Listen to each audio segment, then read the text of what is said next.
number 7. Sometimes the game is just front line and back line. Yeah, you know what? You're not going to be able to beat like Coco's unbelievable board here. But what it is going to do is make you strong enough for top 2. All of the carries managed to dodge out of that Johnny ultimate. That's going to be huge for AP1H and his damage output. What's also huge is that Seri dodging the first ult on that Misfortune, but it is absolutely not enough. Divinicore versus Boombot, and it looks like Divinicore is going to win out there. More focused damage in Garen the on the back, Garen on the back. Both Wow. Garen and Renekton taking down YBY, and Shenbai should take the win here. Volta also lost. Oh, it's going to be Double Senbai kill. taking the game. Wow! But should be safe here. And Weishan just trying to ramp up the Kraken's Fury as much as possible, doing good damage. Seri ramping up also. Triple scaling for her. Front to back for both. And Weishan is just too strong. Robin Song's up against Tech Summers.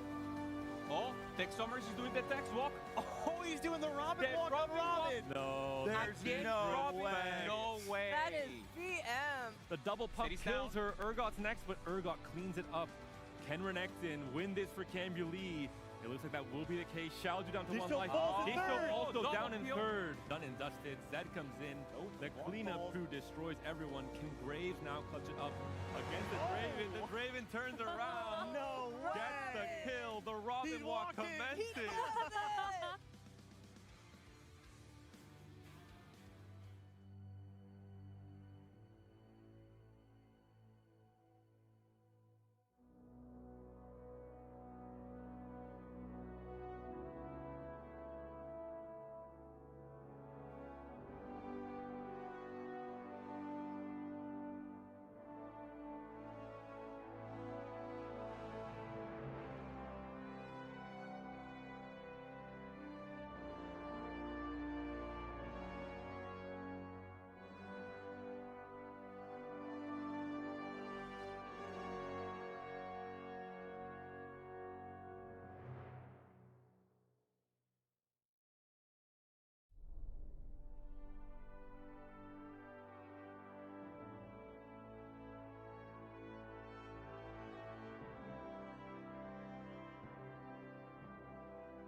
can't believe we had 40 players enter into this weekend, all with one goal in mind, and that was to cement themselves as a part of TFT history.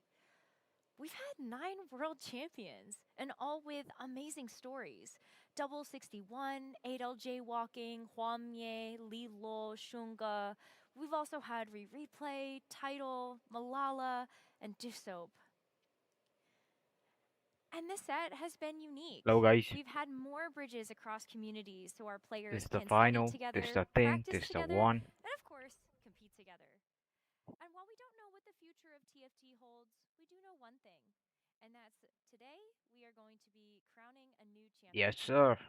Today, one player will write the next page in TFT history.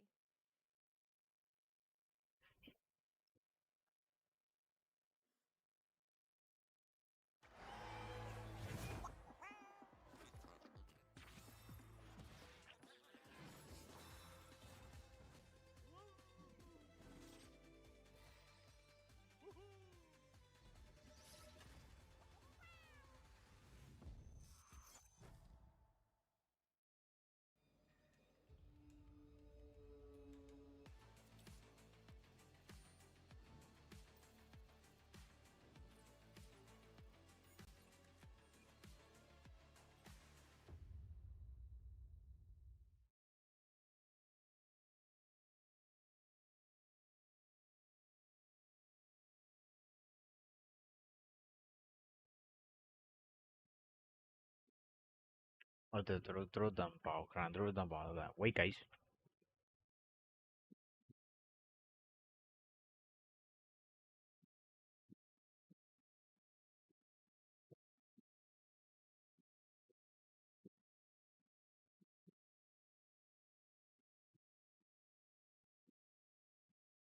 In the respect of so many from their respective regions, but also a lot of dark horses, a lot of unsuspecting names making a deep run and kind of proving all the doubters wrong. It's a new season for TFT right here. Not only are we moving into the Pro Tour, we're going to be moving in with a new champion. Only one player here has ever reached a Tactician's Crown final, so there's a lot less experience, but a lot more excitement. So far, Tactician Herald has been about competitive, about esport, but set by set is more about celebration. So we're actually celebrating the path of all these players that have been so much, giving so much passion. We have the hubs, so they're actually meeting each other face to face. And I feel that this celebration, this way of enjoyment is just different. It hits different, and I love it. But there is still one more hurdle for our players to cross, and that is the checkmate format today. Not only do they need to reach a specific point threshold, they also need to get a first after that to be able to crown themselves the Tactician's Crown champion. Let's take a look back at the players that we unfortunately lost throughout this journey, but still celebrate that as an accomplishment, making it to this stage.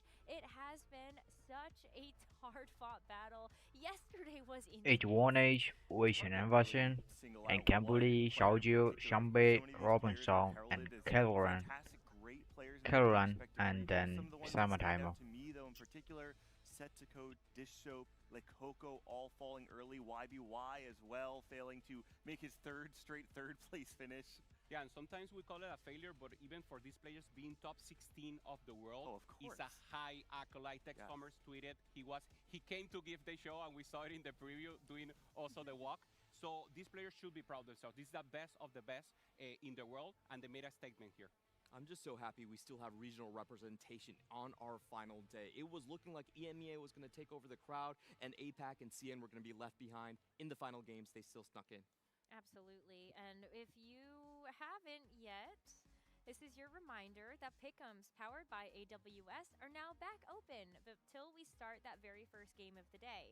Thank you all so much, chat, for reminding me. Now it's my turn to repay the favor and get your predictions. And you can go to riot.com/the Tactician's Crown in order to check out the Pick'ems, but also some unique statistics tools that we have for you as we play out our games today.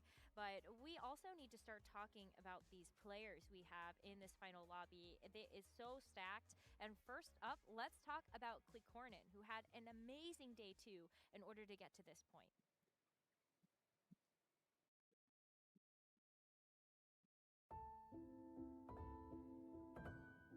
Ben Kemal Özmen, 24 yaşındayım. Türkiye'den geliyorum buraya. Türkiye. Yani başladığım turnuva oynamaya başladığım andan itibaren düşündüğüm tek şey buydu zaten. Şu an amaçladığım yerdeyim zaten. Bunun bir adım ötesi de bu turnuvayı kazanmak. Comeback Yeah. especially from Corin. Çok güzel hissettiriyor bu beni, yani düşündüğümden daha fazla motive ediyor bu durum.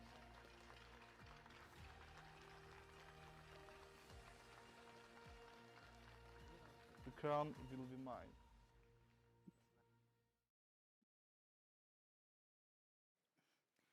It was so amazing to see Klikornin's journey throughout day 1 and day 2 of competition, and the fact that Klikornin has found himself in this final lobby. I think EMEA has a lot of confidence in the players that are left. We do have Klikornin on the line with us to chat ahead of this final day of competition. So Klikornin, hi, I hope you're doing well. I'm hoping that you can also talk to us a little bit about your performance yesterday. You gained the most points in the competition, and is that giving you some momentum heading into today? Selamlar, hoş geldin. Dün çok iyiydin. Bir momentum aldın. Bugün de bu devam edecek mi? Evet, günüm biraz kötü geçti. Ancak kendimden de beklediğimden daha yüksek bir performans gösterdim. I didn't do well in the first day, but second day I got the wind behind me and I did better than I expected. Bugün de ikinci günün özgüveniyle oynayacağım. And I will play with the confidence of the second day. I love that. I saw the emotion at the end of that day, and I think we're all very excited for you. Where did you get your inspiration to become a pro TFT player from? Kimden ilham aldın bu TFT prosu olmak için? Üniversitedeyken TFT'den birisiyle tanıştım. When I was in the college, I met with someone who is also playing TFT. Ve aynı üniversitede olduğumuzu öğrendim. Sonrasında o kişiyle aynı eve çıktım. And I heard that he is also in the same college as me, and we went to. In the end, we became housemates. Sonrasında beni bir study grubun içine aldı. Then he invited me into a study group. Yani TFT Pro kariyerim bu şekilde başladı diyebilirim. Bu kişinin adı Matt Black. And his name was Matt Black, and that is how my TFT career started. Oh, I love that. Klikornin, we are looking forward to seeing you perform today. Before we let you go for the final lobby, are there any shout-outs or words you'd like to say to the people supporting you? Seni destekleyenlere söylemek istediğin bir şeyler var mı? Bana güvensinler, gün kazanacağım. Trust me, I will win today. I love it. Klikornin, thank you for joining us again, and best of luck. Teşekkürler, iyi şanslar. Ben de teşekkür ederim. Wow, Klikornin has quickly become one of the stars of EMEA after a performance this weekend. And he was also one of the last picked for our draft, which was, I think, just how this all started. And comes together with the name, right? Corner, he said it means unicorn. So having that possibility of being someone who we didn't expect that is performing, and this top 8 has some of these players, especially the CN representative, and he's an Aura player. If you can categorize it in somewhere, should be Aura. Yeah, and when it comes down to the rest of the regional representation that we have, we've got to talk about China. CN had a 3-set period of absolute dominance with Huamye, Li Luo, and Shunga, but now all the hopes ride here on Xiaoju and Zenbai. And I'm going to start with Zenbai. He is our only regional first seed still left in the tournament, winning the TOC. If there's one thing you want to remember about him, it's his graves. His averages in the tournament have been 2.33. The rest of the field has averaged a 5.4. So this is the secret Graves whisperer. He won the TOC on this comp, and he's still doing very, very strong with it. He's got that secret weapon. It's been an explosive few months for Zenbai. He had a strong performance in Macau, I believe it was 90th, so a solid, a modest performance, but really broke out, got a third of the Super Server Clash, made it to TOC, and like you're outlining there, had that explosive finish that we've seen from TOC winners in the past. Xiaoju, on the other hand, is a JOC 4th seed. It's someone who, when you think of the macro side of CN representation on the global stage, you think of players like Hwan Mie, like Shunga, like Li Luo. The winners from CN have always been players who were staples in the region, players who not just were the TOC winner of that respective set, but had history that went back in time. They were known by the community to be players who could perform on the stage. This set is completely different. Xiaozhu is not someone who people have seen perform beforehand. He's coming in very much as an underdog. Yeah, an underdog that has had so many first places with comps that we don't accustomed to see. With Nitro, with Morgana reroll, also playing a lot of EXO, going obviously for that trade tracker, for going for flexible and trying to get a cup up. So he has a real chance. If he managed to get enough points to get to check, he's capable of doing a first. I would say that if we see Xiaozhu or Zenbai take a first place and win the Tactician's crown, it could shake the entire landscape of the way we see and perceive CN players on the global stage. These are two very much rising stocks, and if we move into another region, there's a slow but steady rising stock that I think we have to draw attention to. It's Cambuli. This is someone who, since the merging of the regions, has found 8 top 16 finishes. Very impressive stat, but really doesn't have that flourish or that flash to get him a lot of attention internationally. Yeah, top 16 a lot of times, and this set he managed to convert that into top 8 in the Golden Spatula, and now top 8 in the best possible possibilities of esports here. And he has a chance, a really good chance of doing it, playing great, having fun. We saw him exactly right here, and every time he's winning, obviously you get the laugh and you get this emotion, and obviously one of the most important players that we have to see. Also a great player, same as the CN representative, saw us a great game of flexible, of trade tracker together with Graves. So he has the power to do something different, to not only achieve the exact comp that you normally play, but if he gets a bad spot, he's able to convert and maybe even get the win here. He could get the crown. Yeah, and I think another Americas player that we really need to talk about is Robin Songs, coming in with a huge amount of dominance in set 5. I'm still remembering that first at the NA Regional Finals as just a core memory I have for TFT, and was a little bit quiet, comes back. Of course, we always expect to see him in a final lobby, or when we see him there, we're certainly not surprised. But I think at the Tactician's crown, just wow, I'm so impressed with Robin Songs, and I hope he has a good performance today. Not only that, he has the walk. So this is an Aura player. Robinsons, 2 times regional champion. That's right. 3 times now in Tactician crown. He got now the first opportunity to get here and be in the top 8. Playing Marksman, playing Dynamo, playing Fast 8. He has a chance and good possibilities also with Goldinox and with Cypher. Yeah. Robin Walk can do it, and he's able to make it. Walk into the top. Yeah. You wanna try with me, Gangly? Yeah, let me see. Yeah. Ready? Here we go. Can I join? Dun, Yeah. dun, dun, dun, dun. Necra, come on. It's way too hard for me to stand up in this dress and do that, but maybe if he wins the whole thing, I will join you.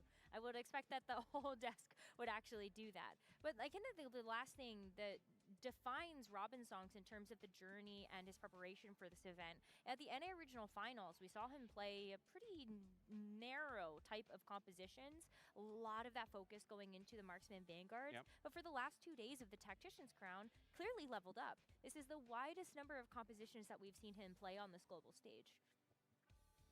Yeah. That's a real chance. He's a winner, and also on stream. He has showed it on stream. He's doing amazing. Again, Aura player, and this is one of my favorites for sure to win it all. What about Summertimer, though? Summertimer, all the hopes of APAC rise on his shoulders. We still have AQ1H for sure, but I think an easy way to kind of remember who Summertimer is we call him the exciting version of Title, because he has very good stats, but he also plays the 1st or 8th style traditionally. That's going to give him a leg up in the checkmate format, and of course, he has Senbai Title on the same team with him there, the best player in checkmate. If we're talking about this tournament, though, he had one of the better day 2s as well. A big change we saw from him was that he was trying to outflank the rest of the EXO Zeri players by playing his EXO Vex. That was the key to him and his success coming into day 2 with those 37 points. Yeah, you said that he was a win-out player and he performed in regionals like that. But right now, only with Anima Vertical, he managed to get a first. But he knows how to get the first. So now he would need to maybe turn the switch, play the same that he has done right now in Tactician Crown, ensure the points, and then come back to that Summertimer that got him here and go for the first place. Definitely a good shout out. Just as a reminder, on the final day of competition today, our players will be playing in that checkmate format. So getting the top fours to at least hit that benchmark is going to be very important. And then you've got to turn on the jets, get that first place to actually take the tactician's crown. And so I think two players that sort of embody both of those play styles and juxtapose each other are AQ1H and Weijin Iverson, the two remaining players we've got to talk about in this final lobby. AQ1H coming in with the highest number of first places, and then we see Weijin Iverson with one of the highest top 4 rates amongst the competition. There's a lot to unpack with these two players, AQ1H. We've seen really play a very explosive style, like you're calling out, get those first places. I do want to give a little caveat here, though. Weijin Iverson, being in this top 4 category, has failed to convert any of his top 4s into wins. But if we look at the data, historically speaking, Weijin Iverson is the winningest player in the big 3 of North America, Dish Soap, Setsuko, and Weijin Iverson. He is the player that you expect from North America, or the Americas in general, that when he's given a high roll position, is able to convert it into first. He was joking around yesterday saying that he's got one night to learn how to go first. Maybe a little callback to another regionals players we saw from the Americas. I want to say to everyone who is watching right now, do not be baited by the stat that Weijin Iverson has not gone first in this tournament. He is more than capable of getting those first places when they're given to him, and I truly believe that if the opportunity arises for him to gamble on that first place finish when in check, Weijin Iverson will not doubt himself. He's going to pull the trigger and go for a first. And he has the experience playing in a final lobby before. AQ1H ကတပွဲမှာရှစ်မရဘူးတစ်ခါမှရှစ်မရဘူးတစ်ခါမှရှစ်နဲ့မထွက်ကအဲ့ဒါကျွတ်စင် Went all the way up to 3rd place. For me, he really represents the best experience. He might be one of the youngest in the field, but already 72 games of Tactician's crown underneath his belt. That's crazy. Doubling or tripling most of the competitors here. We're talking about a lot of new horses. Weijin is a staple at this point.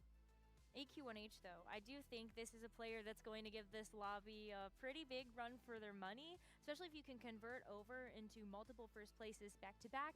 We have seen Tactician's Crown days go from as little as 4 games to as long as 6. Maybe that'll help you out with your pick'ems too.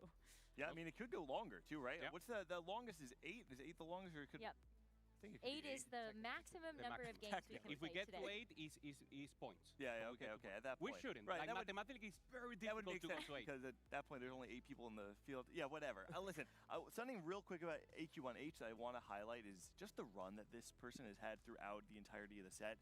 Had 3 day 3 finishes across the cups, went to the Golden Spatula and APAC and flamed out. It was a 29th place finish, and it kind of put a little bit of an asterisk on this otherwise incredible run. And the thing that stands out to me is how much it says about a player when you're able to shake that off, to not doubt yourself when you have one bad run, comes into the Tactician's Crown with the confidence we saw all set long, and look what it got you. You're top 8, now in a position to maybe take the crown back to APAC.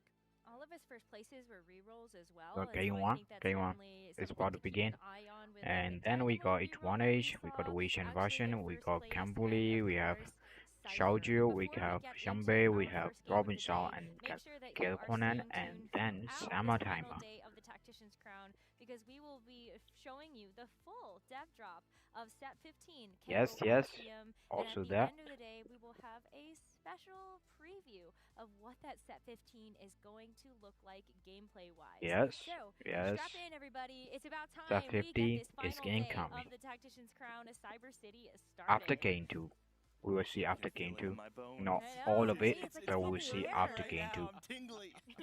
I can feel the sweat already. I want to This watch is it right what now. All these players have worked for the entire set. There was a pro tour that they wanted to qualify. There was a lot of 4v4 events that really defined their career winnings, to be honest. And now, a TAC round champion, 150K on the line.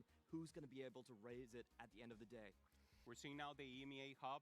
Once again, players having the opportunity to play and also having some audience. So it's important. Normally, they're very accustomed to being at home and they're having fun. We see the expression, we see the way they're being handled on camera. So that would be something very important to see how they handle the pressure, especially in this day 3. It does feel a little bit bad for Corin. He is going to be the sole EMEA representative. You can see around that circle of chairs. That is the only one occupied right here. And it's just so cool. We're seeing a non-French, non-German, non-Polish That's right. representative try to carry the region. You said before, Hoope, we have to see how many of these players can perform under the pressure. We've said so many times there are three main ways to get an edge in teamfight tactics. You can get it through the meta, understanding a line that someone else does not. We saw that with Coco playing the Bruiser Fiddle just yesterday. You can get it through execution, playing flawlessly, minimizing your mistakes. People attribute this to players like Tidal, players like Double 61, Dish Soap. And then the third, and I think on day 3, the most important, how often do you play like yourself? Do you let the pressure get to you? Can you perform under the lights? I truly believe this third one is oftentimes the hardest part of the game for players who are good at TFT, because you can train to learn the meta. You can practice your execution. It's very hard to learn how to perform under pressure because it's not very often you get yourself in that situation. Wajan Iverson, you said, is the only person that's been in this format on day 3, a checkmate before. You have to imagine that gives him a little bit of an edge in this field. Maybe, but you are still playing amongst your competition. I mean, the Americas Hub still has 3 players alive competing for the title of Tactician's Crown, so how much does that actually resonate with you, or maybe disrupt your mental game when you can see your opponents across the way? He said it himself. He doesn't know if he needs to change his gameplay toward today or just play the normal way he does and maybe expect for a first in another place. On the contrast, Corin, he already made his performance. He's happy about getting here, but he has the aura. He's doing the top 1, doing top 2 sometimes, and it's perfect. It's like he just needs to keep playing the way he does. Wajan got here easier if you must, but now he needs to change the gear to actually get at top 1. The really important thing is your approach to getting the first place when you have achieved that checkmate. That is what defines players. Players like Tidal, they hide what they're playing early on, they open for it, and if you looked at set 13 or set 5, it was the 2-cost reroll. You can't interfere with my game plan. I can always hit. So that's the key thing. What is your final game plan? Well, before we get into the first game of the day, predictions? Who do you think is going to win the whole thing? I made a prediction on day 1, and I'm going to stick with it. It's Wajan Iverson. You know, this is 5th time appearing on the global stage in the last 7 sets. He's the only player that has checkmate experience in this field. I also think the fact that he is the player from the Americas with the highest top 1 rate amongst anyone who's played nearly as many games as him is something that cannot be ignored. For those reasons, I have to go Wajan. I'm going to go with AQ1H because his ramp this split has been absolutely tremendous. He took a long hiatus, came back, made all 3 day 3s, and then with first place in the TAC Crown after 2 days. I think he still has so much more to go to prove.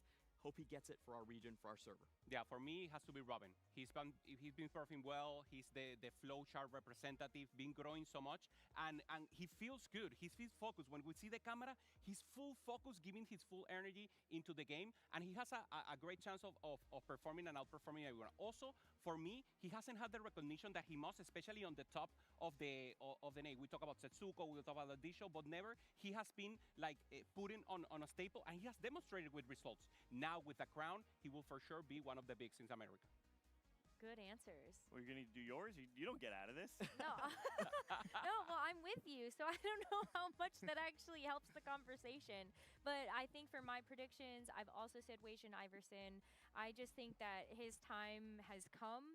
He also is a type of player that I think everyone would just be so happy to see succeed, and so I don't know. I hope we didn't just curse him. I'm also trying to like balance it out, you know? You voted for him. I also have the confidence in him, so it evens it out.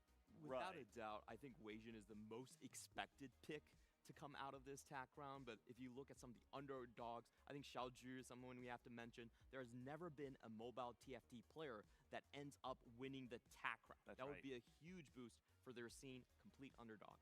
Xiaoju did end the day yesterday, though, with a bit of a disappointing performance. After leading the pack for so long on day 1, I felt like maybe just fizzled out a little bit at the end there. Stamina maybe not playing out for him. The good news for Xiaoju then is that the day could end in 4 games. So if stamina's the problem, you may not need it. If you can be explosive, get into check quickly, and then find yourself in a position that you could maybe gamble for that first place, play a little bit more risky, like the ways that Clement was highlighting. We've seen Tidal do before, playing the open 4, playing around things like trait tracker, forward thinking, flexible, a lot of these win conditions that we've seen all weekend long. Yeah, we've seen many of the players, including Robin, including some of them, Shenbai, even Xiaoyu, they're playing some fast 8 comps sometimes with good performance, and that's the way they will want to ramp out. Even Weishan played in Dynamo, that's the normal way. So I feel also Summertime has a good advantage. You call it out, Clement, XOX or Vexotech, and no one is playing the comp, and he's been performing amazing with it, and then we'll have at times. And also for me, he's a player that can farm aura, so additional from having good performance, the expectation of him winning, I feel it will be finally. for the scene. Well, it's just about time for us to get into our first game of the day. As a reminder, points have reset, so fresh slate for everybody involved. Hopefully they've been able to get a good night's rest and are ready to go. So meditation here for Corin, having a time here to just put himself. Also Summertime in the lower right, and we have a game. Here we go. Game 1 of the finals here. Here we go.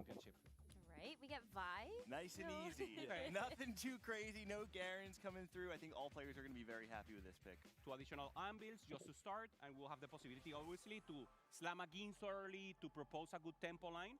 I know it's always good. What Vi allows you to do is to get those double components on stage 1. So the Guinsus and Kraken Slayers is one. Another big thing is the blue buff for the Dynamos, and potentially the Morgana reroll is a comp to look forward as well.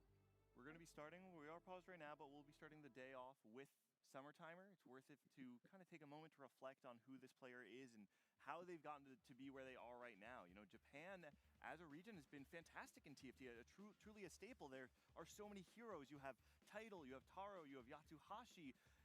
Summertimer is not one of those players that you traditionally associate with this grand region of TFT, and instead has been slowly ramping up and had this exponential ascension this set. Has had the best average placement across the entirety of APAC, and over the last few sets has been able to maintain a sub 4.0 AVP in arguably the deepest field in the world. Summertimer has seemingly come out of nowhere to thrust himself into the stones of TFT alongside many other Japanese greats. He's always been sort of our secret weapon in APAC, because whenever he plays, he has great results, but he doesn't always join the competition. So that's been kind of the thing holding him back. Zeta Division, though, has assembled a super team. Yatsuhashi, Tidal, and now Summertimer with 3 finalist winners on the same team. That's going to be a powerhouse for years to come. You talked about the importance of being able to play the checkmate format. Having the influence of Tidal behind you is, I mean, that in of itself is an edge that many people don't get to have. It is a different way of playing Right. because it relies on Conan start with the Kog'Maw, and we might see something. So with the Vi components, it's kind of good, decent. I like it, and then And also, it's not on your control, right? You can try to go for that angle, but then you cannot get Cypher. You're not comfortable maybe doing boot buff because you don't have good economy on the start. But there's other possibilities. You can go for full prismatic. We already saw 10 Anima Squad. and now you got the Robinson, who has a Draven and the Vi. So wait, guys. Cypher, one of our best rerolls. Robin Songs yesterday finished off the day with a hostile.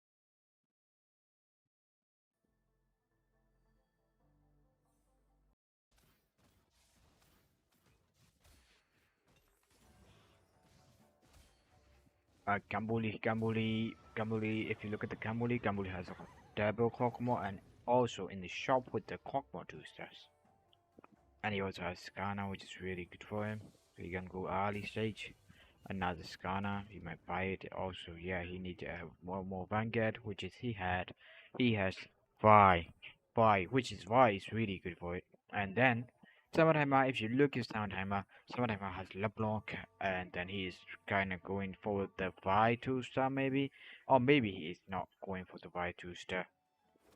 And then we got the Robinson, who has 2 Cypher already, which is Draven and Vi. He can easily get the LeBlanc in the stage.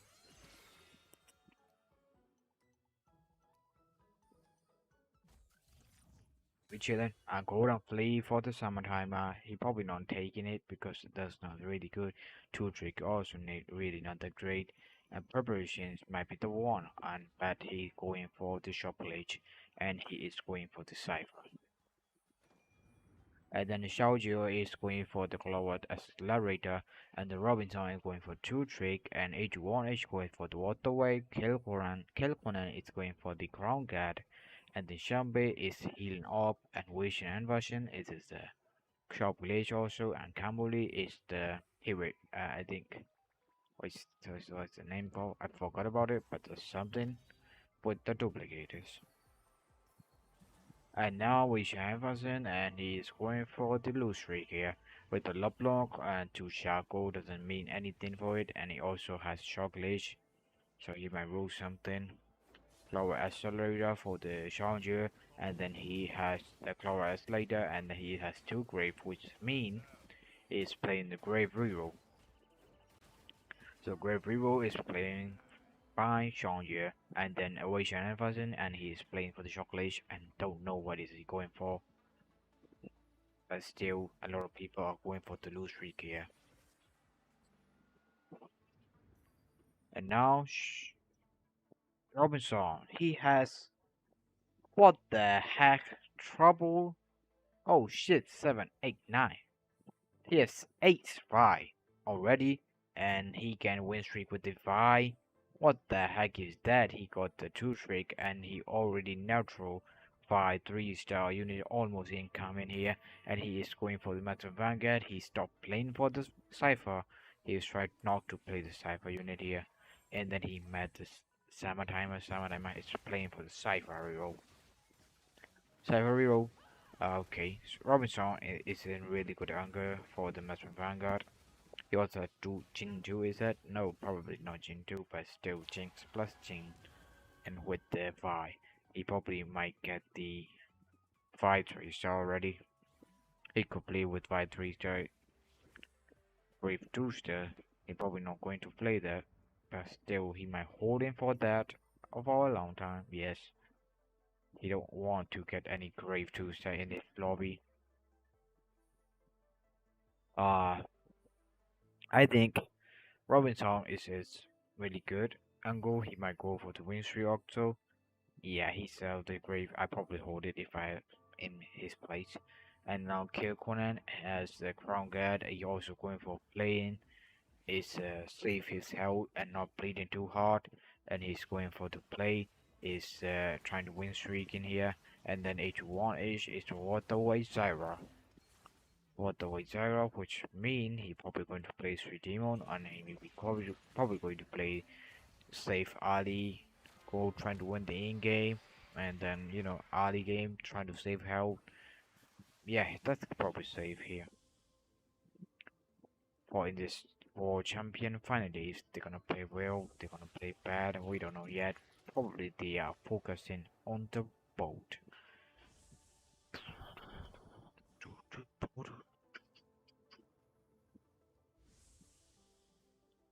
Now Kato Conan and then Robinson.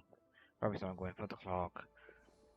I'm pretty sure Robinson has played Master Vanguard. He also has bow, and he can go for the Kraken Fury, which is really good for Robinson.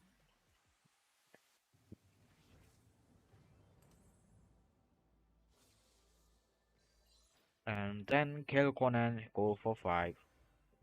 Robinson 5. He also has 5 3-star, which is really great for the Robinson.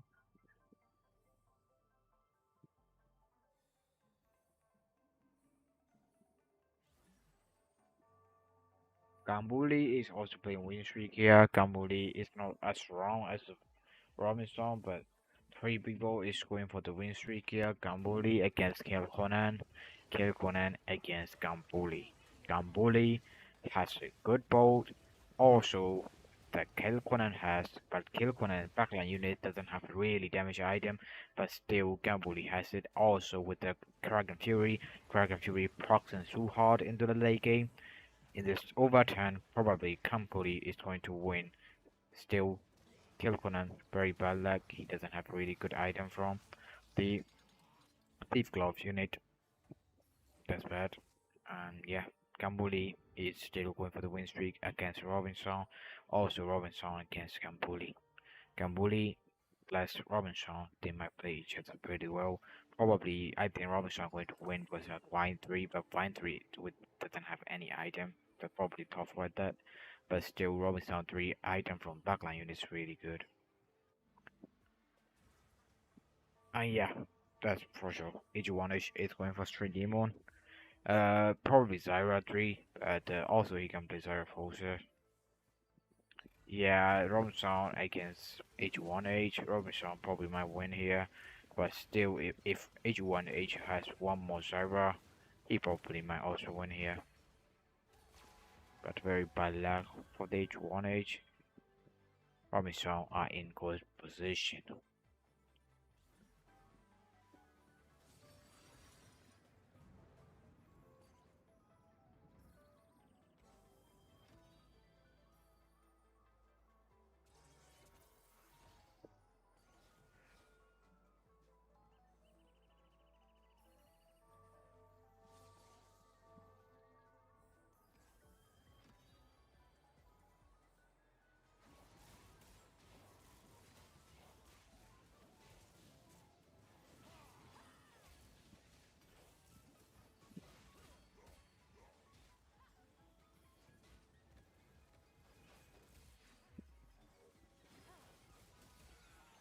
So both of them are chocolate, both of them for rule for the cipher. So yeah, Wishing Everson, it's got the Jukali already, and then yep.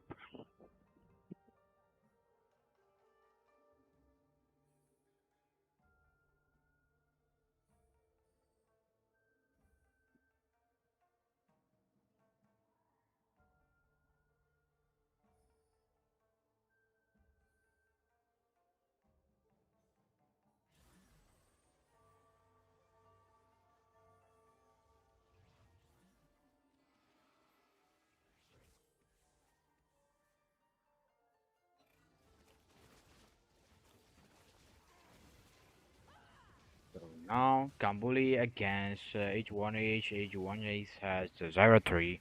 0-3 is going to down, but still Gambuli has it. Gambuli is still going.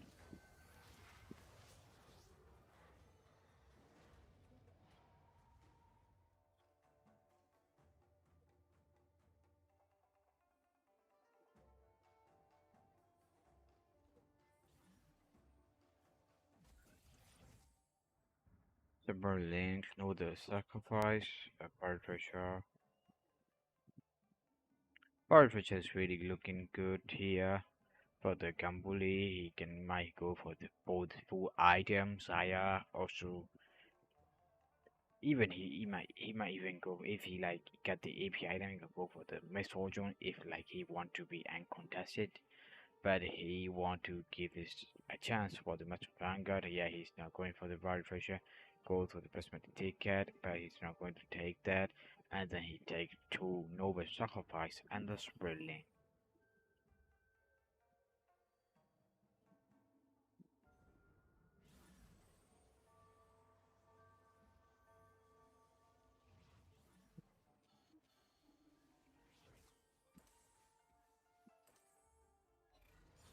Now Robinson and Gambuli only one will be the keep going for the road, and then Robinson, who has a really good item with the Jin 2 and also 5 3-star, and then Gambuli is also playing the same.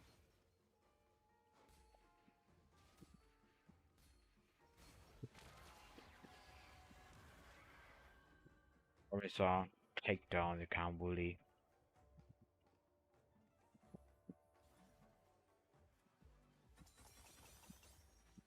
Do Javo, what the fuck?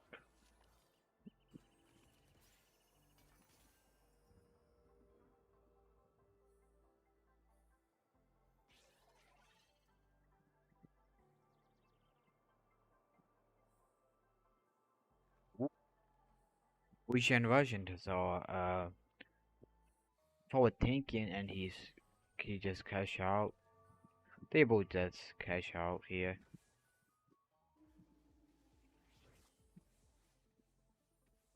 They're not they don't care about the cash out. They only care about the unit that they want. They're both contesting each other, Summer Timer and Wish Invasion.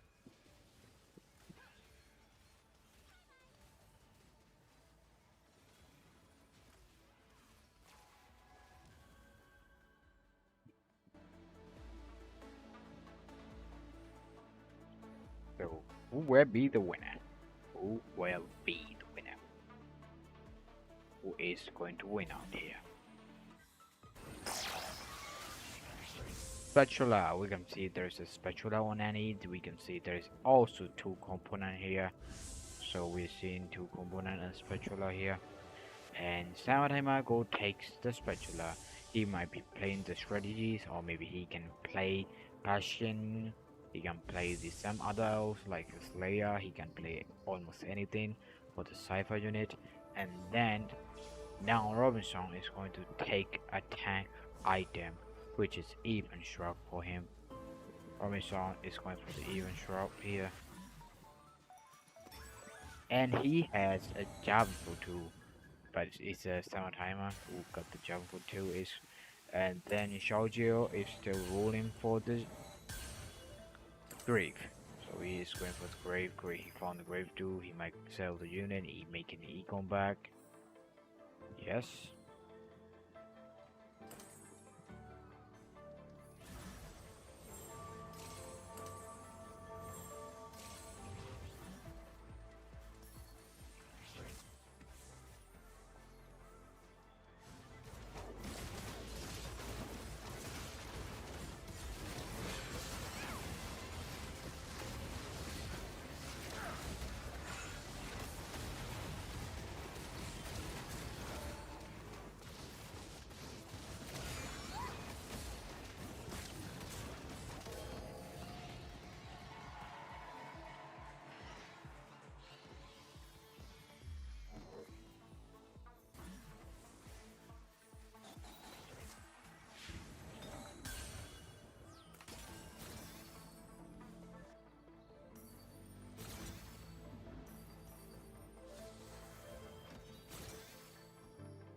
Alright, that's over. We got Kill Conan against Robinson. We can see on the Kill Conan he has Manade, Jane, and Robinson who has two Masterman with the two perfect items.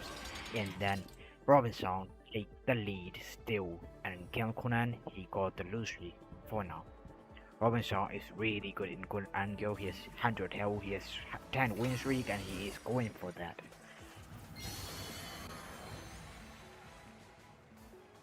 Chỗ này xuống bám thì phải sau kiểu này kìa, xuống bám thì phải sau kiểu.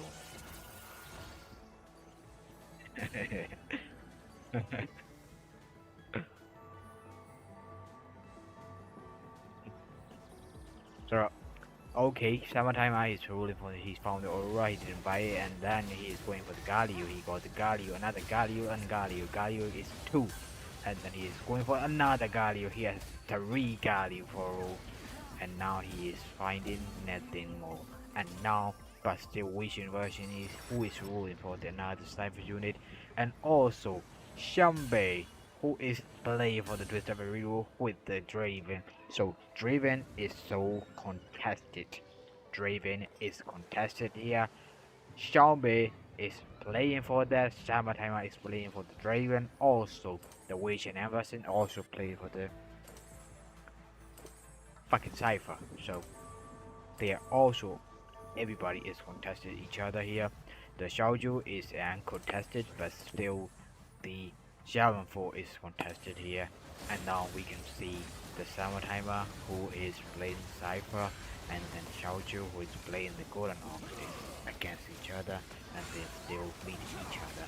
And now is who is taken here, they not the suppose people are not playing for this win streak or lose streak here. They are going to play for them, not bleed into half, but still. And then Galio is almost 3 here.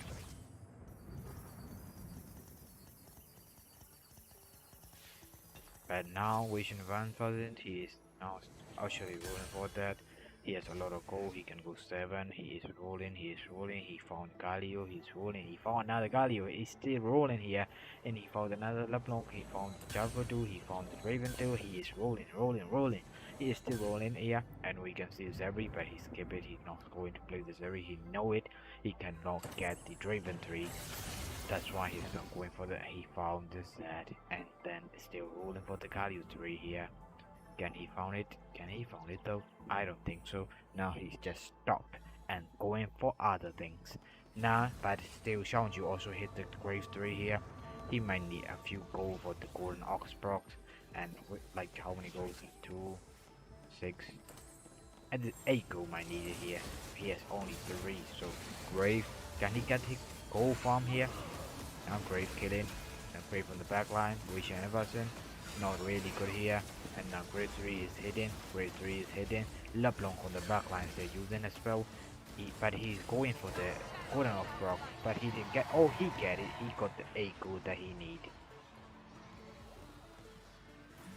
ရှစ်ကြတော့ရပါတယ်ဟောတီးပဲ36 golden off rocks ပျော်ဝိုင်းဒီပဲတော့နောက်ထပ်သူပတ်စံပြန်စုမယ် grade 3နဲ့ကိုပြန်ရှာမယ်ပြီးတော့ချင်း Robinson here Robinson နေတယ်တော့ကျွန်တော်ဒီမှာitem နဲ့ share စလန်ထားတယ် 5-3 နဲ့ win streak စော့နေတယ်ဖြစ်နိုင် level 9မှာသူဖြတ်သွားခြင်းနေပုံ level မှာကိုဒီမှာမတုံးထားဘူးဖြစ်နိုင်လို့ရှိရင်သူကအောက်ကောပါစိုးဖို့ကျန်နေရ Robinson ကအောက်ကောစိုးဖို့ကျန်နေရဖြစ်တယ် but still summertime he's also hit LeBlanc 3 but still no Galio 3 here that's now he's against Robinson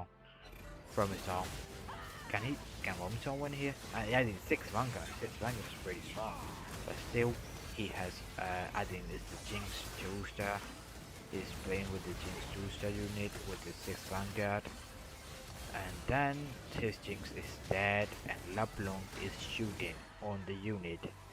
That's not good. I think Summertimer is one here. Yeah. Summertimer is the one who wins. And now Vision is really in not a great position with the Summertimer. They both contested each other, and the Shambe is the one who is really good position here. And the Shambe he just also hit the Tristan 3. Also, the Shangju also has the Graves 3. Everybody just hit. Like it is like temple, high temple over here. That's really good for them. And then California also playing the Dino Flex here. Robinson is going for the 9. He's playing the Flaxine unit. And then Gabuli is going for play in. I think he's playing Azoda with the uncontested unit. Okay, level 3 Nagalon hit. Nagalon shock glitch. Nagalon hit. So that's the idea. Tanalumia. Tambu Mia, the Sovian. ကျွန်တော်ဒီမှာကြည့်မှဆိုလို့ရှိရင် Dynamo Flux ဆိုမို့ဟိုကနေkill ကိုနန်းမိုက်kill ကိုနန်း sorry ကောင်းกว่าအသက် bronze for life အဲ့ဒါ Zeri မဟုတ်ရင် miss for ကျွန် carry ဗျာဒါပေမဲ့သူကတော့ Ellison ဆော့ပြနေတယ် that's really good for him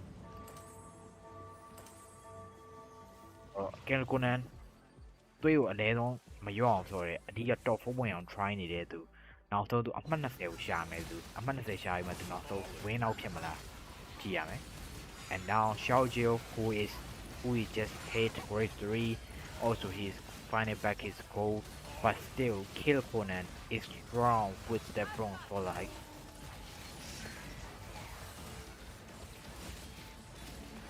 Yeah. Kill Conan is strong. Kambuli also bleeding out. Robinson lost for 2 rows because he is going for 9. He doesn't have a really good bolt here. And Xiaobi, who is hit the Tristan 3, Draven 3 is hard to hit in here, but now Xiaobi, who also has a Brom 3, he's going for the next level. Yep, I the Summertimer with the Summertimer is good position, but he hit the Galio 3. Galio is really good. Galio is nice. He might switch to bad again. Yes, he is switching bad again. because of the Galio, and the Leblon should be on the one side, and then age 1H who has Zyra and plays 3 Demon, and Zyra 3 he didn't go for the Zyra full star because it might be too hard for him, but still Leblon 3 against Zyra 3, but still who has the Galio 3 is even stronger. Age 1H is still going down.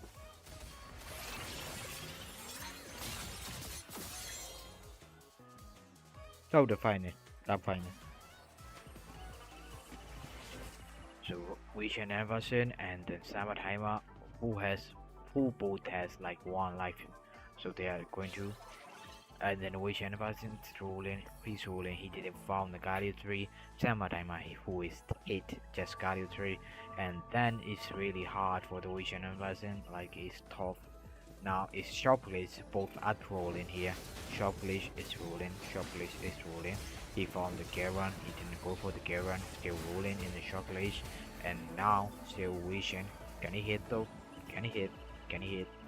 I don't think he hit though. Sabatheimer doesn't go for the another Draven 3, and now Gambuli who is holding set to not survive the Sabatheimer and the Vision version, and now he is holding set, and then he also playing the uncontested Cypher. No, sorry, he's playing the Exodeck, but still he losing. What the heck? He didn't hit the Sejuani 2. He didn't hit the Sejuani 2 without even playing the. Nobody is playing the Exodeck, but he didn't hit. That's bad for him. He is against Shambi. Shambi is strong. He has thrown 3, and also Jeffrey 3, but Kambuli, who doesn't have a Sejuani.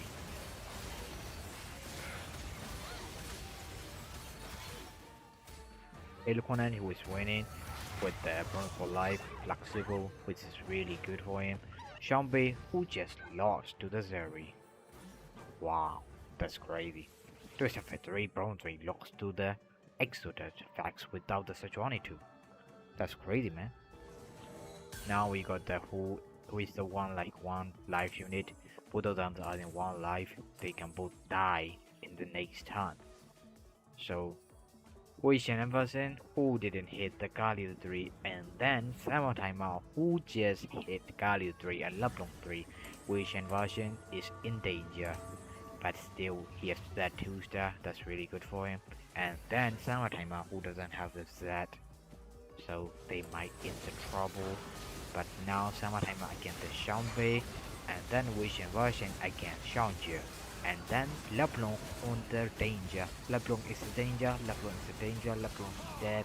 Vision version is out, and then Sabatheimer who has a Leblon 3 and Galio 3 just win. Vision version is 8. Sabatheimer still keep.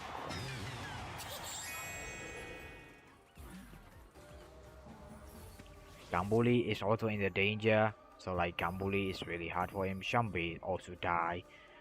Shambi is dead, and the Vision version also dead. And Gambuli is the danger. Sabatheimer is keep going. Xiaojiu also has 12 life, and Corin, who is playing the Flexible, is on the top. Robinson is winning again. I think he's playing the. I think he got the Arcot. I think yes.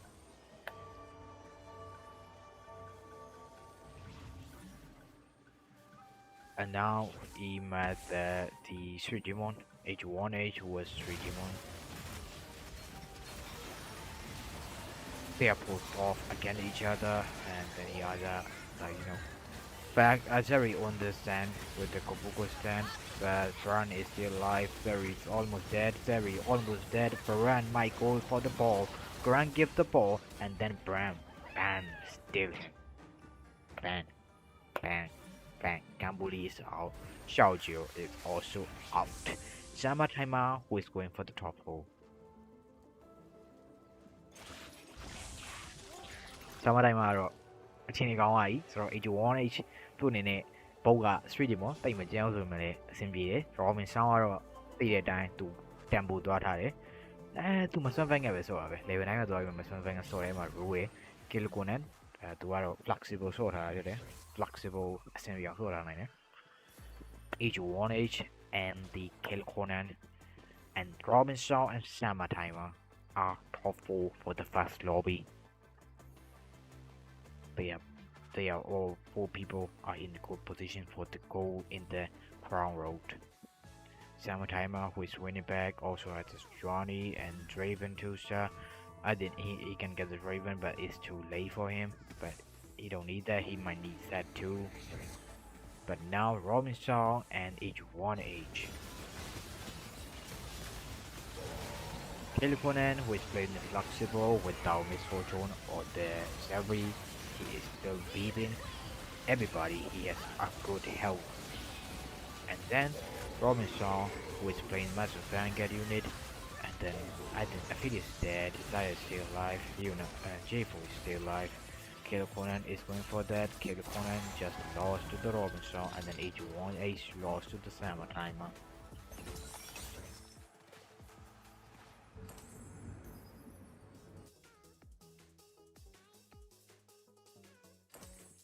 Timer, who is win streaking, but still he has no that do.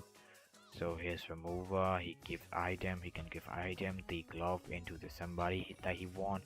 He didn't give it yet, he probably gave it to Zed, he probably gave it to J4, he can give it to anybody that he wanted to. And now Timer also in the 1 life with the H1, I think H1H have 2 life, I think. Kilikonen against H1H and Robinson against Timer. Robinson, can he win the Cypher? Or maybe Kilikonen, can he beat the H1H Street Demon?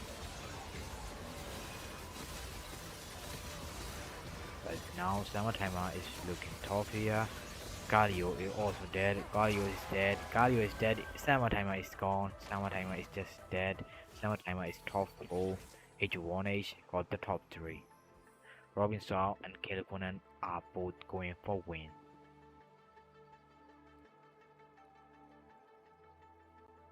H1H is gone here, he can go 8, he can go 9, I mean he can go 9, he can play the unit he want, he might roll here, he might roll for Samira and Kabuko too on 8.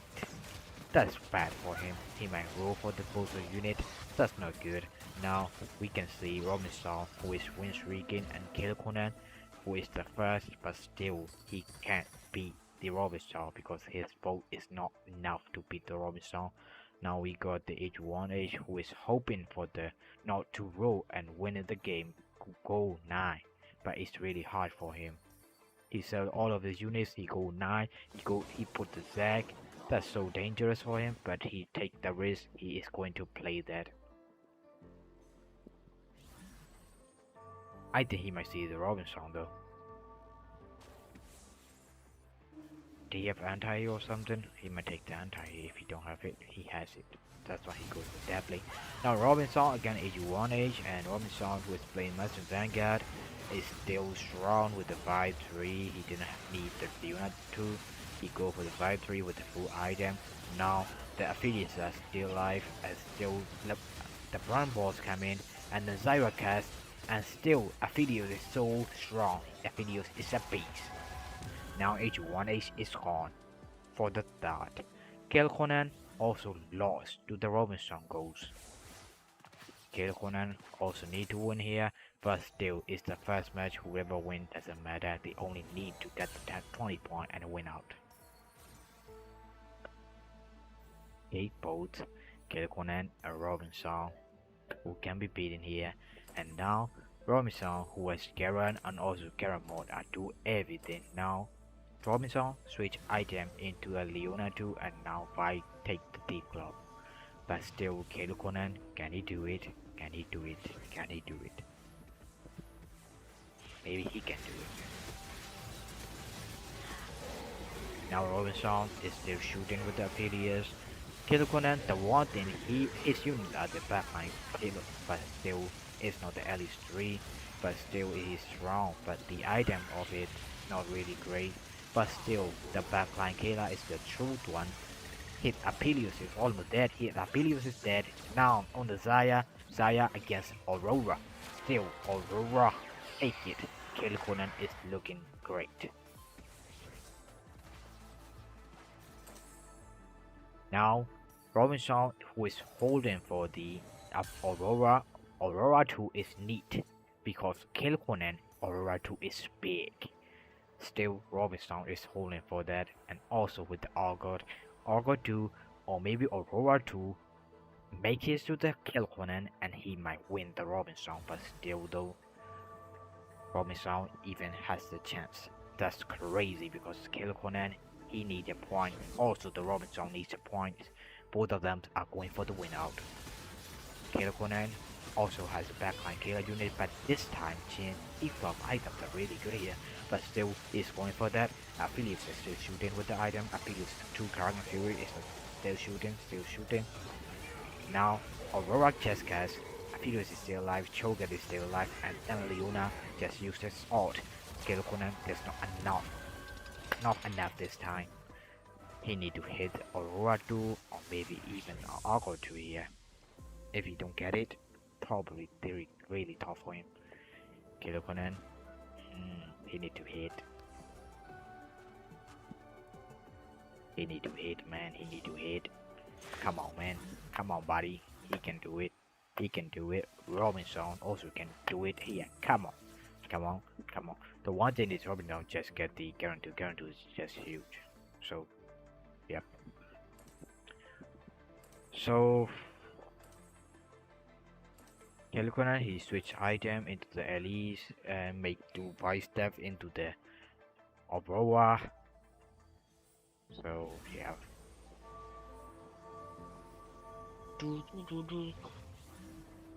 Both are looking tough here.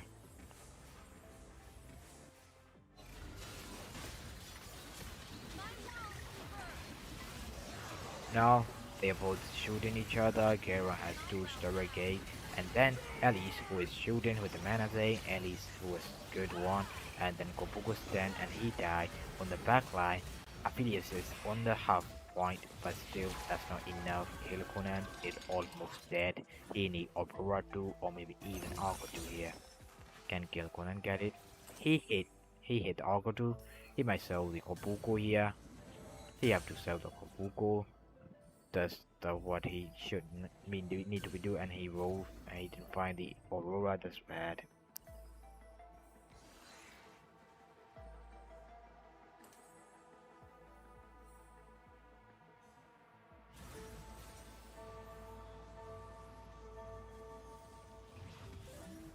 But now it's the final. It's the final match. Probably is it going to be a final match. Now Kill Conan, who was the Augur 2, is it enough to beat the Robinson? I don't know about that. We'll see. Now he gives the Stargate to the fucking Augur, and now Cho'Gath is still alive. Augur is on the boat. Augur, who doesn't have the bomb board, is still shooting. Ellie is still cussing, but still Aphelios is still alive. Aphelios is dead. Augur is still alive. Augur is still alive. Augur is still alive, and then Ellie just shooted Robinson. But still we are going. This is not enough to beat the Anke.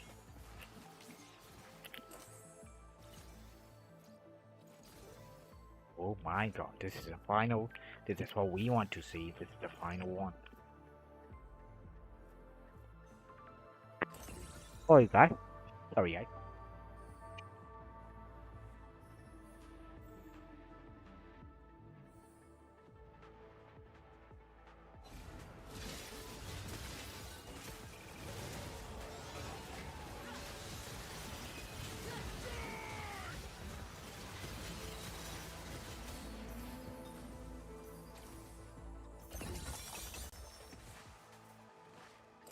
Robinson is holding Aurora 2, which is crazy. He's just holding for everything.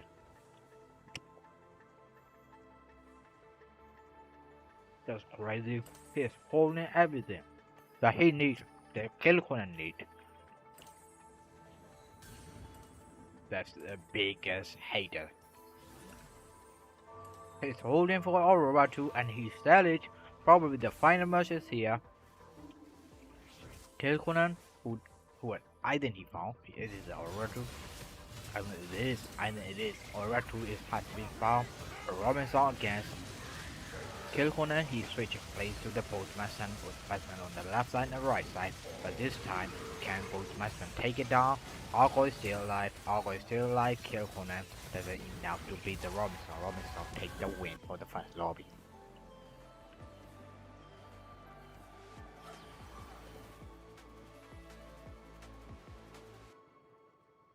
Right.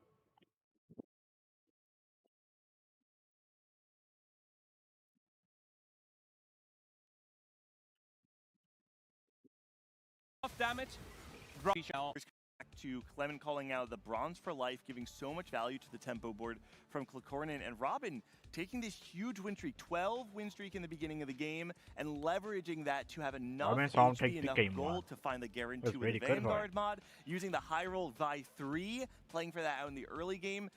Well executed lines by two players, but you have to feel really good if you're Robin Songs right now. Yeah, I can't say that I'm upset that he didn't go for the Boombot Urgot when we just saw him take it first anyway.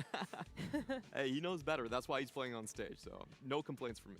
But Corin actually taking the bronze for life, Panda actually gave us a little bit more insight on how Corin ended up playing in the EMEA Golden Spatula and loves that augment. Will take it from a lot of different spots, knows how to get maximum value out of it, and I think really was just a couple stacks away from being able to get that T-Hex and really take off. Yeah, he was running it with 9 open traits right there, which is really crazy. If you're over 7, that's over 20% damage amp, and you're getting more value than Glass Cannon, and it applies to the entire team. So it's a great pickup. You just play it kind of like the trait tracker board and have a really strong TX. On the other hand, we had Cypher, the clash out of Cypher from Summer Timer and Weishan, both fighting for that Galio 3. Summer Timer was the one who got it, and at least ramping out good position. Weishan spending so much gold just to get the Galio, didn't get the RNG on his side, and now taking an 8th. Hoope, you're from the Americas, so I don't have to tell you this, but if anyone is watching that's not from the Americas, one of the things you have to know about Weishan Iverson is that he loves to start his day going 7-7. That's just how he is. He does. He goes bottom 2 in so many tournaments on the first couple of games, and he always finds a way to bring it back. What I'm telling you right now is if you're a fan of Weishan Iverson, I mean, if you're a fan, I don't have to tell you. I'll tell you anyway. Do not be worried. Weishan has so much more left in the tank. It's just game 1. Well, another player that is in our final lobby and does need to pick it up just a little bit in the second game is Kambuli. Before we get into it, we do have a tactical breakdown presented by HyperX, where we will see a unique composition that Kambuli played under very good conditions to actually get a first place. So please, take it away. I will be explaining this with my friend Clement. And Clement, of course, we're on day 3. So the important about day 3 is the win out possibilities. And the best way to win out, or at least the most direct focus, will be to do Trade Tracker. Trade Tracker will give you additional resources. Normally, you want to do it when you play EXO, because you have the additional possibility of getting that items on the units and getting additional strength. But now we will see Kambuli doing something amazing. Playing this line in an uncomfortable position. So Clement, please explain how we can do this in our ranked games also. I will give you a crash course on Trade Tracker, and later we have an example of trait-on-trait violence, as both of the two final players have the same one. So the most common Trade Tracker we have seen throughout the tournament, of course, it's going to be Exotech. There's a lot of hanging traits there, lots of immense power. This is the way you can set it up on level 7. Don't care about the positioning that much. I'm just going to give you some quick pointers. You want the 3 Nitros, the 3 Exotechs on board, and then you want the Gragas. Very important because Divinity Core, just 1 unit can give you that extra Divinity Core trait. If you look at the left here, that's going to be the full 8 traits you need to unlock it, the extra emblems. Another one that we saw very often, which I think a lot less people are aware of, is going to be the Graves Trait Tracker. And this is one that we actually saw Zumbai play later on. Really cool thing about this, you want to remember the Street Demon and also the Golden Ox. You build around the Graves, going Executioner into the Rengar and then filling it out and then tying it all together with, again, the Mordekaiser and the Divinity Core Ross. Like we said, 1 Divinity Core gives you 1 extra trait. If you remember these 2, then you're set to potentially play in the TAC round with one of the best win-out potentials. Now we're going to see exactly the board that was face-off. So we will see both of these boards that Clement explained cashing out. And Clement, what are the important augments, or what are the important emblems that we should see right now? Yeah, we are going to go through some of the important traits that we're looking for in these two trait tracker cash outs right here. I think we're going to go with Zembai's board on the Golden Ox first here. The important things you're looking for is the Divinity Corp. The extra emblems gives you extra HP. And for him, he actually found a lot of usable ones as well. The Bastion that fits in with the Renekton later on. Another really good one are the Executioner that scales with every breakpoint. And of course, if you get the Golden Ox, it usually goes on to the 3-star Senna. Yeah, and now we'll see the fight just to make sure. And this is the possibility, right? Because we normally play this comp. The Senna is trying to attack here the rest of the players. And the Graves that has a direct line also, thanks to the Senna breaking out the tanks to actually perform and access the backline. We see the Graves right now.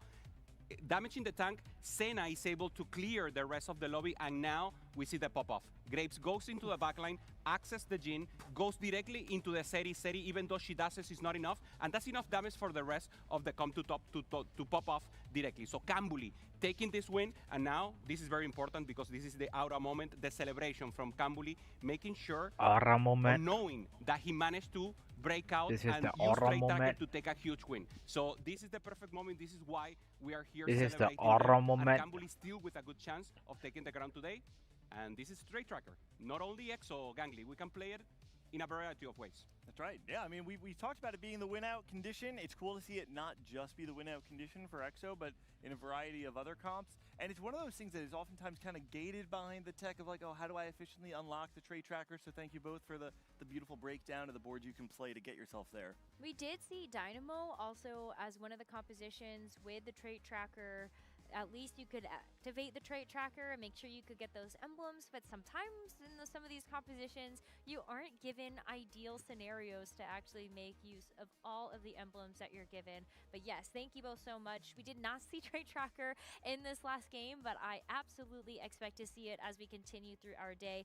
It's just the first game. We've got so much more to be able to get through, but here is an overview, in case you missed it, of our placements as well as the comps that our players played. And I did want to talk about the fight between our Cypher players. I think a big thing that decided the game was actually the interaction between Glitch Shop and then the cash out from Forward Thinking. Usually Glitch Shop is the one to win the reroll battles because you can get them in earlier on, and unfortunately for Weijin, he only started rolling very deep on 4-2. Yeah, tough game for Weijin. I think at the end of the day, you have to play with the game plan that you've come into the day with, right? I was personally surprised to see that Weijin was not willing to pivot off of Cypher, seeing that he had the potential of the forward thinking. You have enough gold to leverage that pivot and make something else happen. I think I don't remember exactly what his item slams were when he took forward thinking, but at that point in time, Weijin Iverson says, listen, this is what I've prepped for. This is what I believe gives me a best chance of going first. Sometimes making the right decision nets a bad result. And the difference between crashing out for the rest of the day can often be still maintaining confidence in your game plan when it goes awry. So what I want to see from Weijin is to not let this 8th phase you. Yeah, I think in this particular situation, though, we saw a scenario where Weijin Iverson locked into the Cypher, was not able to get that full loss streak, had to do that cash out a little early, and then at that point, are you healthy enough to actually get to that level 9 and still have enough gold to do the roll down? Sometimes you get to level 9 and you're like, wait a minute, I'm broke. How am I supposed to afford all these units? And I think it was just the dominoes didn't line up in the right way. Other possibility was to go for the Dynamo line, but Corin, I thought he was going to play that, and in the end, he got the front for life and then pivot out to that amazing composition that he showed. But obviously, you don't know what the other player is going to get. So we're seeing him right now, second place in this first game of the night. And one of the surprises, and I'm so happy for him. Playing amazing, great day 2, knows how to top 1, and now getting a good top 2 in a great position to keep outperforming. Certainly an unsuspecting player in this tournament. I think a lot of people, especially those outside of EMEA, came into this event thinking of Corin as someone that you could, to be honest, kind of write off. He was a player who historically has not had fantastic results, had a very solid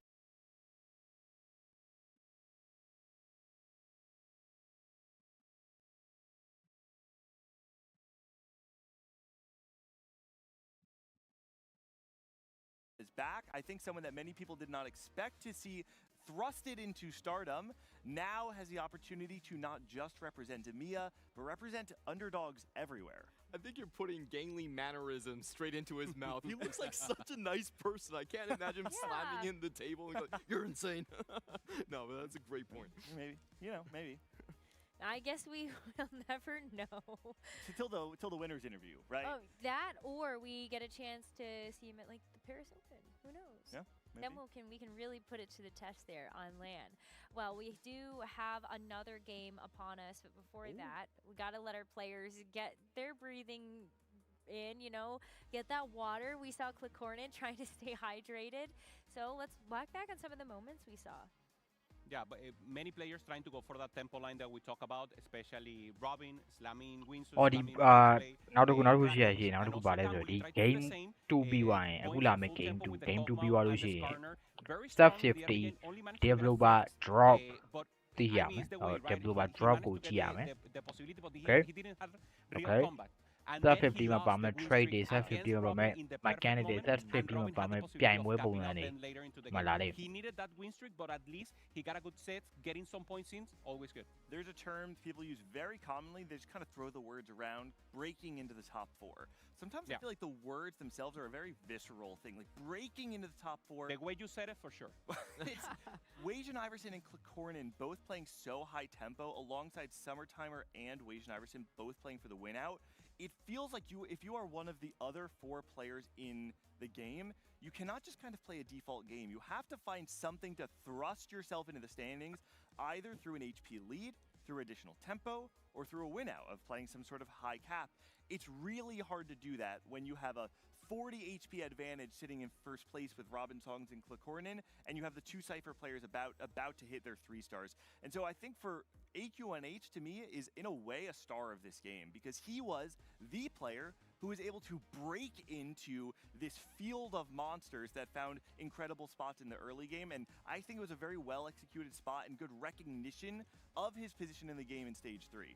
Yeah, I think the Stage 3 pickup of I'm the carry now is so important, because if you're playing Worth the Wait and you have 70 HP going to Stage 3, you're like, wait a minute, this game plan's not good. I have a 3-star. Worth the wait. No. Yeah. Obviously, Robin Songs didn't have to wait at all, so he just naturally got the 3-star.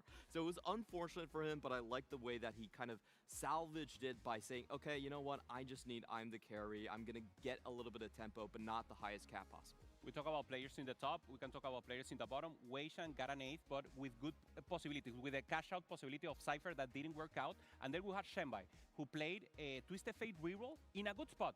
But what happened? The rest of the players just hit amazingly, and he hit the brand, but a little later into the game. Now we are prepared, and players are going to advance. Game 2, let's go! This game is coming, game 2, and players are starting to feel that pressure. I really like these pre-game rituals from all the players. You can see where their mindset is at, and you can emulate that. He can hear you, because that's just poetry in motion. Old man just needs a little rest after going first, that's all. They put him on the rocker. He's destroying my narratives. That's just how you know you're getting more oxygen into your lungs. So it can be considered a pre-game ritual, right? I can't believe we didn't walk. What is wrong with us? He won, and we didn't do the walk. Whoa. Job's not finished. Yeah, it's not done yet. Oh. Yeah, you gotta have the Mamba mentality. Okay. Well, Game let's get 2. into it. Game number 2. What is there to walk? Eggs. Walk into convergence with an egg. It's the egg. No, it's the egg. Sorry, where are the I always take 14. You take 14, and then what you play? That's a great question. Sometimes I don't get to the point where it cashes out. We saw some 14s on regionals, but actually you have to be in a spot that is perfect. And remember, this is an egg that is the opposite from the ones, if you play TFT in the past, normally you had to win to get the egg to closing it or to open before. And now with losing streak, it's even better. So that's the way you should manage to do it. The secret from TOC is everyone just picks the 9. Because the thing about the 13 cash outs is that those cash outs actually require you to re-roll your artifacts or actually wait a couple more rounds for components to build into other spatulas. So it's not just lose streaking for an additional 2 rounds, it's also you need to find more components.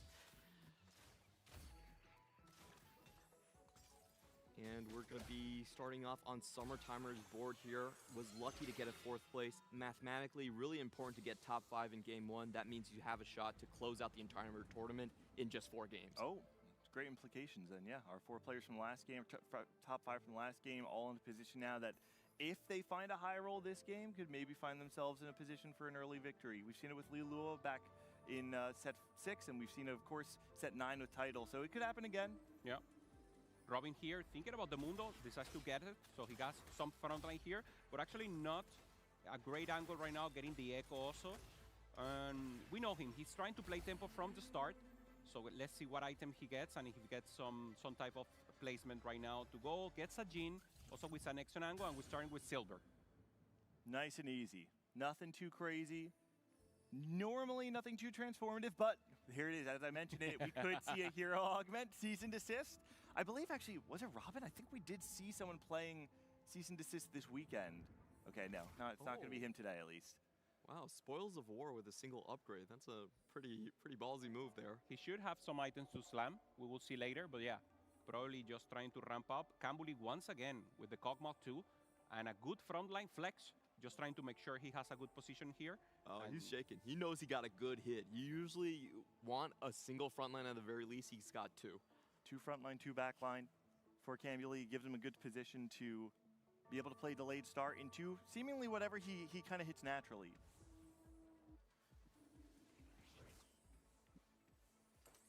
Hoope talked about Robin Songs earlier, one of the players who, if you look at their accolades alone, you would think that this was perhaps the best player in the world, 2-time regional champion from the Americas, 3rd time here on the global stage, but despite that has never really been given his flowers in terms of valuation.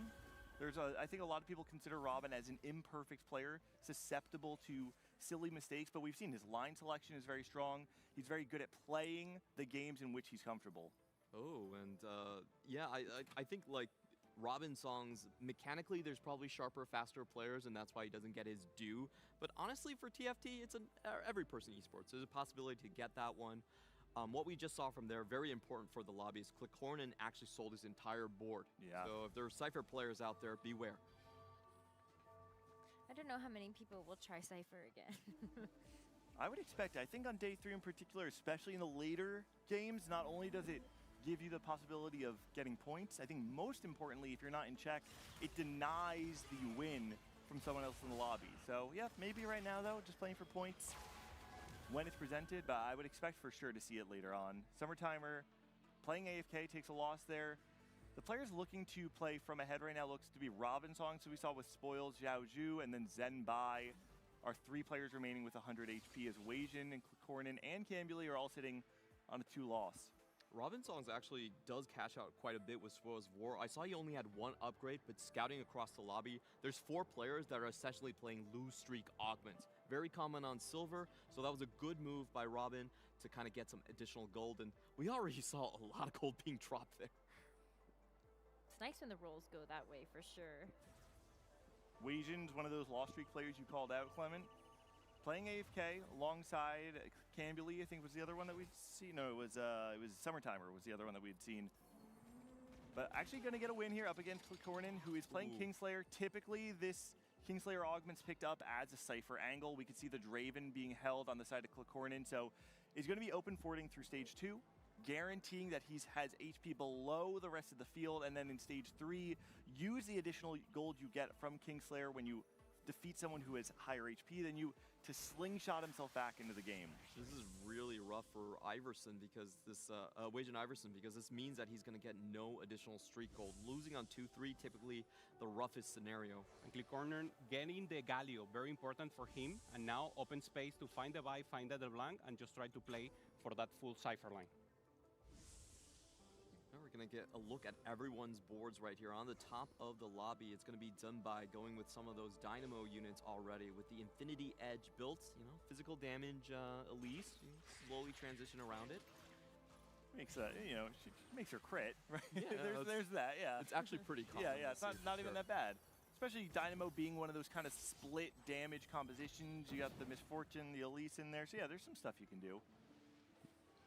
Same by here, going for the AP line. Hit him with the old school, the dual gauntlet Infinity Edge. Haven't seen that one in a minute. Pretty good in the old days. Right now, not enough scaling, obviously. Yeah. Just doing it for tempo and having some options here. Xiaoyu on the other side, Rage Blade plus also Infinity Edge. Just having a good chance here to pop off. In the late game, some options open. We know it could be going into the Vanguard Marksman, it could be the Exotech. And now good chance. Finds also the Draven. Yeah. Not only is it 3 Cypher, the 3 Cypher that he does have are the 3 that are, or the 2 of the 3 that are the harder ones to get. As soon as he finds the LeBlanc, we'll get a very early 4 Cypher in. Looking across the spots right here, I do think Corin is in such a strong position. He's solo on the Cypher, has Kingslayer to give him massive amounts, 6 gold every time he wins and completes his cash out right here. So Corin in a very good position. I don't see anyone trying to lose streak against him. We're gonna have to check if people are starting to sell their boards in anticipation to break the Cypher. Summertimer, the only person on a 3 loss that could perhaps benefit from that, but I believe we did see earlier he was holding an Elise. It's really hard to sell those 3 costs if they give you direction. Yeah. Zenbai and Xiaoju, though, the 2 players, 100 streaking, both representatives from CN, looking to put themselves in a good position going into stage 3. They do dodge each other, though. Zenbai is going to be able to find Cambuli. Should have enough to be able to take this level 4 board out, but there's some ramping damage from Cambuli. A little access to the backline, Poppy's down, and still so much damage coming up from the Elise. And it's not enough, Komas falls down, so he decides he managed to maintain the win streak. And Soros, Xiaoyu, so both CN representative win streak for now, and will keep punishing the lobby. A lot of pressure for the players in the middle right here as the full loss streak, full win streakers go through. They're like ships passing in the night. And, you know, that just means econ-wise, they're going to be in a pretty large advantage. Summertimer, some chances here, getting also the Ox, just to have a chance, slamming the Morelos, and holding interesting units here. Already 59 gold, he's just trying to go for any angle right now, so we'll see what he finds, and what he sees comfort zone right here. Doesn't find much connection, but probably just trying to maintain that Dynamo line as a possibility. Or maybe Ox. We know he's the Ox expert, so there could be an angle here. Blue buff It looks like through Dynamo now. Yeah. Yeah, blue buff coming through for the Elise. Zenbai and Xiaoju, 2 win streakers, dodged each other last round. Gonna have another chance to fight each other. Question is, are they both going to go 6? Xiaoju's already done it. It's gonna cost Zenbai a lot, though, to go level 6 here. I don't know if I would. Like, you already got the... obviously, you would like to maintain the win streak, but I think you also know that where you're going might be quite expensive, so I think you have to hold the gold. Yeah, it looks like holding the line. Doesn't really have much to add to his board at the moment, so he's just going to go in level 5 and runs into what looks like very much like a Vexo player on the other side. Red-blue buff with the Striker's Flare already completed on the other end.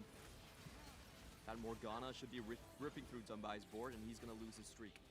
Takes the loss, and Xiaoyu maintains the win streak. So he's the player to see, at least for now, maintaining good tempo, and also with the items that we normally see is doing that. Same gameplay as Robinson showed us in first game. For now, Xiaoyu is taking the win and taking the possibility of ramping up and punishing the rest of the lobby and ensure his HP is pretty high. Branching out. Okay.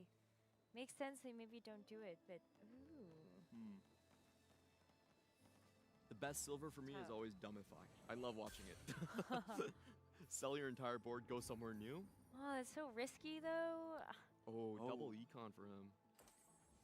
Cypher with econ's actually very good because the trait itself is powerful enough. If you hit your 3 stars, you're good. Corin's rolling quite deep here. Yeah, this is interesting. He does have the Kingslayer that gives him 6 gold every time he wins, and he's at the bottom of the lobby. Yeah, maybe hoping he just is powerful enough to actually get those wins. But he hasn't cashed out yet. Yeah, he's going to go for a small cash out instead. A little tricky. I mean, if you can win this fight up against Robin Songs, whose front line, his whole board is actually not upgraded. Feels like a weird spot for Robin, though. Playing Spoils of War, no upgrades on his board. Finds a Cho'Gath, which is nice, of course, but just don't know if there's going to be enough damage to rip through this Galio, too. Has the Pandora just to make sure he has perfect items for exactly what he's going to. But yeah, as you mentioned, no upgrades, so not looking amazing. The Cho'Gath early, trying to hold up, but should be a win here for Corin. And now he gets 100. So now with this win, as you say, Clement, maybe just as a soft casual, but make sure to start ramping up from now on and maybe pressuring a little more. Let's see. Is he going to take? He's thinking about it. There it is. So playing full tempo from now on. Okay, finally finds a LeBlanc 2. Was holding on to that TF as long as he could. But now at this point, you find the LeBlanc 2, you get a strategist in there, you've got 4 Cypher, you get your stats, and hopefully from here you can slingshot yourself back in. But sitting at just 16 HP means if Corin takes a couple of losses in stage 3, I think this game gets very hard to play. I want to mention he does have 61 HP, so... Sorry, 16 gold, 16 gold. Sorry, thank you. I was like, whoa, whoa, he's going down really fast. You flipped the digits. And the units. Yeah. We've seen Xiaoyu with very similar items to Robin, so probably they will be contested. Let's see if some of the two have a possibility also to go for the EXO line. Same for Weishan, slamming the Kraken, so we have at least 3 players going for the default AD line.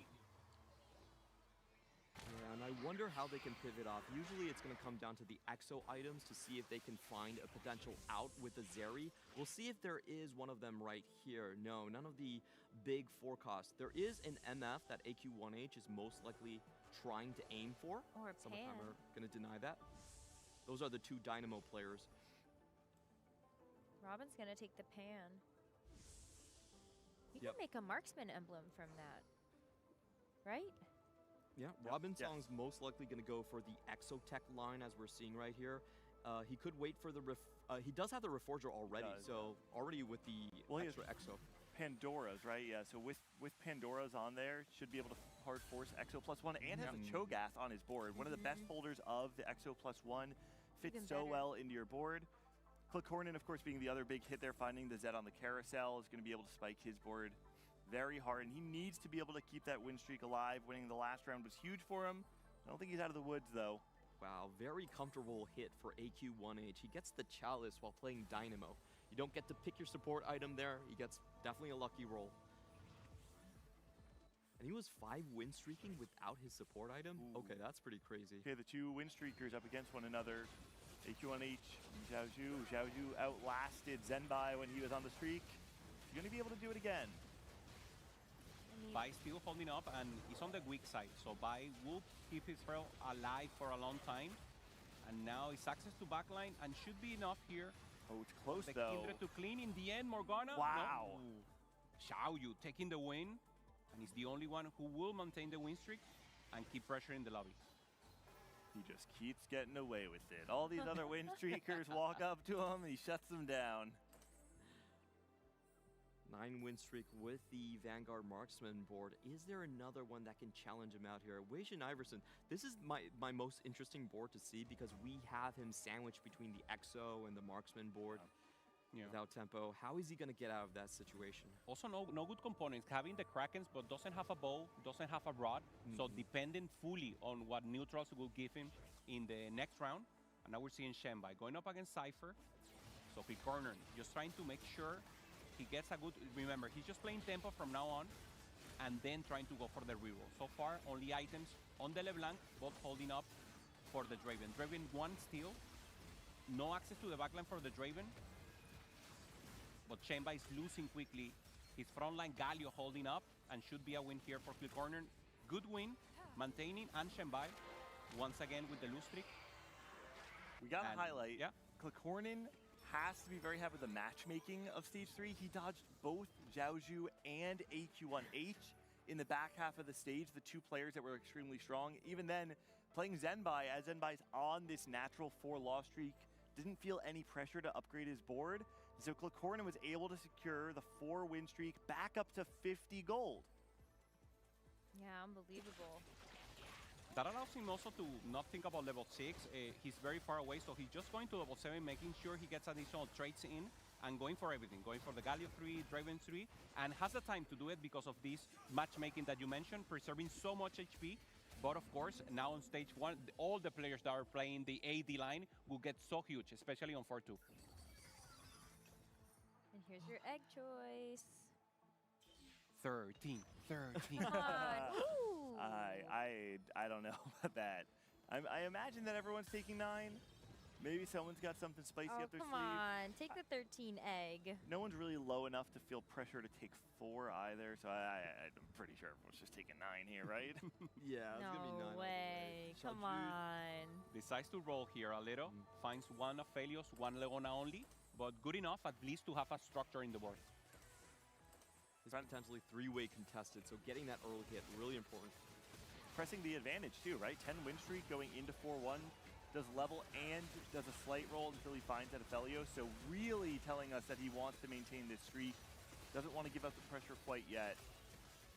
So we do have Summer Timer and AQ1H, also Zumbai, all playing Dynamo at the moment. That's going to be More cast. Ooh, good win. Yeah, pretty good. Also 6 Wow. Elise there for summertime, so being very close, and we're finishing right here with Prismatic. So fun. Refractor always good in any Ah, comp. bro, what the fuck? Bulky buddies. Buddy though, as cake, hang on, well. bro. Yeah. The bro getting out here.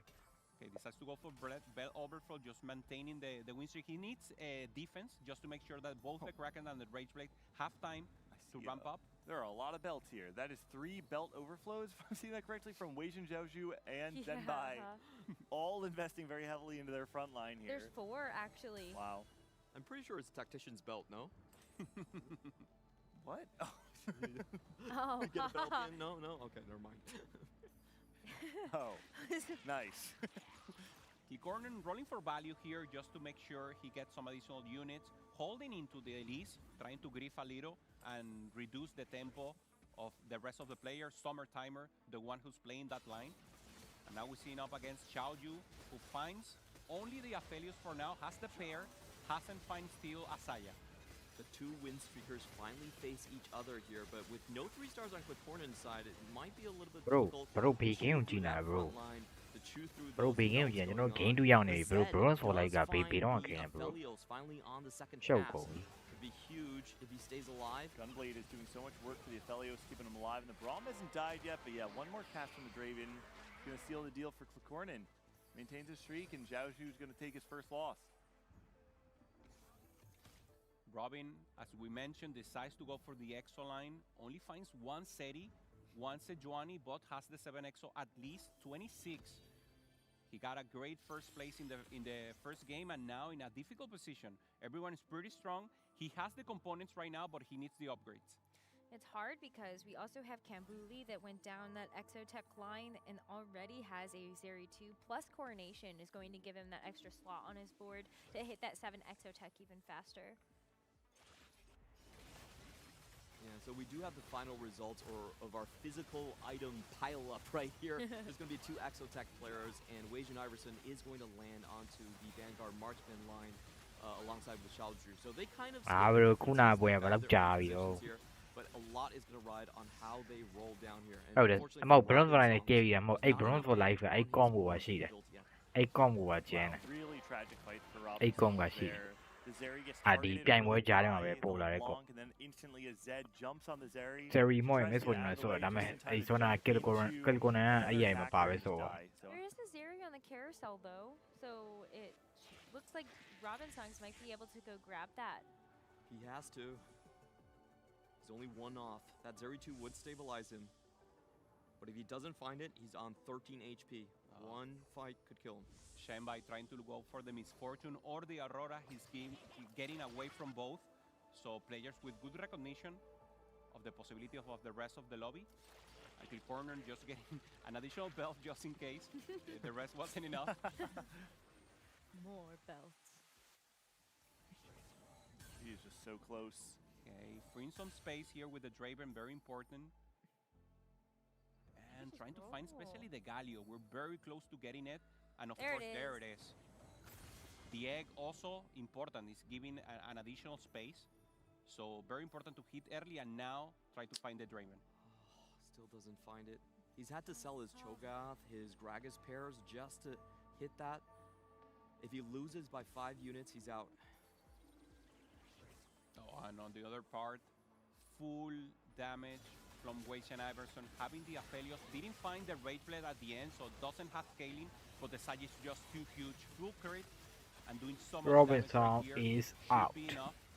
Wation still Robinson holding တေ up ယူပြီး the ထွက်သွား city. ပါပြီခင်ဗျာ Doesn't look like it's enough damage. Leona is just too strong, and there will be a huge hit possible. ဖိုင်ထဲမှာဘာမှမဆို That ဖြစ် he နိုင်တယ် goes out in this round, and there it is. Robin, after a ဖိုင် first ထဲ place, မှာဘာမှမ gets ဆို the ဖြစ် name. နိုင် See တ the ယ် reaction out of him there. I mean, I think he just cannot believe it. Nothing upgraded on his board. No Gragas to, no Jin to, no Zeri to, no Sejuani to. Robin just had ဖိုင် nothing ထဲမှာ left in the ဘာမှမ tank. ဆိုဖြစ်နိုင်တယ် But Robinson he's ထွက်သွားပြီ he's got some points to spare. Yeah, he ဆိုတော့ definitely သူ့မှာ got 9 မှတ် completely ပဲရှိ destroyed ပါ by တယ် the Cambuli pivot It's not into the enough Exotech to go for line. the final It was lobby looking like and Cambuli then might be 20 going for the points to marksman, but checkmate. found That's all really the bad for him. upgrades a little bit sooner right there, and he ends up losing by 7 units. Summertime with Dynamo finds the Misfortune 2, so pretty good. And also Dynamo line here for HQ1H, so both of them with a Misfortune 2-star and being creative here in the front line for HQ1H, taking a Jarvan and just doing tempo here, having good possibilities. Only one damage, only the damage in the Misfortune, maybe not enough. And now Xiaoyu proposing here, being strong, not having the Saya 2, but Agura Aphelios with perfect items. Access to the backline, Misfortune takes them down. That's On really the good. last couple of bullets of that Misfortune, just enough to take out the Xayah and the Aphelios. The Aurora with a red buff, doing enough chip damage on that backline too to seal the deal. Really, really important fight for AQ1H. I was wondering how he was the highest HP among 3 of the Dynamo players. ကမ်ဘူလီဟစ် I have to သွား say, ပြီ AQ1H has some illegal hits on his augments. Gets the Radiant Stone Plate in the front while he's solo tanking, and the Chalice. Pretty much hand-picked. We've seen some frustration here also from Kambuli, normally with good mental, having fun, and now feeling the pressure. You need to, for the game to help you also. You know the statement, you know the passing, but you're against the best. So the game has to recognize good possibilities. You're looking for that good idea on your favor. For now, winning the EXO battle, but low in HP. Is this going to be, is the egg going to hatch here? Yeah, we are going to see what's coming through. Imagine it's going to have to be components for everybody. Yeah, no goal. Big thing that Kimberly needs, yeah, okay, it's going to be a Mordekaiser upgrade. Being able to fit the Garen on your board is pretty big.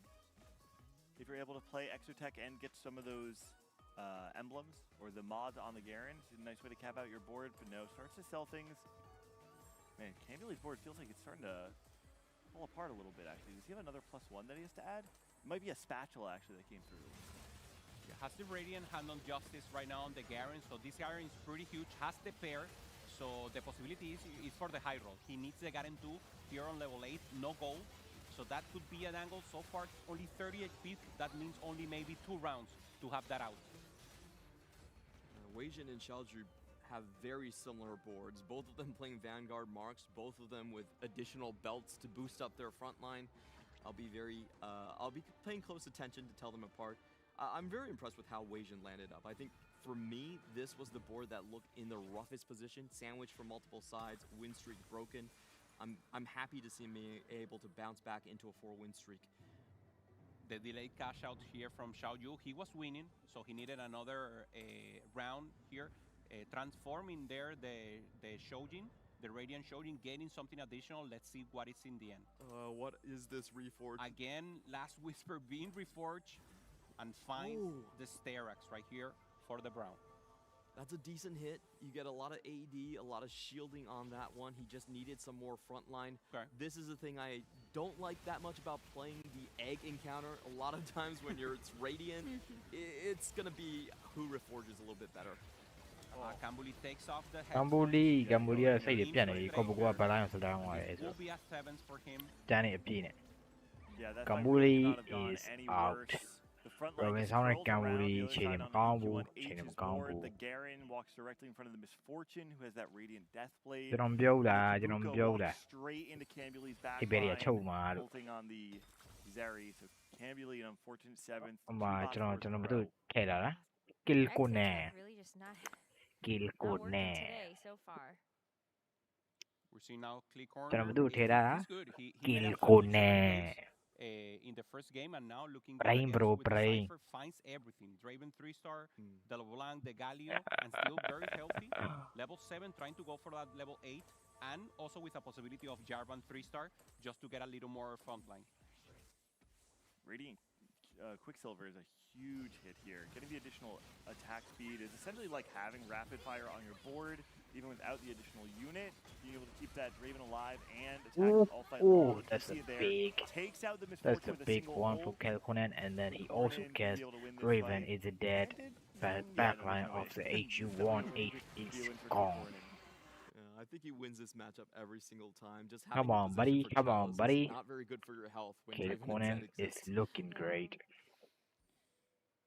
Yeah, on the other hand, AQ1H had the double Deathblade with the Deathblade Radiant, so a lot of stacks. Even though it accessed the backline, Draven 3 just hold up the ult, and it wasn't enough. Hack, Carousel right here, double, complete items, and good possibilities here.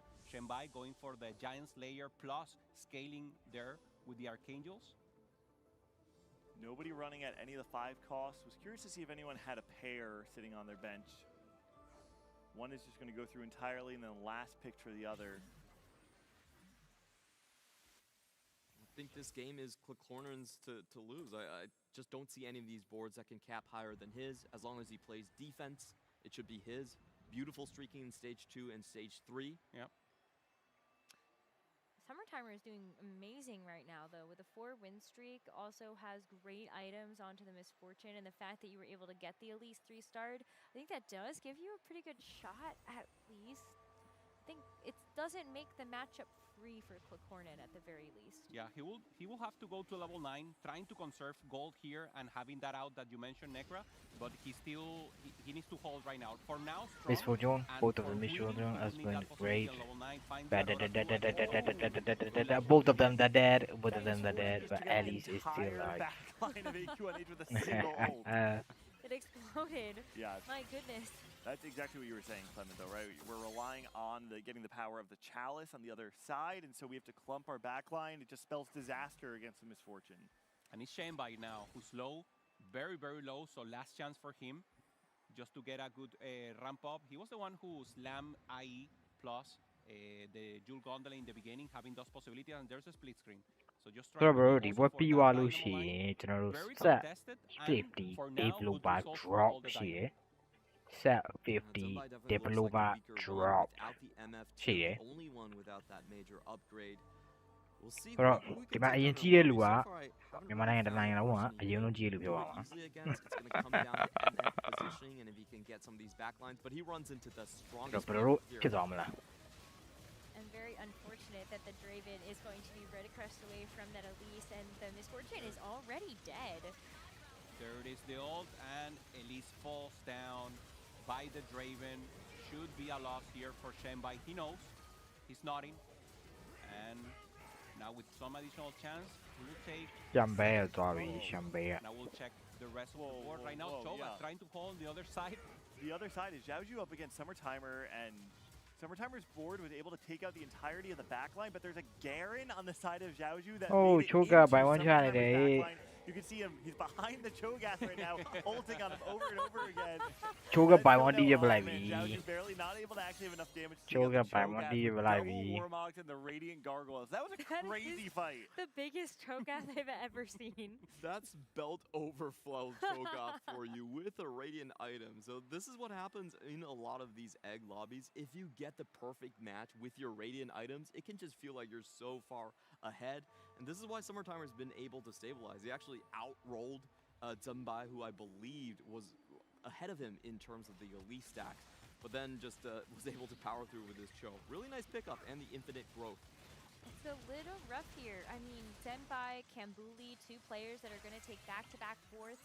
Xiaoju also on that same sort of trajectory with that 6-loss streak. Maybe can try to turn things around, but I think you're pretty capped if you're Xiaoju.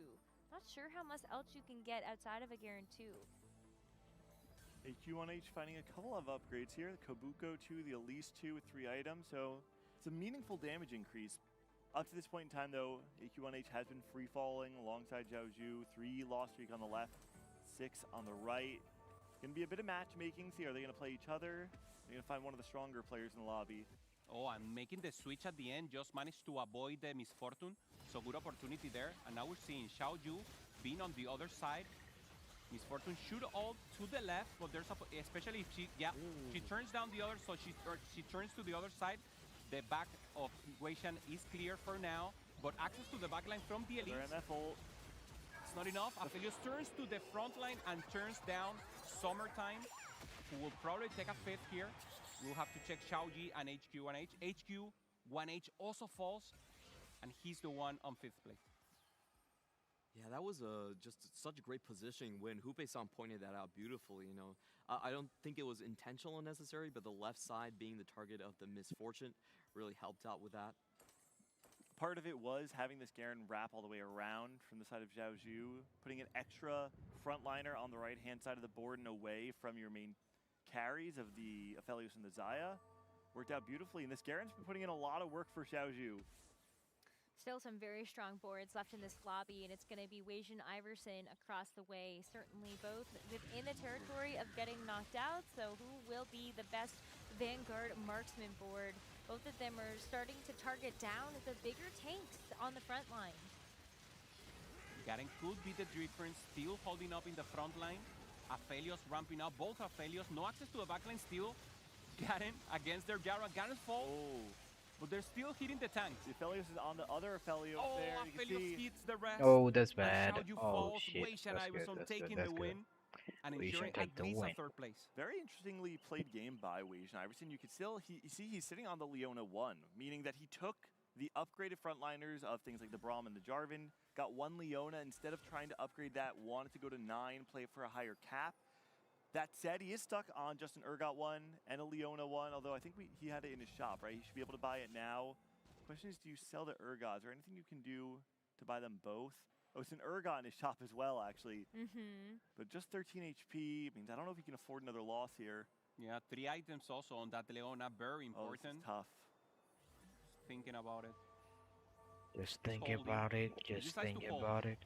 He and didn't goes do it. up against Corin, who's so strong. He didn't do it, and But then at yeah. least the Draven is in the Let's see, opposite guys. side. Let's see how the intelligence work here.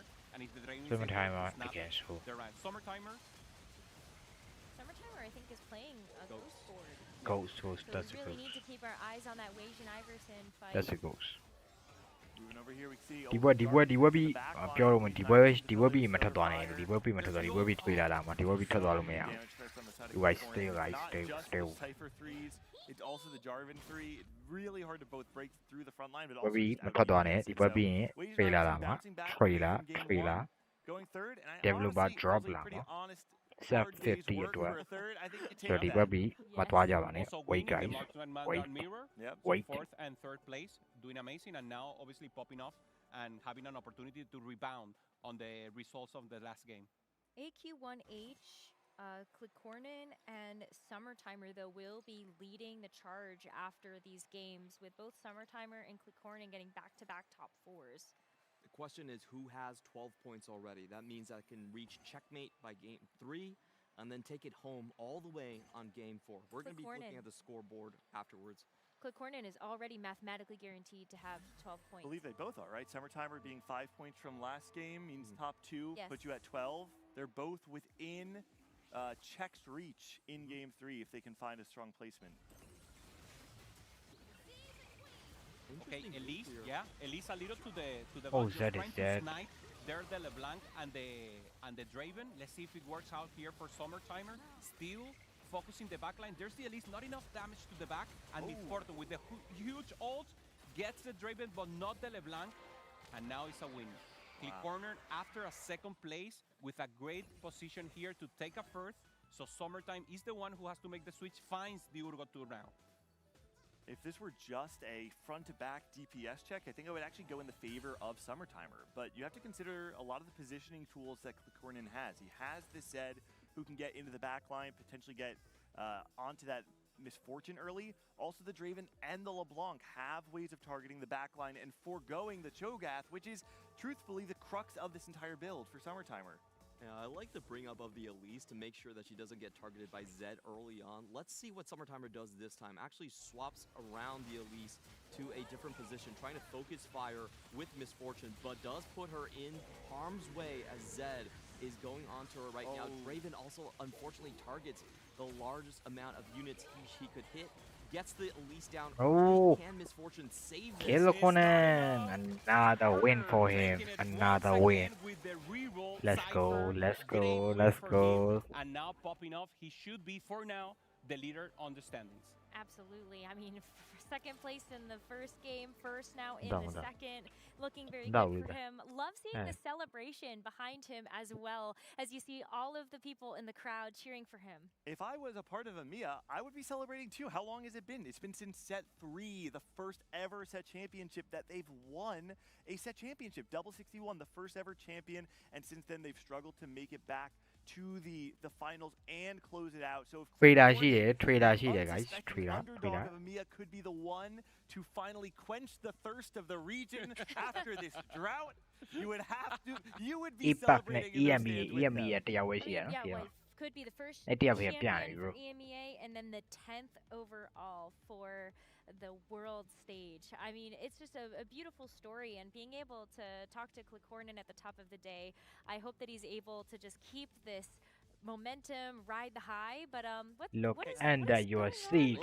Trader What's lobby, going on there? trader What's lobby, under trader our lobby. seats? However, fine. Oh, That's fine. Glowing. Can't bend that hey. much. Oh, Trader lobby, I don't have any- trader lobby. I Developer think- drop, I think this developer might be drop. what it is. Lobby, Got it. lobby, Viral. lobby. Oh, I wonder.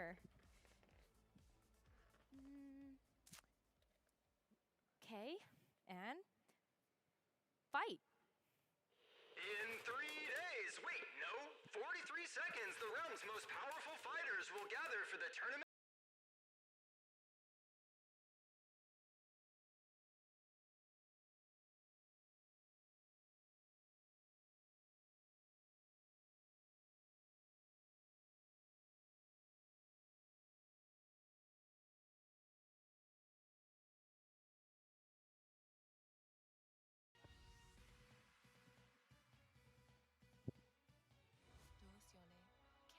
Bro တတိထားမိတယ်အခုရေဒီမှာမိုးတော့မပေါ့။ဒါပေမဲ့မိုးတော့ဒီဆောင်မပေါ့။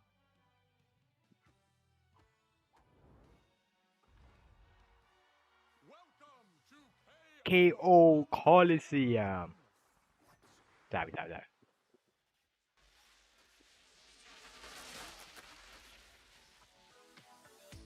I'm Sloan, your set lead and announcer for the next 4 months of non-stop action.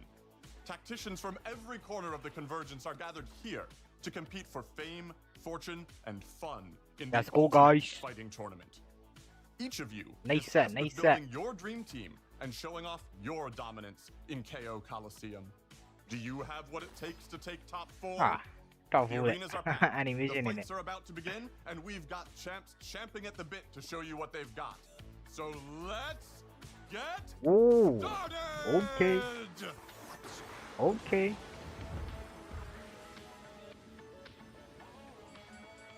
Our first fight of the day is Battle Academia versus Mighty Mech.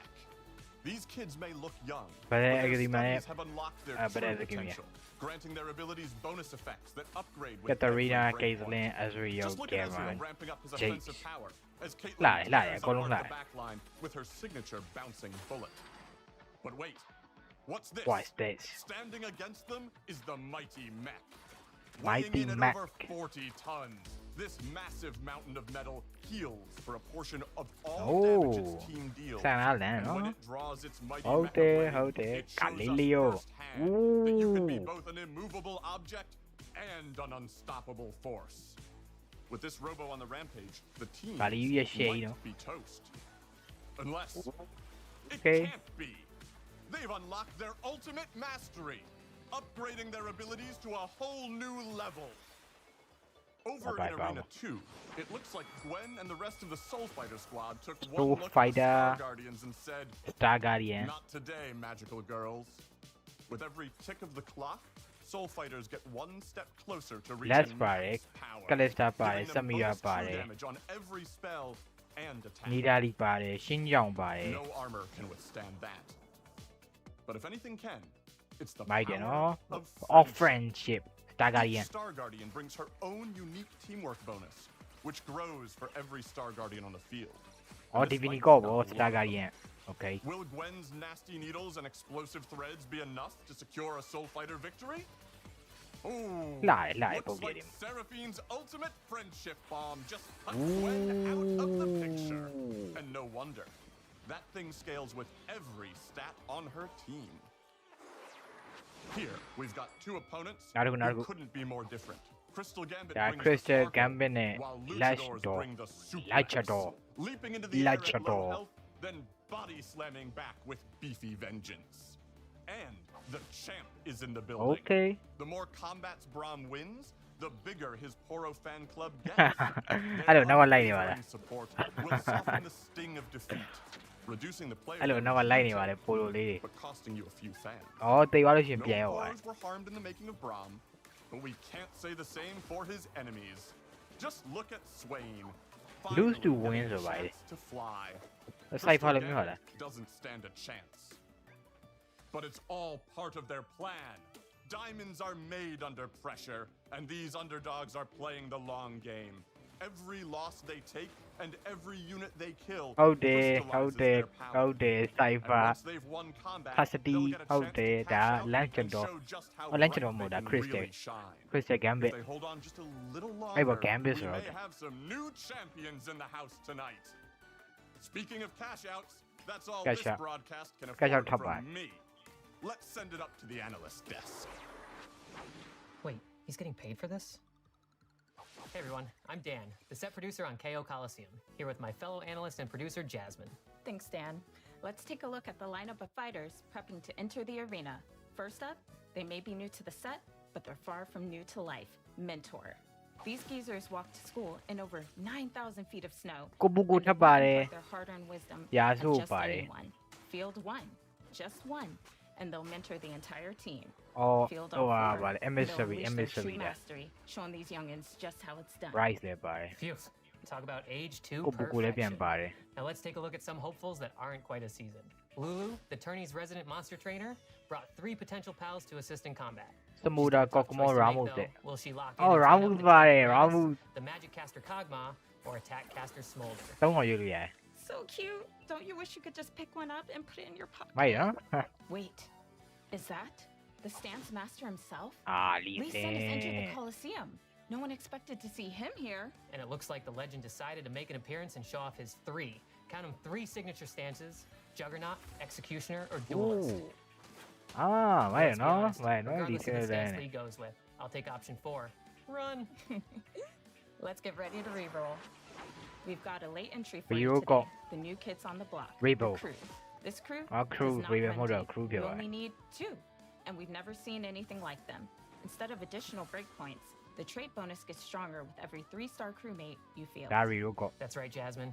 Early on, this trait helps you find crew members regardless of the level, but get enough 3 stars and they'll call in their starship to rain down destruction on the unsuspecting opposition. It seems like an oversight in the rules to me. Now let's check in on the ground for an Here we insider's go. report on power-ups with Milo and Alex. ဘိုင်လို Alex ဘိုင်ချက်ပြောင်း mechanic စ mechanic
Glory found it.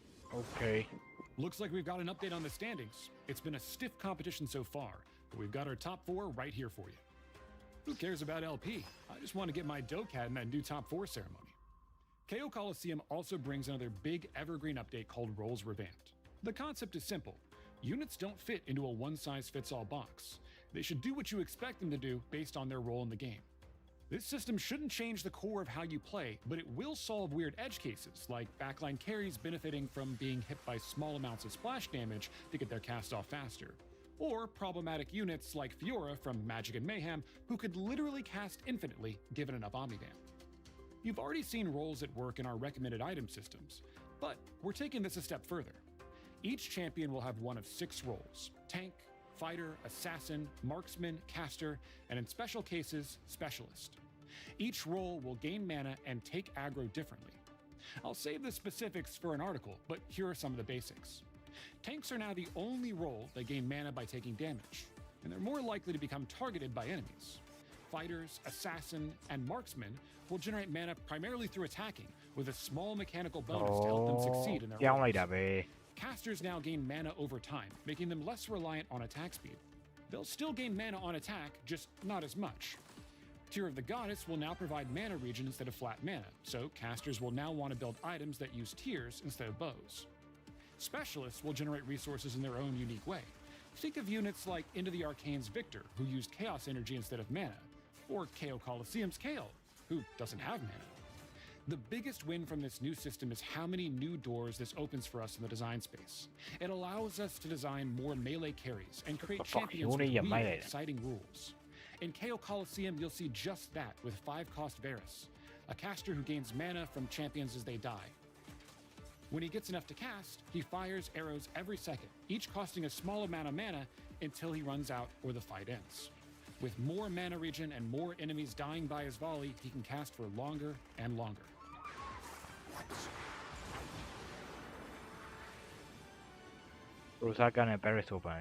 Clearly, now is the time for fierce competition. And starting with KO Coliseum, you'll see the top players of your region competing regularly in our new TFT Pro Circuit. The TPC rewards top TFT players for being consistent and helps them push their skills to the next level, while giving fans unmissable, high-stakes games. And through regional competitions, you'll have the opportunity to qualify and stay in the TPC set after set, not just making competition more consistent for pros, but also more fun to watch as rivalries and stories emerge. We're also deep in the planning phase of the Paris Open. To us, Paris has always been an obvious place to take the Open. France is home to some of the EU's best TFT players and organizations, as well as Renekton. I'm French. So we're so excited to host it at the Porte de Versailles. This is also a great time to tell you that the Open is getting bigger. We're expanding to 768 players this year, 50% more players than the first 2 Opens. For the past 2 years, we've sold out competitor passes in a matter of minutes. We don't expect this change to solve that, but it will get us closer to our goal of Opens feeling like a massive land where anyone can throw their hat in. And for all you tacticians who don't advance past day 1, we're adding a day 2 event, the 4v4, with a $10,000 prize pool open to all competitors. So make sure you grab your friends and sign up. This will also mean some updates in the tournament structure. So please stay tuned to Compete TFT channels for all the latest information. Skinny. Skinny dominant. Both again, Diddy.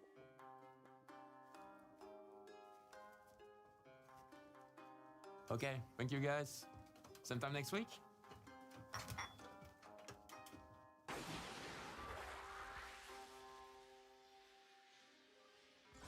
Hey Tacticians! I'm back to share some of our coming cosmetics for KO Coliseum, including the Spirit Blossom Arena you just saw.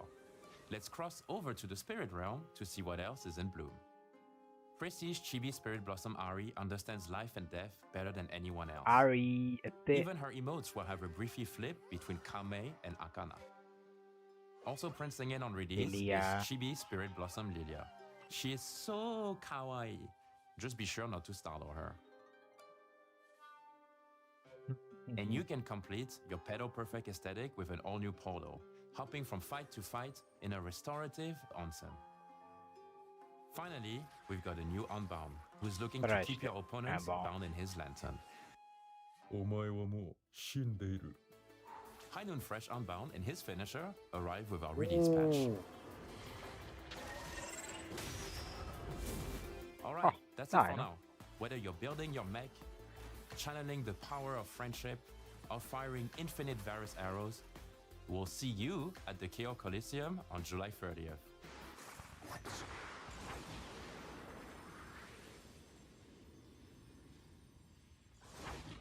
So, they've conquered the Colosseum, but are they ready for the journey ahead? We'll see. No one's ever conquered the mountain. Hey! You're not supposed to be in here! ဒါနောက်ဆက်တစ်ခုကထပ်ပြီးတိတ်ဆုံးတာဒီ KO Colosseum ပြီးသွားရင်နောက်လာမှာ Mountain တဲ့bro Mountain ကိုပါတွေ့ရမှာဖြစ်ပါတယ် Mountain ကဒီဆက်ပြီးနောက်လာမယ်ဆက် After all that amazing action, so much information to digest. We know that, of course. And we're going to be showing you a full game of the new set after the event today concludes, after we have our new set winner. But let's talk a little bit about the Paris Open, because that's the big thing. We know the dates now, the 12th to the 14th of December, so mark your calendars. But it's a great time. People should be going, right? Especially now that EMEA is playing on home ground. Great. It's about time. There's a couple things that stand out about the event. Of course, it being in France, in TFT, it's the original, home of the original champion. To me, what stands out, though, is the 4v4 side event, an official event last at the Macau Open. I got to watch Asa and Rainplosion win, which I think was Team Phoenix Carry was the name of the team winning the side event there. Really hype format. Everybody loves 4v4. Can't wait. Yeah, and those dates are on your screen, so make sure you write them down, get them in your calendar, because you're not going to want to miss ပွဲ it. ကပြီးသွားပြီလားဆိုပွဲကမပြီးသေးဘူးနှစ်ပွဲပဲပြီးသေးတယ် Awesome. The art is ဆက်တစ်ကိုကြီးညာ amazing. ဘွားကြီး Hats off to the ဆက် team. တစ်ကမိုက်တယ် Sloan is right over there. He's အ gonna နို talk မလီ to တွေ us ပြန်ပါ later. လာတယ် Very well done, sir. No one's ever conquered the mountain, they said. That part seems very exciting to me. I mean, we were already workshopping what that could mean. There's a bunch of different theories floating around on this desk on what it actually is, what they mean with a mountain, whether that's already a teaser for the set after set 15, or maybe something entirely different. But you'll need to stay tuned to figure out what exactly is going on with all that. Because, of course, gentlemen, we do have something else that's very exciting, and that's our final lobby here at the Cyber City Tacticians Crown. 2 games have already happened, and some players are already looking to be very close to that checkpoint of 20 points. And I can just say, it clicked for Corin. 15 points in just 2 games, ready to be one of the only players that can actually reach that checkmate threshold in this game 3.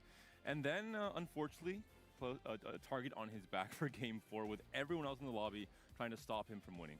I'm going to do my Panda impression and say, what can I say but it's summertime? Because Summertimer is that other player that puts himself in contention for potential check, going 12 points after the 2 games, after that second place to Corin. So we've got 2 players that are starting to make a little bit of a lead over the rest of the field. The very interesting part about checkmate format and about playing in the same lobby for a lot of games is now everyone knows the status of the lobby.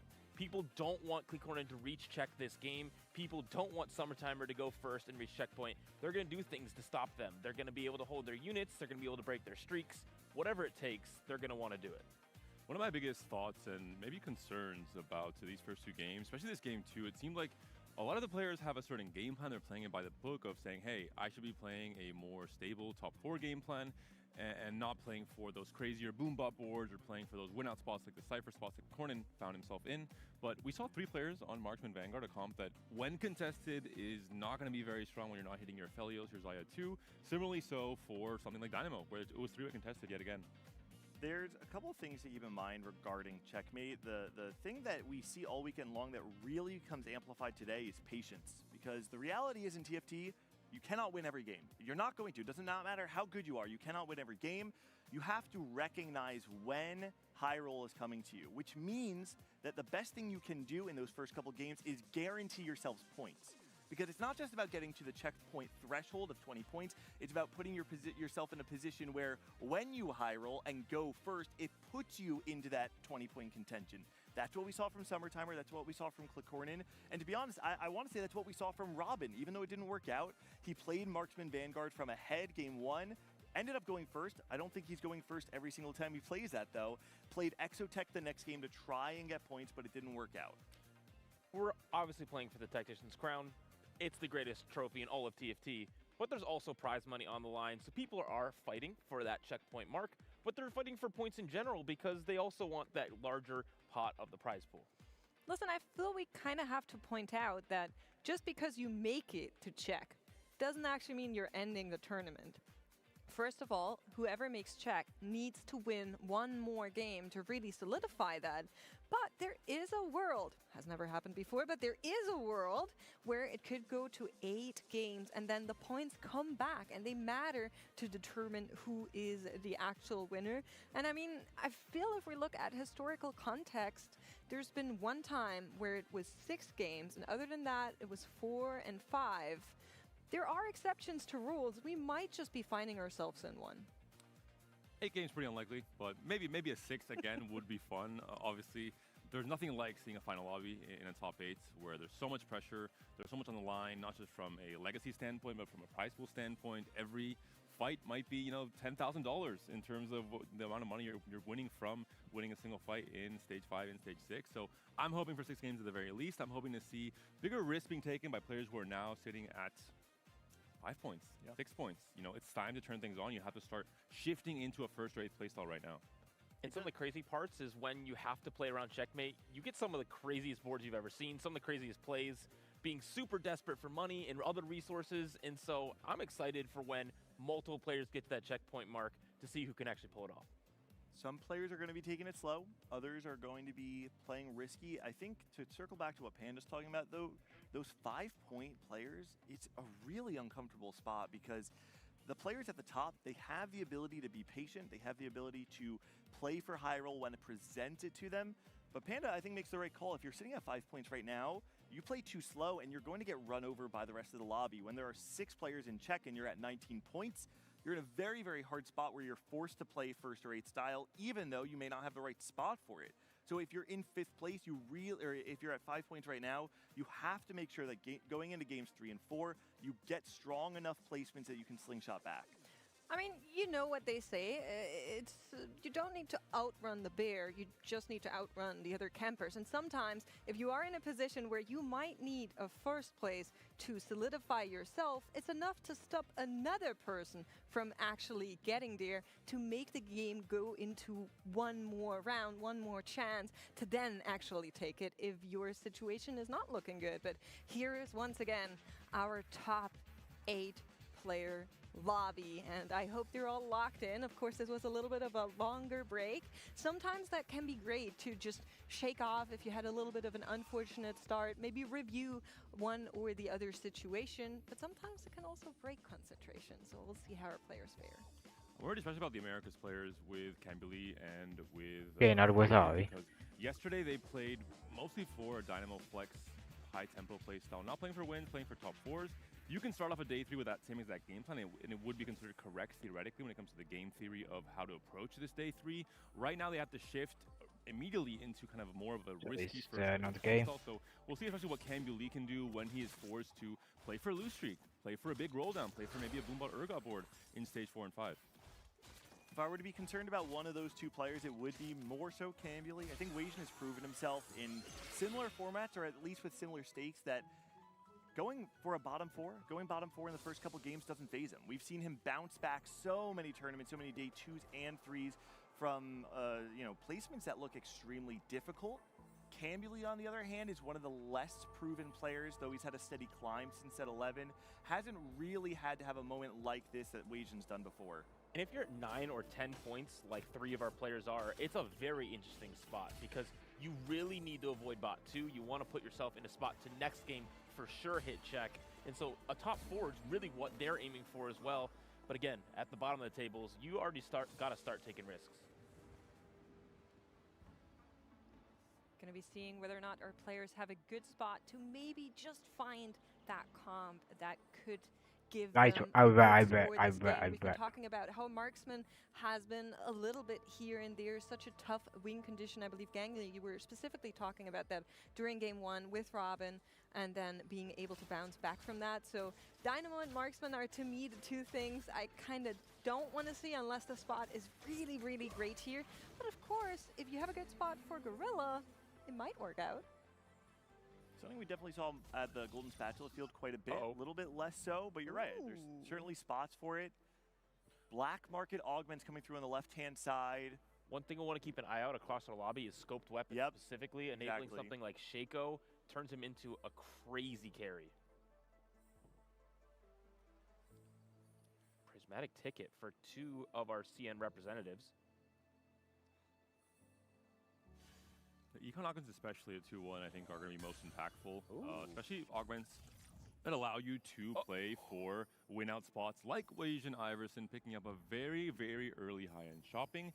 Usually, it's a better pickup on 3-2 because you're down an augment for less time essentially. But Wasian understands, I need to make a big comeback. I need to make a win-out spot in this game. Wasian, Robin, and Corin, all 3 of them going for those crazy win-out high caps. We know high-end shopping is some of people's favorites right now because you can roll on level 8 for that Urgot board, and it can be incredibly strong. Xiaozhu also opening to open fort, right? Sells his board, buys the shop afterwards, playing Prismatic Ticket. This could be something like Cypher Angle. I would be surprised if this ended up being something more like the one-cost reroll. Yeah, selling the Seraphines there. Has the opportunity, though, to sacrifice a lot of early game HP and then slingshot back on stage 3. We got word when that 4th augment from the encounter is going to come through. It will be stage 3, so a little bit earlier than when that sometimes kicks in. Something to watch out for, especially in a prismatic lobby like we are finding ourselves in right now. This is something you have to consider with something like high-end shopping, for example. The relative strength you're losing for picking something like high-end shopping in the prismatic slot is going to be less impactful when there's 3 other augments that could be combat strength augments to support your comp and to give it more board strength coming into stage 4 and 5. AQ&H share the spotlight. A popular pickup, I think this is a little bit less popular on 2-1 though, when you're not getting as much value out of the combat power from it. So I think maybe this might be a read of AQ&H recognizing how many players are foregoing stage 2 and saying, if I invest a little bit into combat power, then I might be able to have a free streak all the way through stage 2. Wasian taking a loss, slamming some items though, trying to not maybe play completely around that loss streak where a lot of the other players in this lobby are, those who especially need to play for some high placements. So smartly wanting to kill some units and save as much HP as possible. You also might have just run into Xiaozhu, right? Who, if you are playing up against someone who is open forwarding, then there's really no way to dodge the actual win there. We saw Wasian's streak being broken on 2-3 last game, and Clement had talked about the importance of winning or losing stage 2-3 because it is the one round that can define whether or not you're able to full streak. If you 2 win into 1 loss on 2-3 versus if you 2 loss and 1 win on 2-3, it denies you the additional gold of 3 streaking in either direction. Yeah, I mean, the value of just having these econ breakpoints, I think, can, especially in the current meta, not be overstated, where the set mechanic is such an influx of resources, such an influx of board power. The earlier you are able to reach that, the better it is going to be. We're seeing a Mordekaiser here as one of the 3 costs in the carousel. Could be an option for the players that are angling Exo.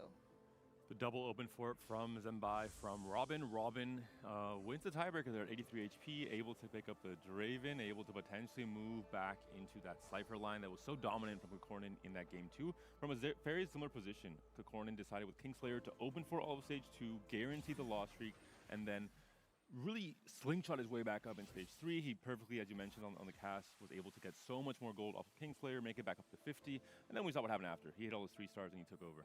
We saw Summertimer's board there for a second, playing Nitro early, but having all 4 of them getting early stacks, and it's a composition that we've seen win a couple times throughout our Tactician's Crown, especially if you can play around those 3-star Dynamo units.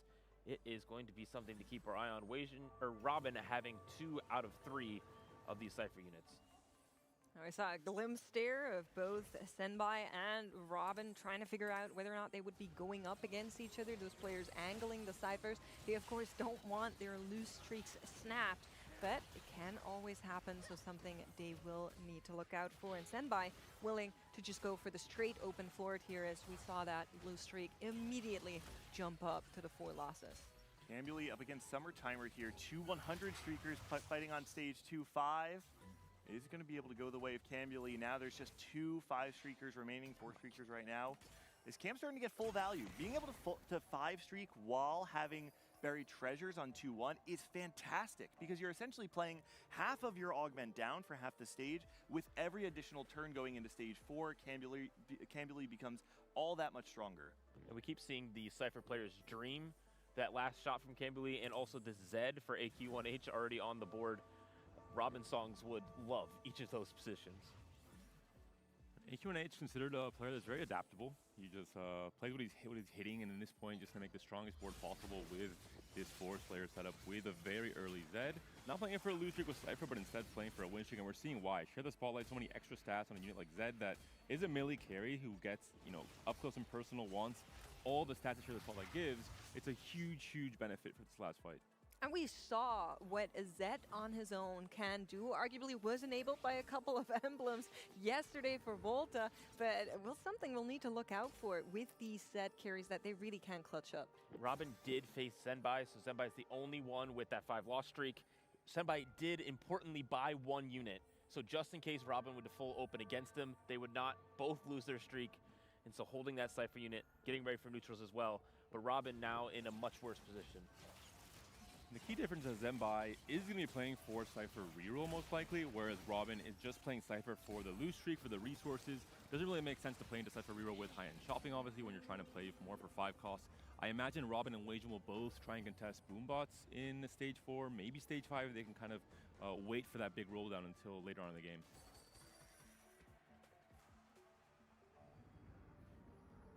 Our 2 win streakers displayed here. Lots of combat strength through the augment for AQ1H, but Cambuli having the item advantage gives him the power early in this game. But I'm curious because we have 2 augments this stage. We're going to have a lot of influx of combat power or econ for many of our players. That's right. The next one is coming up after this fight, and then at the end of stage 3 is where that 4th or 3rd is going to be coming in, and then the last one, of course, on our regular stage later on. So definitely curious on what we're going to be seeing there.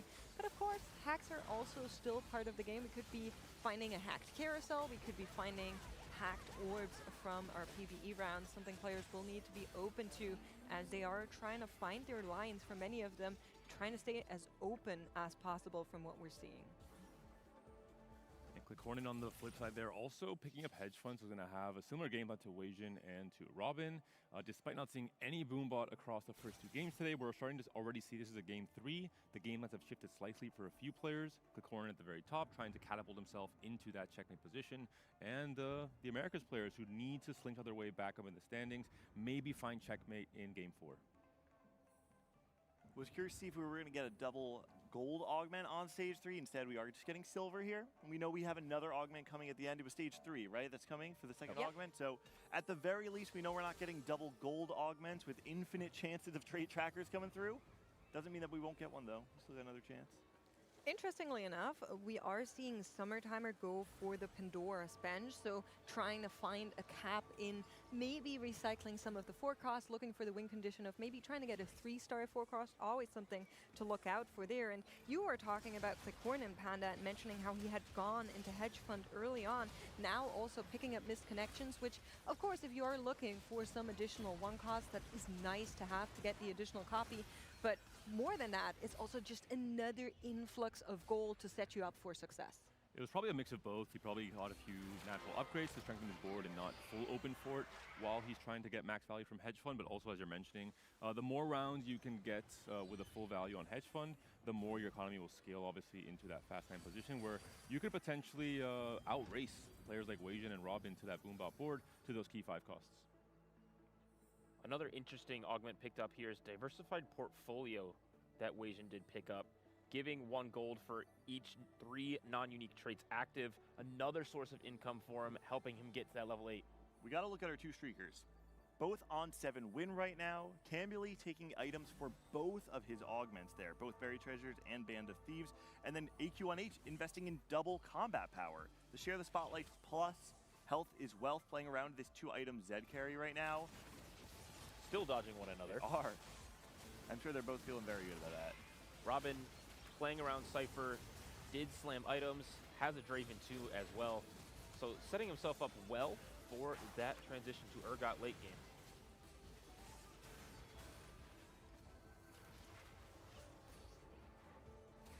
Streaks continue. Both players feeling good. Honestly, if you're Cambuli, I'm wondering if you're not feeling good, because just looking at the two boards, I would put it in favor of Cambuli. You have so many additional items. You have the TG. You have multiple upgraded units up against just this Z1 with items that kind of activate him, but nothing too crazy. Robin's getting spat on Showgas. Wow. The opportunity to get 6 Boombot very, very early is very scary for the rest of the lobby, because that's when that board hits new heights. I will say, only call out high-end shopping, you're normally playing on 8. I don't know the exact line, how it plays out in my head. Like, you're playing 8 units, so you can't actually go 9 and then get the 6 Boombot. If you want to play 6 Boombot, you have to drop a lot of the other core units that tie this all together. I'm wondering if you're ever actually just playing 4 Boombot and then trying to get additional legendary units in instead. I think ideally you can make it to 9 with high-end shopping, especially if you're able to high roll those key upgrades. It's essentially kind of stabilizes your level 8 a bit more, and then you're able to go 9 later on.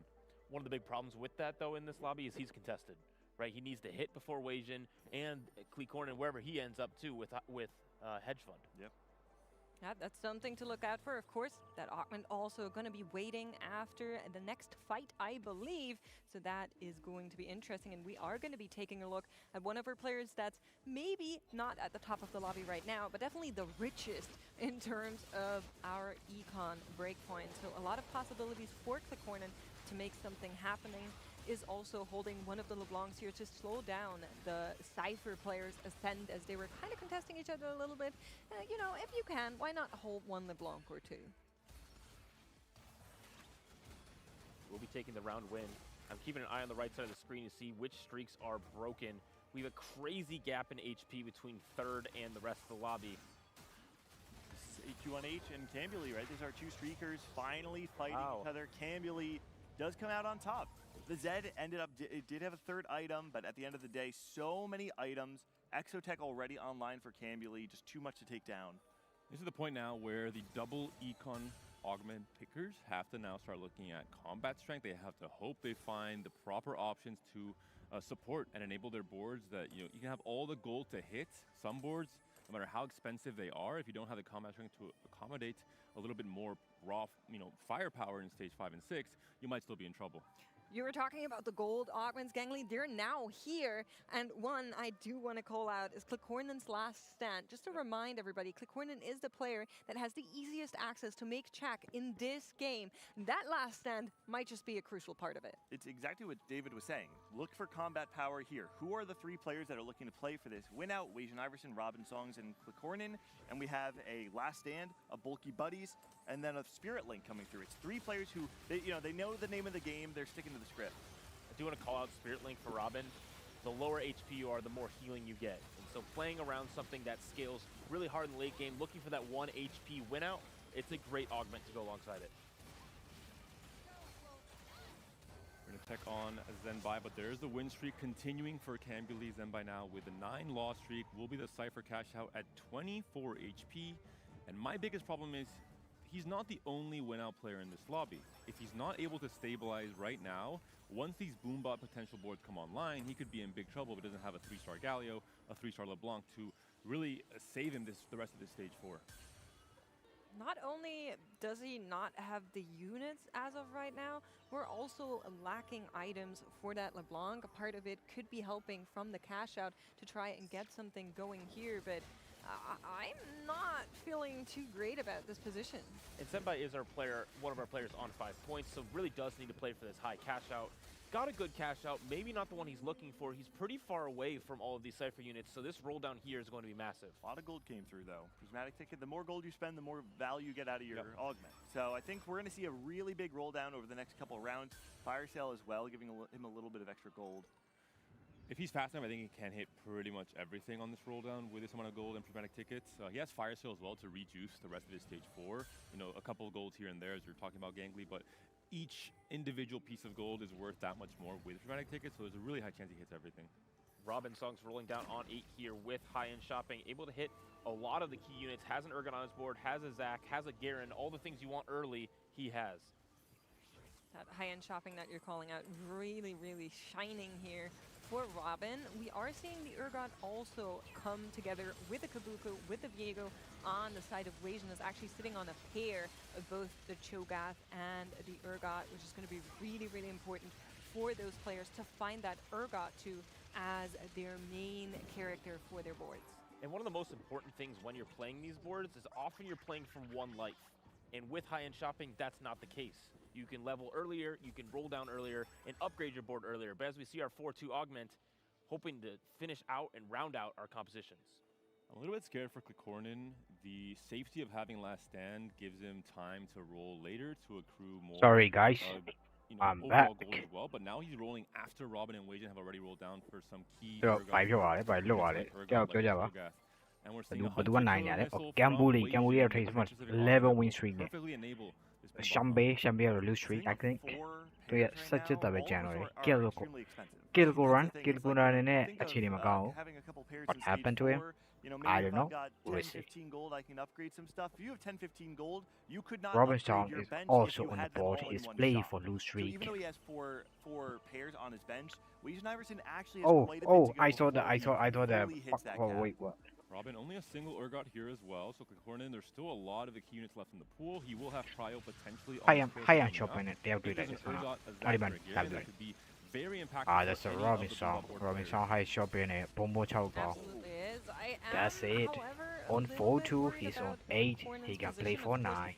That's crazy good for him. He had the up on the economy, but if you are the last to spend your gold, all that's left is scraps. So he might be finding himself in a position where, with so many units all out of the pool, the extra economy is just going to put him on equal terms with everybody else. A little cash out here for Corin, able to get a few more extra coins in the bank. Aiming at level 9, but not yet. He has the extra life when he goes down to 1 life on the 4-5 round. There will That's be done extra at time from Don't his Charlie augment Sona round. Pide Kill Conan. Ideally, you want to be able Kill to Conan fully he's transition playing in one 4 round to lose not streak. lose and proc Less that stand right yes, away. last time proc. It's very difficult. We've seen And players also of the Shambe highest he's caliber playing in for the EMEA this Cypher set, like Salvi, with like the Gogo, fail the first one minute turn ticket. transition into an Urgot board when you have, 80, 90. Ooh, everybody is taking risks here. Get half the board online, but it's going to be That's hard crazy good. everyone else is already Zed on the back line, Shambe. Shambe is a danger. Summertimer is going for it. Great, but no items. It's done the Hasn't whole found the boat. Brave, hasn't found the Galio 3, so is going to need to find those natural They'll wins here. Shambe Is able to take do a just rock. that against a Summertimer, but it's not looking too solid as of right now. Did lose the previous round with 2 gold. You're not making big steps, but there's an Urgot. Oh, Agoi. Kill Conan, Agoi, one today. Corin, no, Corin. He ends up actually going all the way down to 5 HP, and then he gets his turn of getting an Urgot 1. We now have 3 Kill players Conan Maro, sitting on Kill Urgot Conan 1. Maro, do not touch anime. Do a less than a series. High should be named Robinson of the 90. Going for it all right now. Yeah. Also, with being able to roll later, some units out of the pool, but you have a lot of gold to hit. If you're able to hit, you essentially strangle Wasian and Robin out of the game. They could land in the bot 4 if Urgot 2, Zach 2, Garen 2 are found from the corner. The full salt comes through. Kill Conan, Shade, Aurora, Viego, he found everything he needs. Aurora, there's another one. He is trying to play around the bomb board. Yet, no Zach, most importantly, so we're not rolling for blobs. There are no 0 legendary here. Viego, Aurora to Zach, he found the Zach. Zach's going to slow down the roll down. Only 5 seconds left. We still have our items on Morgana. We're going to switch this over to the Aurora. Urgot's not in it either, so this is going to be a last stand proc most likely. This board is obviously not going to be strong enough. We are playing the Cypher player who has that's okay, that's really taking risk. Agod on the bench. A big sigh of relief on the side of Senbai as he sees who he's going up against. Loading into Corin's board, sees that he has not hit just yet. He just proc his less than unit. Less than argument, just proc. So, yep. Corin would have loved to have delayed this entire process by 1 round to be able to roll and finalize a board with last stand on Viego do, as well Gobuko, as the extra gold rejuice to guarantee. Right Bragas now, to he get has to another essentially win this Garon, fight or the game is Viego. gonna be over for him, and Can he does not do have any something? upgrades just yet. A miracle? A lot of Viegos in the shop. Does find a pair of Garens, but really the unit He is we were playing looking around for the was Aurora, I that think. Argot, and with so many already out of the pool, it's just going to be He so don't much play for harder. Argot. This is He is exactly not playing for what I Argot. was fearing. Even though he had the up on the econ, too many units were taken. Pero any yamyare ke konan tu sonia tu Aurora tu star with the main carry in it how so you like be Argot or punch ko matin hai. Thankfully, Summertimer has not hit So any to of the his big any upgrades yamyare yet. ma Has pare. a strong front line and the sniper's focus in the So back line. 9 mana to Diego's down already. to Totally the down less to the than war as in the a main proc DPS. He less is than still in a left alive. proc He's fully to itemized. less than Looks like proc it will with be enough my for yard this high. fight. So The this extra fight rejuice he into win. PvE He rounds takes a could round. be That's really crucial good for the to allow click Corin Conan. to strengthen his board. Maybe find a Cho'Gath. Maybe pivot into a Dynamo board instead, considering that Weijin and Robin are taking so many of these key Boombot units. That's We've big seen for Zed him. do these things before. And Zed, I've Zed, been here Galio, before. a This guy faker, heals a maybe? lot. That No, whole no, ambush this here. time no Galio faker. says, nah, not with me, and Senpai hangs in there. You know, we've also seen that before. So We yeah, did. Shambe he just winning hit and clutching up the Draven, fight. When which is Gangly he said need. on day one that Does he Galley does need? not do damage, And yeah, I then almost threw up. Kelkonen I he's was wrong. still I was searching wrong. for He's a his menace. unit. He is. Viego also with the you get to see a IE, little bit of so what he has AQ on no H2 choice to cooking give up it on the other side, anything for playing that. the Zed, the Divinicore Zed, a line that you really are only ever playing from So, Tempo. So those early game slams from AQ just on so H is risky brutal. for him. Kelkonen, can he do something Corin is better? going to get a little bit more juice in the tank after this round. Still has a lot Yumi, to you upgrade myself in to order to Yumi reach also that high here. cap. It's getting very scary So though he for need a Robin Song, Gopuko Vision, too. Iverson, Corin, and all these players who, whether or not they So reach they're that both cap running of around. 2, Zach 2, the things that really make it come alive. You know that Zenbai So has hit, Flash 2 and is you are going to be big for rotating him. into him very soon. The problem for Senbai is he just doesn't have as many items as he needs. There's so many carries on the side. Kelkonen He's also not doesn't able to have itemize all of enough them. item But to Corin play on the other around side it. has started to upgrade some of his legendaries and now playing around that Renekton too. He's going to be quite strong. Also taking some of the items off of the Aurora and onto the Vex here to try and get a secondary carry on the board whenever Aurora does. So Kelkonen tunatuya Robinson tree any yamyare nialo Robinson anayumala Dunai male Shambe Jibamale now te Dynamo bone and tweet Shambe Kelkonen going for it. Kelkonen he's still strong for it. Graga 2 with a full item. Robinson, can he do it? No, Kelkonen take wrong. That's a very high risk, high reward play for him. Damage to that pack line. First of the mods comes through for Clickcorn on just 1 life. Minor last stand was nerfed, if I am not mistaken, in the last patch. A little bit of HP was reduced, so the board is a little bit stronger than, or weaker than it would be in 14.6. We'll see with Clickcorn though if it's going to be enough as his kind of singular piece of combat strength. Summertimer we're on board with now. Summertimer with the Nitro Dynamo. That's so bad. He might lose here. Doesn't look like that at the moment, so he's That's not really good for him. Oh, he met with the Robinson. So Shambe is winning back, and also Kelkonen. He has a very high. I mean, he is man, the high rate gonna be hit. But still, Kambuli lost to the Kelkonen, and Shambe is also still winning. Robinson is in danger. Robinson is in danger. Passing of the guard when it comes to the tempo of the lobby. Kambuli, AQ1H played for high tempo, played for preserving HP. Asian version also in the danger also because they play in the high lobby because of the first argument is the blood market argument from the prismatic. That's really big. For the war stage, they play with a very big high bow, high cost boat. That's why they're playing so bad. H1 is really hard to go in. That's right. Asian version also has a guarantee big hit for him. Robinson, that's a Robinson against Asian version. They are both same augment. Asian is still winning. Guarantee is good. Guarantee is big. Asian take down the Robinson for this round. Robinson, I think he is enough to survive. Yes, that's true. And Weijin making full use of bulky buddies in this fight to get the extra HP onto his units. He's scaling. He's learned.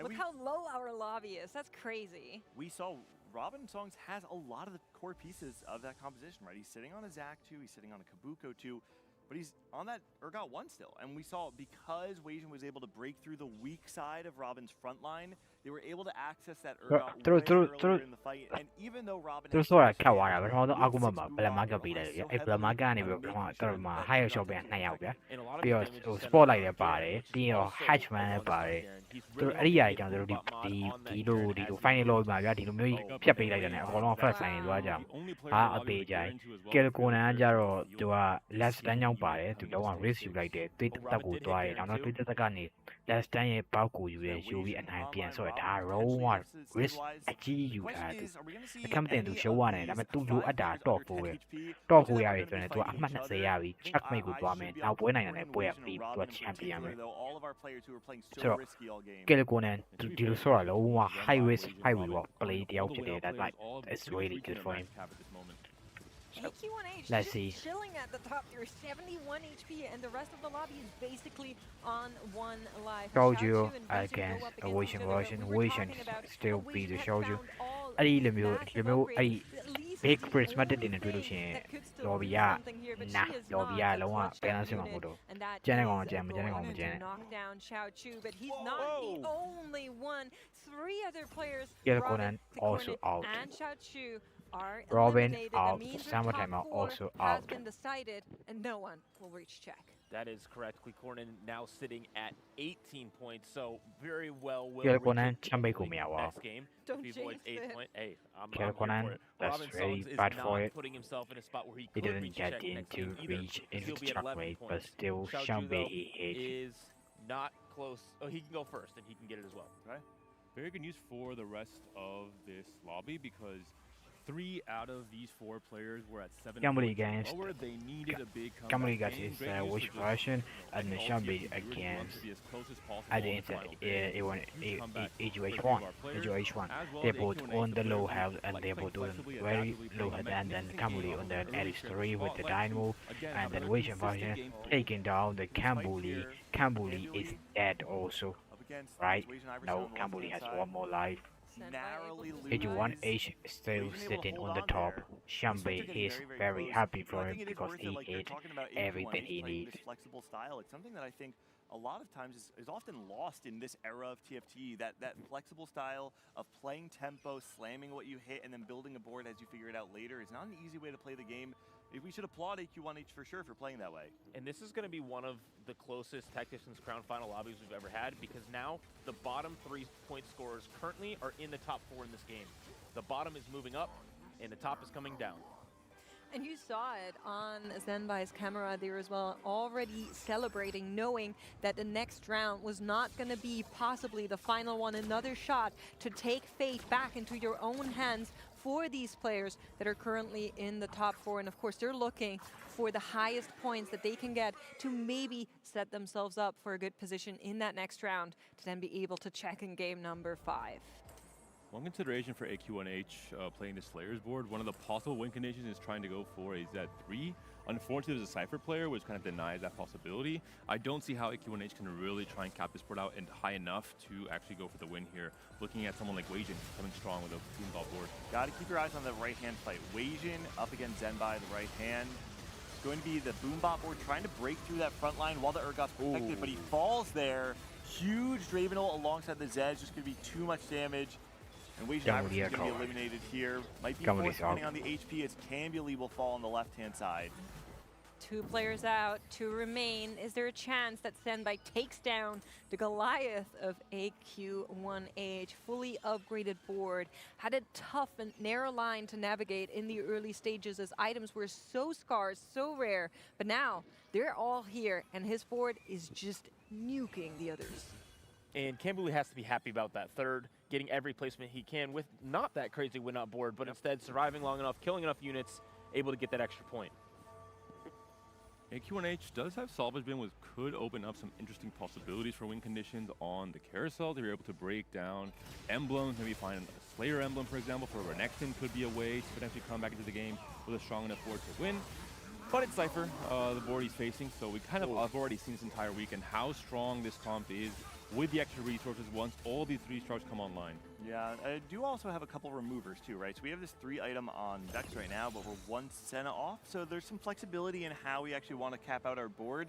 I feel like if you're AQ1H right now, you have to kind of step back for a second, take a breather, and figure out what is your win condition, because I don't think it's very obvious at this point in time. You're going to be outvalued in terms of, you know, board evaluation most of the time, and it might be something like you're outlining. Find what it is that comes up on Carousel and see if you can find one extra out. There's an open cloak as well, so the Slayer Emblem is definitely a possibility. With the Senna 3 giving the extra AD to Renekton 2, and some items being shifted over, that could be impactful enough. Renekton could potentially wrap into the backline, onto the Draven, onto the LeBlanc. 像没有难过， We 看 will 到 have a few more fights in this game. 一关 Draven 嘛， ramping up the 对 mana 吧 will completely delete the backline. 没 This 去 is 用 gonna 没 be 下 a 掉。 an interesting positioning 三 because 那 of share the 3啊， spotlight. 三那3 Makes 呢 it very？ tough. 哎，喂 It's going 喂 a little bit better this time, but the Zed does fall down. Yeah, and like you're mentioning, that, you know, the fact that he knows he has a couple more rounds to maybe find those final upgrades and a chance to pick something good up here in the carousel to maybe help the board do something against the Cyphers. AQ1H says healing is not what you're going to be getting as he takes away the Hextech Gunblade from Zenbai. That's a huge pickup actually for AQ1H. Being able to find some sort of healing item to throw on a Senna 3, especially when so much of Zenbai's board is about foregoing the front line, trying to get damage onto the back line without having to break it down, means that maybe you might have enough to either put it on the Vex and get the additional value of the Omnivamp on Vex, or go full damage plus healing on Senna. Well, Senbai also finally found Shred. Got that even Shroud, now is able to do even more damage from the physical carries on the Cypher board. There is a chance that this could be the final fight if it's enough for AQ1H to take down Zenbai's board. We're going to be watching as the spotlight unfolds onto the enemy backline to try and pay the way for the Zed to reach that Zena in no time. And Zena is under attack. Renekton does take her down, and it doesn't look Garen? Oh, he missed! like it's good enough. You had one job, Garen. Dummy, what is wrong with you, Garen? It was that third cast, too, that went backwards instead of towards the backline. This Garen AQ1H doesn't watch out for那个副队标的没压掉。 But he's the god of the net. This is his job. AQ1H, it does have a bit more scaling off of the Garen. Another mod comes through here trying to get maximum power onto all of his carries, which are quite a few of them. We're seeing here the Senna, the Garen, and the Zed himself. The problem with Share the Spotlight is obviously you can get your carries as far as possible from these damage dealers, from the Zed, from the Garen, making it very hard to have these fight RNG wins with Zed getting onto the Draven early. Keeping an eye on these Garen casts this time. Will they find their mark? A good one that Okay. time, but the Galio was on there giving a lot of stuns. Okay, Getting the backline once again could be the difference. It just is going to take one fight. Healing up a ton is this Garen. One more cast coming through onto the Draven. The Zed going behind though will win the fight, and AQ1H wins the game. Wow, what an incredibly played game by AQ1H, playing a style that we don't often get to see, especially on the global stage. Playing around tempo, playing around what he hit, slamming things like the adaptive helm on an early Zed, really showcasing that he's saying, if you give me enough resources, if you let me play the game for free, I'll make it to the end game and I'll figure it out then. And this comes down to 4 players playing for a win-out, not applying any pressure, allowing the free wins to come through for both Cambuli and for AQ1H in this case. The buff to Garen last patch also I think helps a lot to elevate this Slayer comp to find a win condition. We saw how important Garen was, not just for the mods, but for the unit himself, right? With the reduction on the mana, he's casting so much more often, dealing so much more damage onto those backliners.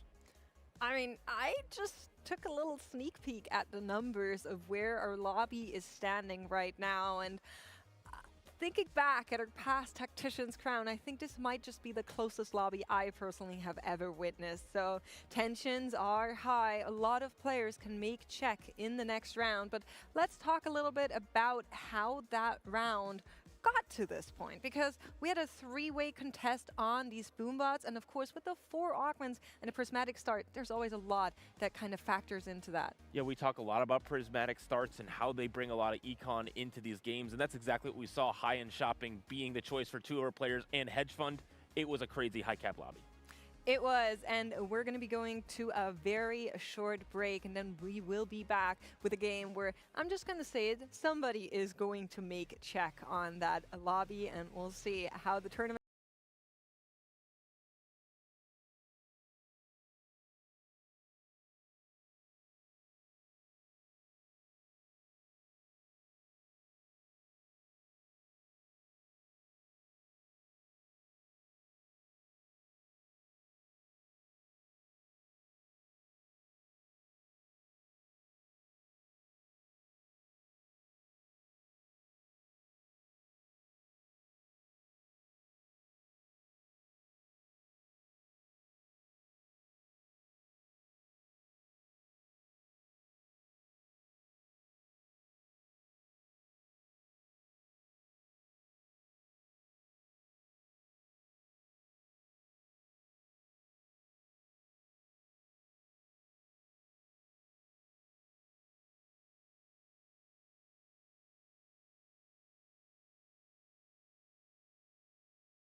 Welcome back here at the Team Fight Tactics Cyber City Tacticians Crown. And one game does set us apart from when players are going to be on check. That game is going to be starting very, very soon.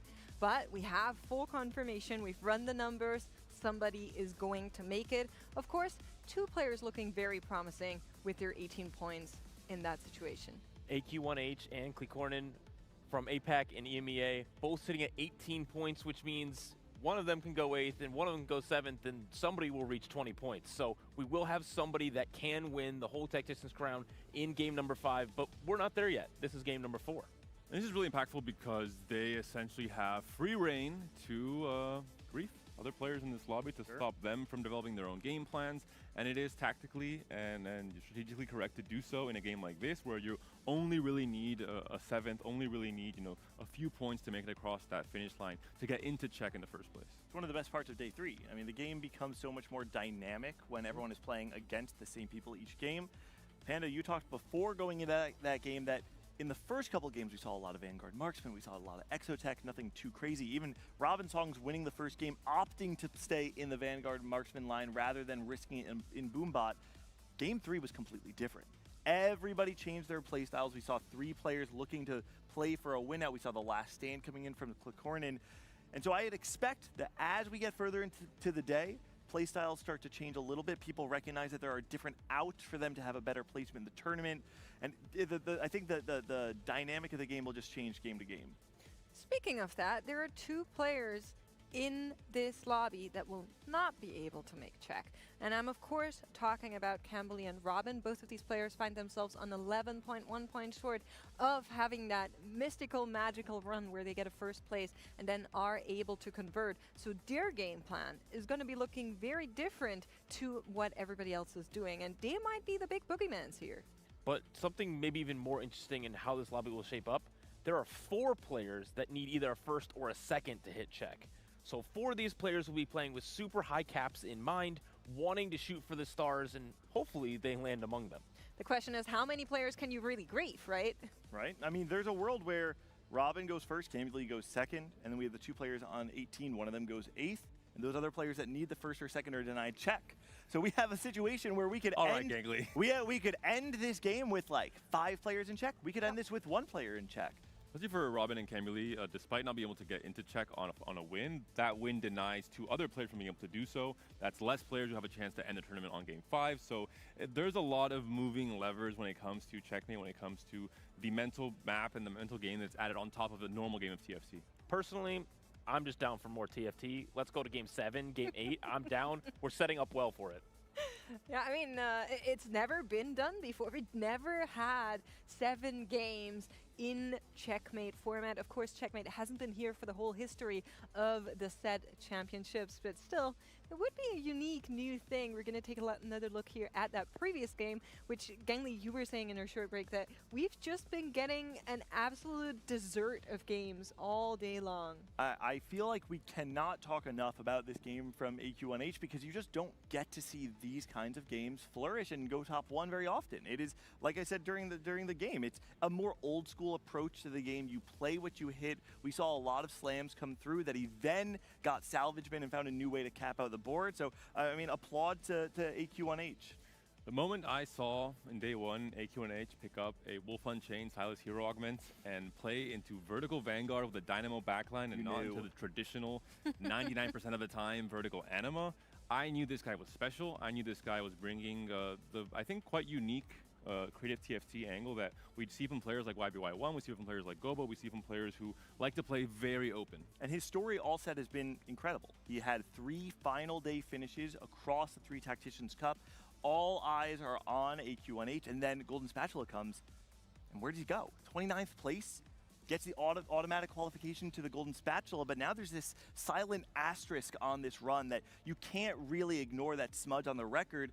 And then everyone's looking at Summertimer, people are looking at YBY1, and he comes out and he makes top 8. And he's doing it again, doing it the way he wants to play the game, and I love that he did not lose confidence despite the weak performance at Golden Spatula. He's top of our lobby today, top of our groups yesterday. But he's just a coach, by the way. Just the coach for Flash Wolves. They may need to maybe reconsider that. Coach Diff. Yeah, I actually do wonder if Flash Wolves are maybe like, hold on, we might need to switch some roles here. Or, you know, maybe it's just really good news for the team. We see a lot of the key players from the Americas not competing in this final day, but definitely supporting and watching and cheering on the Americas players who, let's be honest, all three of them need a big comeback in this next game. They need a big comeback potentially also in that game number 5. They will be playing essentially spoiler, trying to have this tournament run for as long as possible to come back into it and maybe have a miraculous chance like Jack over there is hoping for a game 7 or a game 8, which I've never seen before in Tech Round. I mean, it'd be fun, right? Like, setting history is always a great thing, especially before this new era of TFT that we've heard a lot about throughout the weekend. TPC's coming, a lot of exciting changes. The players get to kind of put their stamp on the last Tactician's Crown of this like merging of the regions era we have in TFT. Honestly, I cannot wait for the cups where EMEA goes up against the Americas and APAC goes against TN. That's going to be a weekend. I promise you do not want to be missing in the upcoming sets. But of course, before we get there, we have a whole championship to get through today. And just a quick reminder that we do have a show match of the new set at the end of our day as well. Hoopa is actually going to be playing, and I heard some rumors on what the rest of the caster team will be doing. Don't tell them. Oh, don't tell them? No, don't tell the people because they're probably watching. The competition's watching, no? Oh, yes. We're certainly Fox watching will grief us. the Tac Crown broadcast to try and get information on how to grief don't. That's right. I'm not saying a Makes word. a lot of sense. Going back to this game 4, though, I want to analyze a little bit Corin's spots. He's a player who played 9 out of 12 games of reroll in day 1 and 2. He's a player who he considers himself a reroll player first and foremost. Went into more of a fast 9 line here. We saw the transition was not the fastest, trying to get into that boom bot board, eventually a dynamo board. This is the game now where he can play reroll to great effect. It's a it's a play style that really stabilizes you early, allows you to preserve HP, potentially bleed out to a 5th or a 6th, which is all he really needs to make checkmate. We saw this exact play happen yesterday, at the end of the day. Corin narrowly on the cutoff of the top 8 going into it. He had a bit of a lead on the rest of the players trying to qualify into day 3. And so he said, you know what, I'm going to play it safe. I'm not going to play any sort of Cypher, any sort of high cap. I believe it was Vanguard Marksman that he ended the day on. And he took his points and he made it here. So I think he knows how to do this, whether it's reroll or one of the 4 costs that he's been able to play to a 6 or higher. I think he has the tools in his belt to make it. I want to bring back something that we were talking about during the pre-show of day 1, and that is how conditional some of these win conditions are, and a lot is on the players to identify them and then play to those outs. And I am specifically looking out for these in this game, and of course the game after that. Something like the hero augments. You mentioned Wolf Unchained. We also saw Alter Ego come into play for Corin in one of those games earlier on during this tournament, as well as emblems. That is going to be the one thing I'm personally going to be on the watch out for during the next game. I'm sure Clement would also love to see some of the players tracking their traits coming into this game for trying to find the setups that could maybe not guarantee, but definitely propel some of the boards like Exotech into that win condition territory, having the right emblems fall through. We saw Trade Tracker workers also with the Graves line, for example, across this weekend, even with Exotech from Setsuko in that day 1. A lot of different ways to play it. I think the thing that stands out to me about this game 4 is that game 3, you had a lot of players who had to decide, do I want to play by leaning into the variance, play for something like high-end shopping, potentially get 8 points? 11 points for Cambuly and Robin. That's something you called out before, Jack. This is something where you can choose to play 1st or 8th, guarantee your spot and check the next turn, and like we said before, denies check. But also 11 points means you get a 4th, you get a 5th. It's way easier to win the next game and then get yourself back into check. I don't know what the correct answer is because these players have the freedom to either shoot for the stars, go first, deny check, or make it easier to high roll because you basically guarantee yourself, an extra game by playing for check the next game. It's very hard. It's very complicated. I don't know how the players are going to approach the next game. And this is part of why, especially as a viewer and commentator, these games are, this format is so fun to watch because there's so many different strategies that come in outside of what does your board look like? What does your positioning look like? It's now, what's this guy playing like? These guys need to play for first, so how do I stop them? Do I need to play for first? Obviously, we can't all go first. And so that, in this game, is going to be the dynamic of A lot of us need first, but we all can't have it. It's also where players that are from CN, for example, have a big advantage, playing a lot more checkmate than other regions when it comes to the regionals, when it comes to pretty much all their tournaments.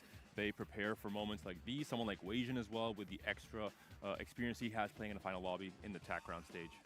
Can I just say how much I love that we have all of our regional hubs represented across the screens here. Chengdu with our players from CN and APAC. We have Delistere with Weijin, Cambly, and Robin, and Klikornin from Poland. All of our hubs coming together, and what's also coming together is a treasure dragon for all of us. And I've mentioned it a few times across this broadcast, but I'll mention it again because I think it's very, very important. You can guarantee a pan or a spatula with around 20 gold on average. Maybe not guarantee, but you have a high likelihood of hitting a pan or spatula with 20 gold on average when you roll that amount on the treasure dragon.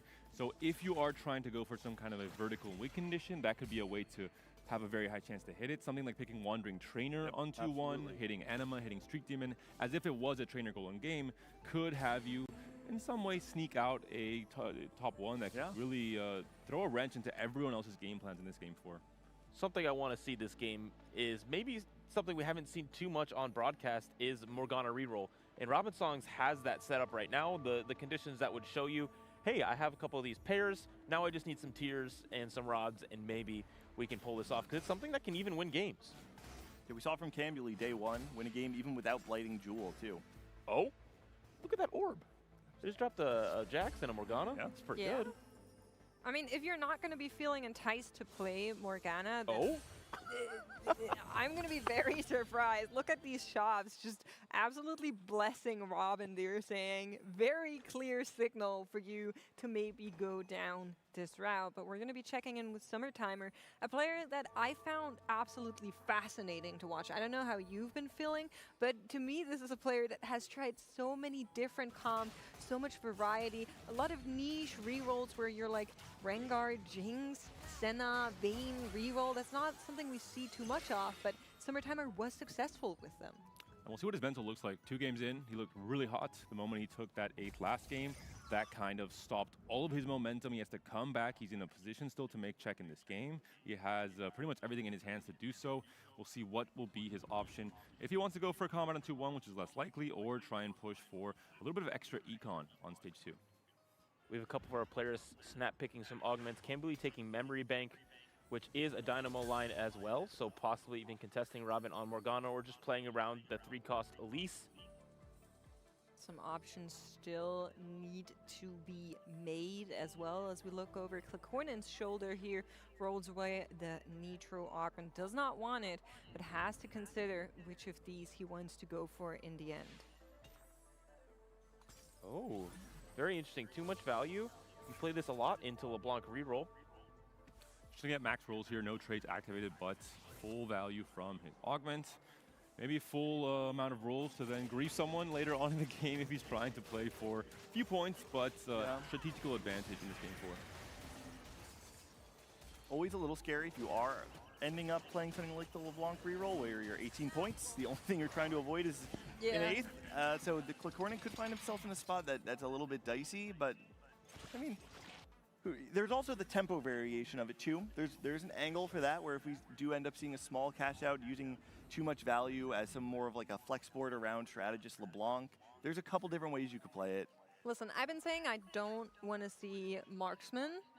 I think if there's a game where you play marksman, it's if you're one of the 18 points players right now, AQ1H and Klikornin, all they need to do is not go 8th to put themselves on check. Well, one of them is going to make it if the other person does go on 8th anyway, but I kind of want to come back to the memory bank you mentioned, CLE, because we saw a game where a player picked up memory bank as first augment yesterday. Panda was kind of making a little bit of a sad face there. Experience from EMEA picked it up from a spot that wasn't too great. A lot in the Dynamo, if you are going down that route, is going to be depending on being able to win early on. That being said, he does have a upgraded Morgana, so there is that in favor of Cambly. Looking at Weijin boards here, similar to last game, he is not picking an augment that gives him immediate power. It's more going to scale perfectly into the late game with Spirit Link. So this is an augment that Weijin is once again thinking, I'm on 12 points, I need a win to try and get into check now. This is the moment that I think he really tests himself as a player. Do I have the skill to get a win here when I want to? Probably does. He has to have the right mental. He has to not feel the pressure coming into this game 4. And this is one of those spots for Kambuli that is a good memory bank spot. You have 3 Dynamo on your board already. And the way that Augment works is the more mana you cast, the earlier you can get that cash out, which is an Aurora as alongside of Zanya's. And so having 3 of them on the board means they get more mana and they cast more because there's more of them to cast.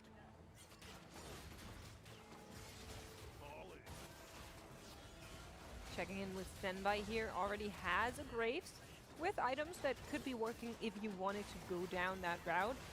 Also had the option to Pandora them, if that is what you're looking for, but I think he might just be saying, okay, you know, if I have a good spot for that Graves, if I get a couple more copies of him to maybe play around the Golden Ox, I shall do so. This is the Graves master himself, the prophet from day 1 and 2 who made this Graves comp work so well. And this is a wide carousel. Okay, Panda talked about this at the beginning. This is the Treasure Armory encounter. Panda said 20 gold gives you a very high chance, very high likelihood of getting one of those on the Treasure Dragon. And so the question is, which players are going to be playing for those spatulas in the pan? Weijin and Zenbai both grabbing those. Weijin getting also a Cypher unit alongside that. He is playing around Spirit Link, so wants to lose and spike late and have that win out potential. And obviously playing around Draven and Cypher is the best way to do so far in this tournament.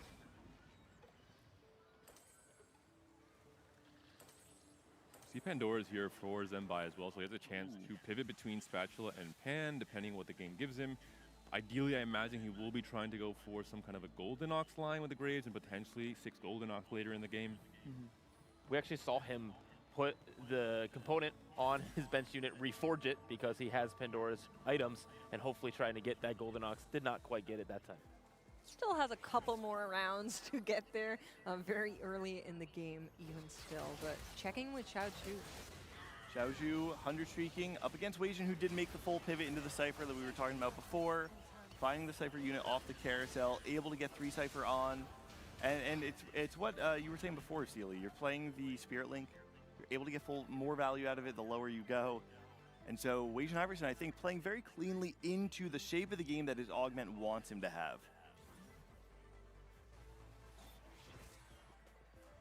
2 win streakers at the top of our lobby, Xiaozhu and Robin.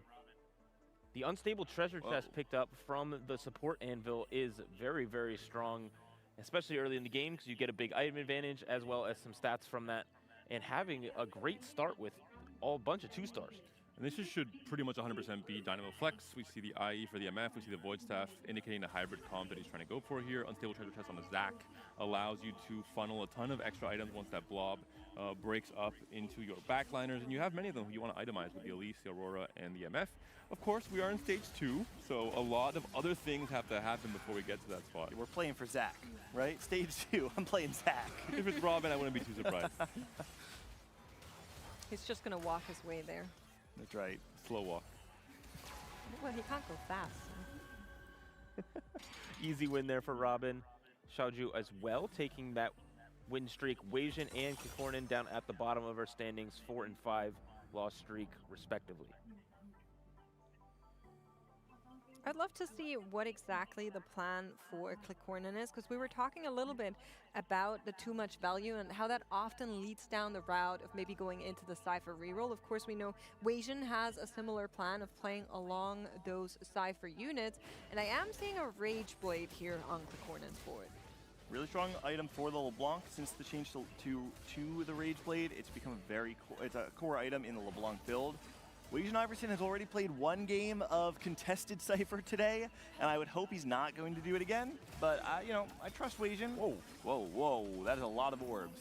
And this rejuice might actually change Weijin's game plan altogether. I think with the open pan, the potential for a Reforger, and the Cypher online now, they don't want to play contested as you're mentioning, Gangly. He might be playing for a Boombot board, whereas Corin still has a chance to play either into Cypher reroll or save all those rolls for an Exo line with the Rage Blade built. Exo was his comfort comp in the day 1 and 2 outside of playing those reroll lines. He also played a lot of Cypher though, so I think Corin not too opposed to maybe also still go there depending on what Weijin is doing. We're getting a little bit of a glimpse of our 200 HP players, and they're not going to be going up against each other. So it is about streak defending on the top and on the bottom of our lobby right now for all 4 players. There's a strong board on the other side of Zhaozhou though. The front line is not as powerful as his, but you have this ramping Kog'Maw too. But yeah, the front line is going to crumble for AQ1H, and so Zhaozhou is going to be able to maintain that streak. And we see it on the other side of Robin's songs as well. The key item combo right now for AD Flex is that Rage Blade and that Kraken's Fury, and now we have Prismatics. Belt overflow for Weijin with a boombot spot. This is the kind of game you're hoping for if you want to go first. No econ from his augments. There was a big rejuice from the Krug's PvE round itself. We'll see if he thinks that's going to be enough. Or maybe he wants to go for Tiniest Titan into a massive Cypher cash out instead. He's thinking about these 2 options. He definitely has a lot to consider. Rolls away the belt overflow and says he wants to stay on that line. Tiniest Titan is going to be the ultimate choice, but we're getting more options coming in from our players here, and a lot of more generic board power, but somebody else picked up the belt overflow, and it is going to be Corin. Another interesting augment picked up for Zhaozhou is playing around that Bronze for Life. We saw that in game number 1. Right. Fantastic. And he already has the setup for that, playing around Nitro. Currently has it on his board and has great items for Zeri. Curious to see what this augment pickup from Weijin does to Corin's game plan. Corin, even if he wasn't scouting, he's seeing it now. They are facing up against each other here on the 3-2 round. And now Corin has to think, do I want to contest Cypher, potentially go 8th, but maybe also stop a very strong player like Weijin from having a win-out spot with Cypher of his own? Even if Weijin wins, just delaying the time at which he hits his 3 stars could be enough to stop him from going first. Right, we are seeing the cash out there. And this is what I was saying before, having the tempo variation of the Cypher allows you to kind of bypass sacrificing all of your HP. You can play it alongside this kind of flexible, too much value board. You get 3 Cypher in, yeah, it's not as many stats as the 5 Cypher would be, but at this point in the game, Corin has the opportunity to play, not necessarily from ahead, but on cadence with the lobby, have a strong board in stage 3, and save a lot of HP. Robin was not one of the players that picked up Spatula or Pan from the carousel yet. However, I see an emblem here, so he really is playing a little bit of Mordoc's favorite in this game, getting everything to make this comp strong. And Bastion emblem did get changed to give a lot of AP when you put it onto a unit. And so for somebody like Morgana, obviously you get the resistances, but you also get a bunch of damage. It's kind of a damage item. All those drops coming through are going to say a lot about who's going to be spiking later on in the game. We did see Weijin Iverson had both the Pan and the Spatula, and so taking the Tiniest Titan there, maintaining a lot of HP, playing more for an econ-focused mid-game is going to say, hey, I have the tools to spike harder than anybody else in the lobby, but I need the resources to get me there. And one player we haven't talked about since this augment choice is AQ1H, who has a Spatula alongside Invested, which is one of the strongest ones in the game currently because it gives you a lot of gold, but also the rerolls you need to get to level 9, to roll down, possibly hit Urgot, and he has the opportunity for Boombot Spat, which we've seen be very powerful. Would be a ballsy play from AQ1H to play for a win out at 18 points, to play into a Boombot line that we've seen fail so much across the first 2 days of this tournament. Despite the strength of the comp itself, it came into the stats with a 5.12 AVP after the first 2 games. So really risky line from AQ1H, but he's taking it. I love it. I think this is such a strong indicator from AQ1H saying, okay, listen, I might get checked either way as long as I don't bottom 8, but I can deny technically everyone else. There is a world where only one player makes it onto check, and he's putting himself in a position where he is going to be able to possibly do that, depending on whether or not that Urgot does actually come around. We saw in the previous game how contested Boombots really are. Well, it's both of them too. Corin and AQ1H are both on 18 points and are playing risky, high-capped lines. They're really looking to make a statement, but also either of them could go 8th and not make check. I do think the Corin with the Cypher line is not as risky because you stabilize once you roll down after your cash shot on 3-7, going to stage 4.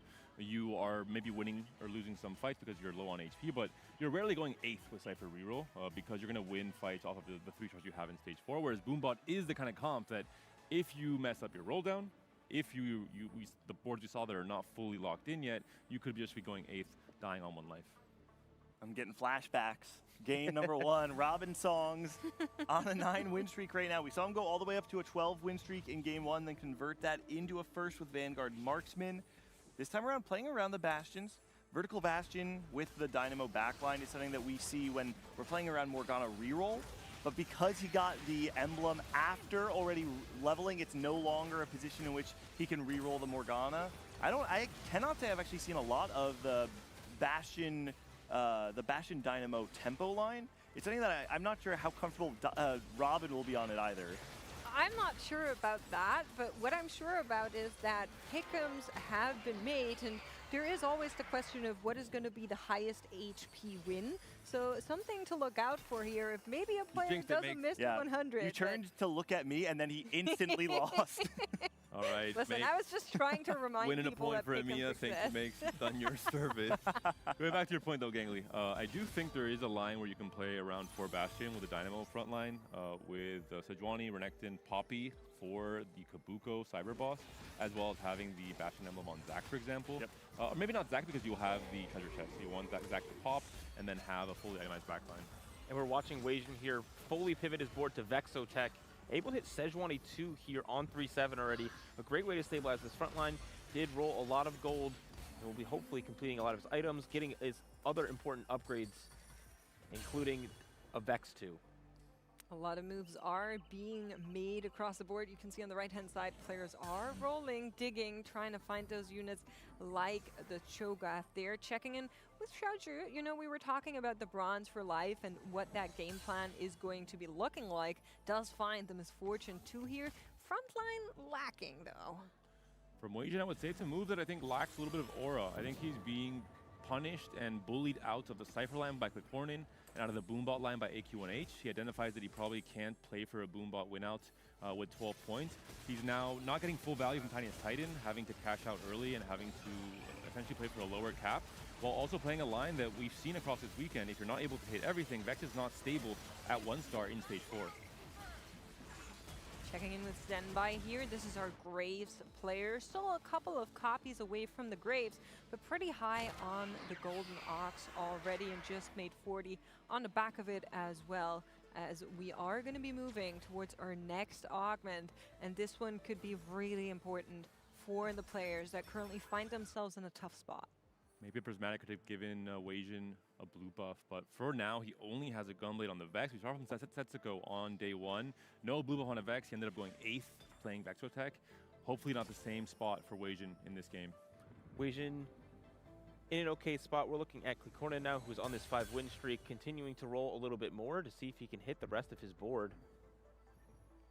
2 copies away from the LeBlanc. Couple more copies away from that Galleon, that Draven, that do enable the rest of the comp. We also saw Rolling for Days being picked up there by Zenbai, so really digging for that Graves now, trying to find a stabilization point. And Summertimer says, stabilization, I'll just take a Viego too. We are missing quite a few pieces that, you know, do make this composition come alive. In fact, I would even say that, you know, Viego 2, of course, is powerful, but there's so much strength in 7 Exotech, especially when you're playing with the Randuin's Omen. There's so much power in giving the unit to have high health, additional defenses. And so Viego 2, yes, it's powerful. It's also 15 gold that could have been used to spend finding a Zeri 2, finding your Sejuani, playing around 7 Exotech, especially I believe that is Climb the Ladder that he selected as well. So it's a bit against the grain as much as it does kind of feel like a high roll. He's also gravely so missing that Mordekaiser too. So Mordekaiser 1 on the board just now, sits on a pair, at least gets a mod here. So the legendaries are there, the rest is not, and he will need to find it to make it happen. Checking in with Camberley, one of our players that is not going to be able to make check on this round here. Did AQ1H just go 9? Is that what that was? Yeah. Full roll down the invested gold. Yeah. He's trying to find his Boombot board. Looking at Weijin now, we're seeing No items onto this Vex, instead playing around 7 Exotech, understanding that it doesn't have the right items for the Vexotech instead. We see the bronze for life board for Xiaoju. We do have a lot of traits online, but not a lot of upgrades, and so not enough damage coming through there. We did hit so many upgrades here for Corin. Having that other 2-star, 3-star across the board for your front line as well. Another 2 cost that really helps enable this too much value. Yeah, this is exactly what Panda was saying before, right? When you're playing around Cypher, especially I would say when you're playing around the too much value, playing the tempo Cypher line in particular, you win so many fights on stage 3 and stage 4, it makes it very hard to go 8th. Corin looks like he's absolutely going to be clearing that check threshold. More importantly, no Urgot on this carousel, no Garen either. That could have helped some of these comps that we're looking for the Boombot units. Senbai is also going to be denied on that Viego, as a lot of Viegos are starting to move out of the pool. It is going to be important for him to be able to clutch up that unit as well. We can see on our scoreboard as well a little bit of an update about AQ1H and his roll down. He didn't hit much of anything. Yeah. He's got a bunch of a bunch of copies. He does have a Koboko 2, which is great, but no Urgot means this board can't reach 6th Boombot. 18 points. There's only one position that you have to avoid. We've seen this happen again and again. We mentioned maybe we're the back.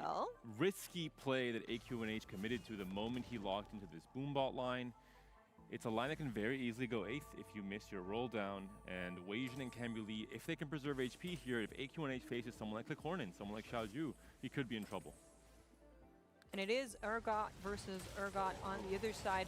Robin just enabling that Dynamo Bastion comp that he has built by the additional Urgot there to try and play around that. I do believe just from the eye check, AQ1H's board should be stronger here with the 6 Boombots in play. Oh, the treasure chest did Fun fall, on Urgot though. is big. Urgot walks up, enough damage to take out Robin. Robin's board looking a little spicy right now. Very interesting. I don't know if I've seen that one. Is he just missing Misfortune, actually? Is that what it was? Because we saw the Urgot with the AD items. He's just playing a Dynamo board and completely whiffed on his roll down, hitting the Misfortune. So he's stuck with a Dynamo board, but an Urgot in the back line. And it's understandable. Well, we have Cambuly playing Dynamo Flex, who has a Misfortune 2. Xiaoju also has a Misfortune 2 playing Nitro Flex. So there are fewer and fewer of these Misfortunes left in the pool, despite it not really being the most contested of the 4 costs. Garen did give Boombot mod, so much more power on AQ1H's board. Right before the carousel, he was not looking too hot, but now he is looking for a spot to possibly even win out this game if he's able to upgrade a few more units. Speaking of upgrading units, on the other side is Senbai, has found that Graves has been printing money as well. 1 copy up of the Senna 3 as well as the J4 3. And of course, with the early pickup from the carousel, was able to get into the higher Golden Ox and actually stabilize on the Econ side. Not good enough to take down Summertime, unfortunately. He's going to be taking another loss here. Really close fight. Senbai, yeah, taking a lot of hits, but also you can see that bench extremely close to spiking. Senna 3 just 1 off, Jarvan 3 just 1 off. Now it's Treasure Armory time. And we're seeing the Weijin, the repivot back into EXO working so well, 5-win streak, making it much harder for Summertimer, who was the EXO player from the very beginning with the Crown Guarded, going on to that Mordekaiser, is still on Zeri 1, is trying to find any way to stabilize. Oh, there's a potential. Yeah, okay, I see. Weijin Iverson picks up the. Champion Duplicator. He might have actually already have one on his bench, but he Champion has 6 Varus right now. Not only playing the vertical EXO, but now we said needs to find some sort of backdoor way of finding a higher cap. Varus 3 might just be that. Robin, everyone taking nothing crazy as far as I can tell. We did have an artifact for Summertimer. Corin had the option for getting 3 duplicators in total from the Treasure Dragon, opted not to go for it, wants to hit a higher cap. I think he is safe enough with 40 gold to think he's going to hit all of his 3 stars naturally and wants to play for the win out, not because he needs it, but because he wants to deny some of the other players who may be in contention for it, like Weijin. Yep. The moment Weijin goes second, he is no longer going to be in check coming into Game 5. Ooh, okay, Senbai. Wow. Had a decision there to either roll down, try to find Senna 3, or level, ops to level, and AQ1H might have turned a corner here. Garen 2, Urgot 2, that looks pretty good. The level of defense being played by our 18-point players, Corin, I think, going to assemble the full Cypher reroll board in AQ1H, risking it all for a Boombot board. Both players potentially going to finish first and second in this lobby, denying everyone else from accumulating points. Weijin, though, has hit that Varus 3 that you were talking about, Nick. So a massive upgrade there as well. And it is going to come down to who actually is stronger. Those 3-star 3 costs can do so much, but it's not going to be enough against the full assembly of the boom boards. AQ1H still missing 2 of the Cho'Gaths to really make this guy an absolute raid boss. But other than that, this board is looking amazing. Weijin did find Big Friend on the Treasure Dragon with Exotech. It's very, very good.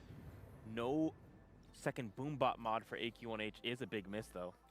And I think Weijin, with the earlier cash on the pivot to Exo, he kind of gave up on the idea of winning this game in slight manner.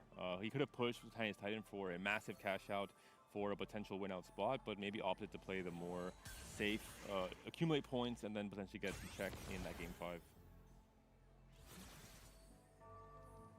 Checking in with Xiao Chu, we were talking about how a lot of players in this lobby are looking for the Dynamo units truly, and you're seeing some examples of that right now. Misfortune 2 sitting on the bench there for him, well, on the board actually.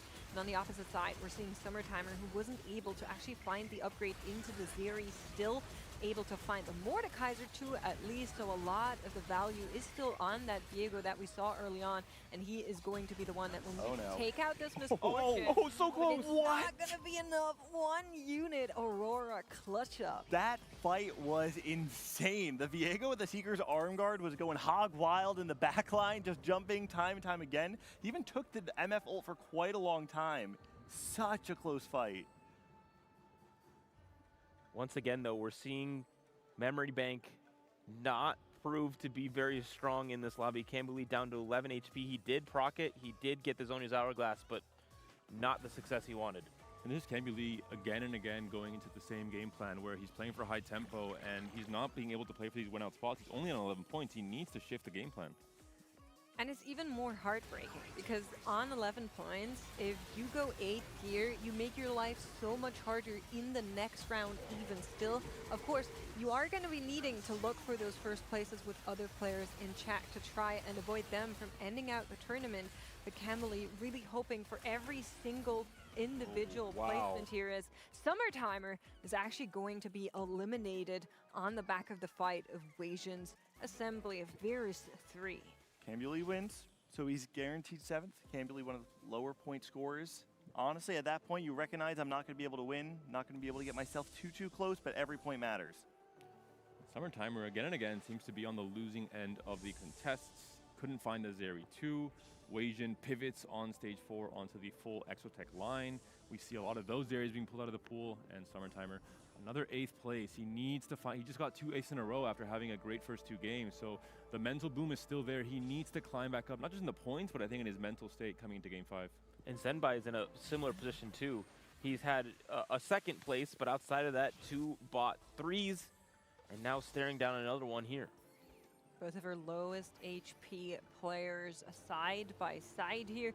You can see how many upgrades have been found on the side of Senbai, but everybody else just seems to have spiked harder than. And for Camberley, we were already talking about how the Dynamo spot from a position that isn't a straight win streak just didn't look too good. Maybe positioning can clutch it out here for him. Would have really liked the upgrade on the Aurora too, but it is going to be about matchmaking, and someone will be eliminated here. Take a look at this Grave, see if he actually makes his way into the back line right now.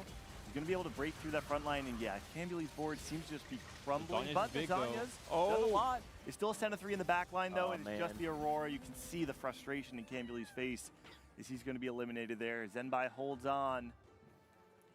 This is where Dynamo Flex is not quite cutting it in this day 3. Day 1 and 2, just these 3 Americas players played double the Dynamo Flex games compared to all of the other players in this final lobby. For a day 3, I think Dynamo Flex is not going to be the comp you want to rely on to try and go for the wins.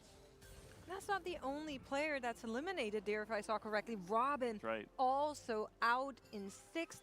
Unfortunately, also one of our lowest point players right now, so we'll need to have another great game to maybe reach that checkpoint and deny other players from ending the tournament in the upcoming round. But more players are still in it. However, with all of these eliminations coming in, an important update to our check, because both AQ1H and Corin are going to be on that check line for that very next game.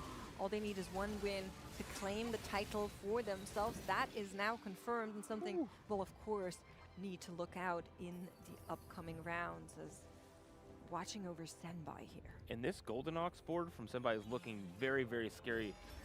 We're aiming at the 52 mark. We have that +1, so now we have 6 Golden Ox in. It's crazy.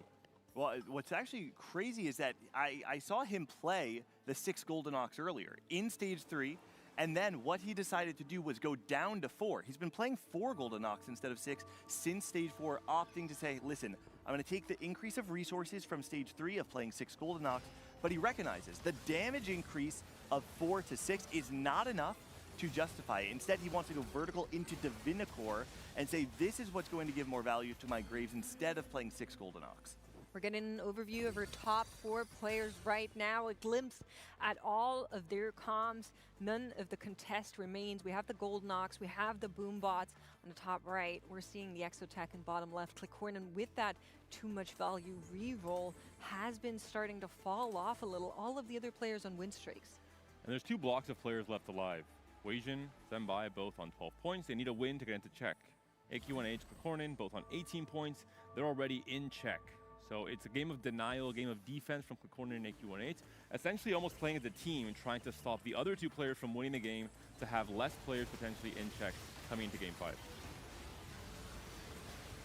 Senbai on the left-hand side, fighting for survival. We've seen that the Golden Ox is maybe not strong enough to contend with some of the very upgraded boards just yet, but the Graves does survive here and serves a loss to AQ1H. Hangs in there with 1 HP. On the right-hand side, the story is folding a little bit differently as Corin does get knocked out of this game number 4 for today. But like you mentioned, Panda is in check.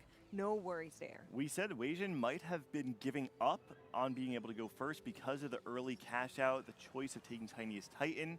But what it's doing here is that he's actually been able to leverage the Varus 3 that he picked up from the 2 duplicators and be able to potentially go level 10. And he's just done. He's used all of his gold. He's gone 10. And now he's found his way. He's 40 HP above 3rd place, 35 over 2nd, and he might be able to get himself in check. The problem is Senbai and this Graves is absolutely crazy. We were able to hit the 56 mark on our Golden Ox, but is on the correct side for Weijin, able to dodge the Graves and be on the other side, giving Zarya enough time to ramp up. Hopefully though, but this Graves has so much damage attached to it. That Radiant Sterex gauge is very powerful. The Varus. But the Varus cast will stun. be strong enough. Whoa! One more ult. That's gonna do it. Whoa, Senbai falls there. So much burst damage coming in through the Golden Ox team. Made it look like that Cho'Gath wouldn't have enough time to scale up, but there's so much damage in the backline of Weijin Iverson that even when Graves broke through, Weijin's team could clean it up. There is a fully capped Boombot board waiting though for this potential 1v1 with AQ1H, who didn't have to take this risk. He wanted to play defense. He wanted to try and go for the win to deny anyone else from hitting check alongside himself and Corin, and we'll see if he can do it here in this next fight. AQ1H still missing out on that last copy of Cho'Gath. It's sitting on the opposite side of the board, taunting him almost as Weijin tries to claim the win here to put himself on to check. It's all about whether or not that Varus is accessed early on. Is it going to be good enough, or does the CC come in from him before he's going to fall? Urgot does find him, and with that, there is a loss served to Weijin. And this is one of those situations where we had a top 3 where one beat the other, and the other beat the other, and the other beat the other. But the problem here, Weijin's board has not beaten AQ1H. That was Senbai's board. Weijin is not really scaling. He's hit his last sprint, making it to level 10. That's really all he can play for on this board. There's a Garen on AQ1H's side. He's printing out mods, and I think a few more rounds. And there's still a Cho'Gath 2 upgrade to be hit. Important to note, we do still have Aurora 1 on the side of Weijin Iverson, so we are nearing that cap. We certainly aren't there yet, but you called it out. Urgot 2. Cho'Gath is found. Cho'Gath is found. Spike. This is very hard because now Weijin wants to be able to ramp, but he's fighting a team that also wants to ramp and, to be honest, has more tools to do it efficiently. Picked up his best shot at it there from the carousel, that Shojin, to try and get some more healing through that Hex Tech that's on his Vex. But I'm somehow doubting that that is going to be enough. However, AQ1H, all it takes is for him to lose one round for Weijin to get him down and get that self in check. Can the Varus do it? Is it good enough? Does the heal from the Hex Tech help? But the answer is no, as the entire board implodes and Weijin loses one more round, putting him on last life. There's not even a chance for fight RNG to go in favor of Weijin. There's no backline access whatsoever that can scam a fight, killing off the Urgot early. There's a Sejuani on the wrong side there as well. Yeah. It's really only the Varus and his stuns that's the only RNG that can go in Weijin's favor. But all in all, I think AQ1H has yet again played a marvelous game of TFT, risking it where he did not need to, just to try and find a better chance of winning the entire tournament in Game 5. Some of it might also be the mental aspect of saying, I can do it, and I'm going to show you right now. I don't need to, but I can if I want to. And he does just that as he plays one exceptional game of TFT after another. One more round between Weijin and AQ1H to manifest that. We see all the damage on the left side for Weijin, hoping to reach that Urgot as quickly as possible, but the front line is so strong for AQ1H. Crumbling. That shield from the Koboko is so strong, and once again, AQ1H takes his second straight game in a row. Sends a message to everyone else in this tournament. I am the final boss. I am the player to beat. Corin as well, obviously going to be in check as well coming into Game 5, but AQ1H, back-to-back wins, sending a real message to everyone else in this lobby. If you're Weijin Iverson, normally you go second there. You know, you didn't really have the Cypher game you wanted, ended up a little bit lower health, and you probably would be pretty happy with that. But here you're not. That put you at 19 points for Weijin Iverson, just out of reach. The next game, the only thing you really can do is play spoiler. Play for a first, deny the tournament from ending, make sure that Corin and AQ1H do not end it right now. I mean, the good news is, though, no matter what, he will be in check next game. Even if he goes 8th place, he'll reach that 20-point check mark. But he can't go first and win. That's the sad part. That's right, but it's been done before. There's always a chance, there's always a shot. And I mean, if you're in this lobby, you're kind of looking at AQ1H and you're saying, what is this guy doing? 2 back-to-back wins. Can that really be 3 back-to-back? That's very, very rare for players to achieve in a stacked lobby as their final lobby at the Tactician's Crown. And then in the game coming into this Game 5, I think Weijin's going to spend more time on Corin and on AQ1H's boards than on his own. Absolutely. He really has to find any avenue to deny these players a chance to win, holding their units, trying, if they're obviously not going to play reroll, I have to imagine, trying to grief them on the carousels, maybe even purposely being last pick on all carousels to potentially scout and deny key forecasts, key satchels and pans, key components even, from the 2 checkmate players. We've seen today move from the relatively quiet, calm, mild Game 1 that we saw into the chaos that's erupted the last couple.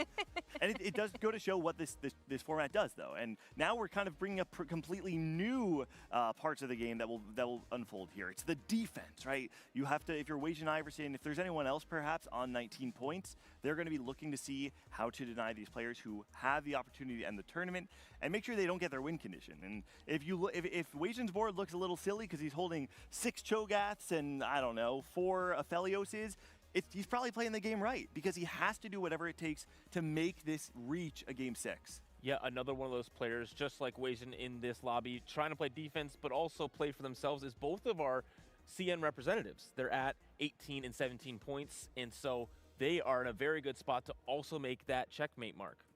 It's going to be a bit of a social dilemma as well, with Weijin will be spearheading the griefing. It's essentially kind of a 6v2 coming to this Game 5, but other players have to do what they have to do as well. Camberley might be playing more selfishly, saying, all right, you guys play defense. I need as many points as possible. I'm playing for a first. I have no target on my back, so Camberley will be playing essentially a much freer game than someone like Corin or AQ1H. I think Robin Songs and Summertime are in that camp too, right? Both of which look to be in very strong positions, having a great start. Summertimer going 8-8 in the last 2 games. Robin Songs finding another bot 4. And so, yeah, I think while I think Weijin would love for it to be a 6v2, the reality of it is it's probably not going to be so. I think you will need to have some players at the bottom who are playing for themselves, because the only way that they get back into this game is by going first, is by going second, by getting those points and putting themselves into check ASAP. Guys, I don't want to worry you, but a giant kaiju just spawned in the back here. Not sure what that was. It's just a bunny. It's just a bunny. It's fine. A little bit of, I got scared there. Our players are making it very exciting. Oh, it's back. But, yeah. Oh, no. I'm already scared Waiting. by Gangli's volume changes. I don't need to be scared by anything else on the back LED It's screen. called drama, Panda. Guys, there's drama another when one. you're sitting right next to Oh, me. wow. Chonk is here, too. I wonder what that's all about. Well, I do kind of want to point out that there is a world where if we don't find a winner of the Tactician's crown in the next game, everybody could be on check. You're right. Yeah, 13 points for Camuli being the lowest means only a second would put him into that check mark.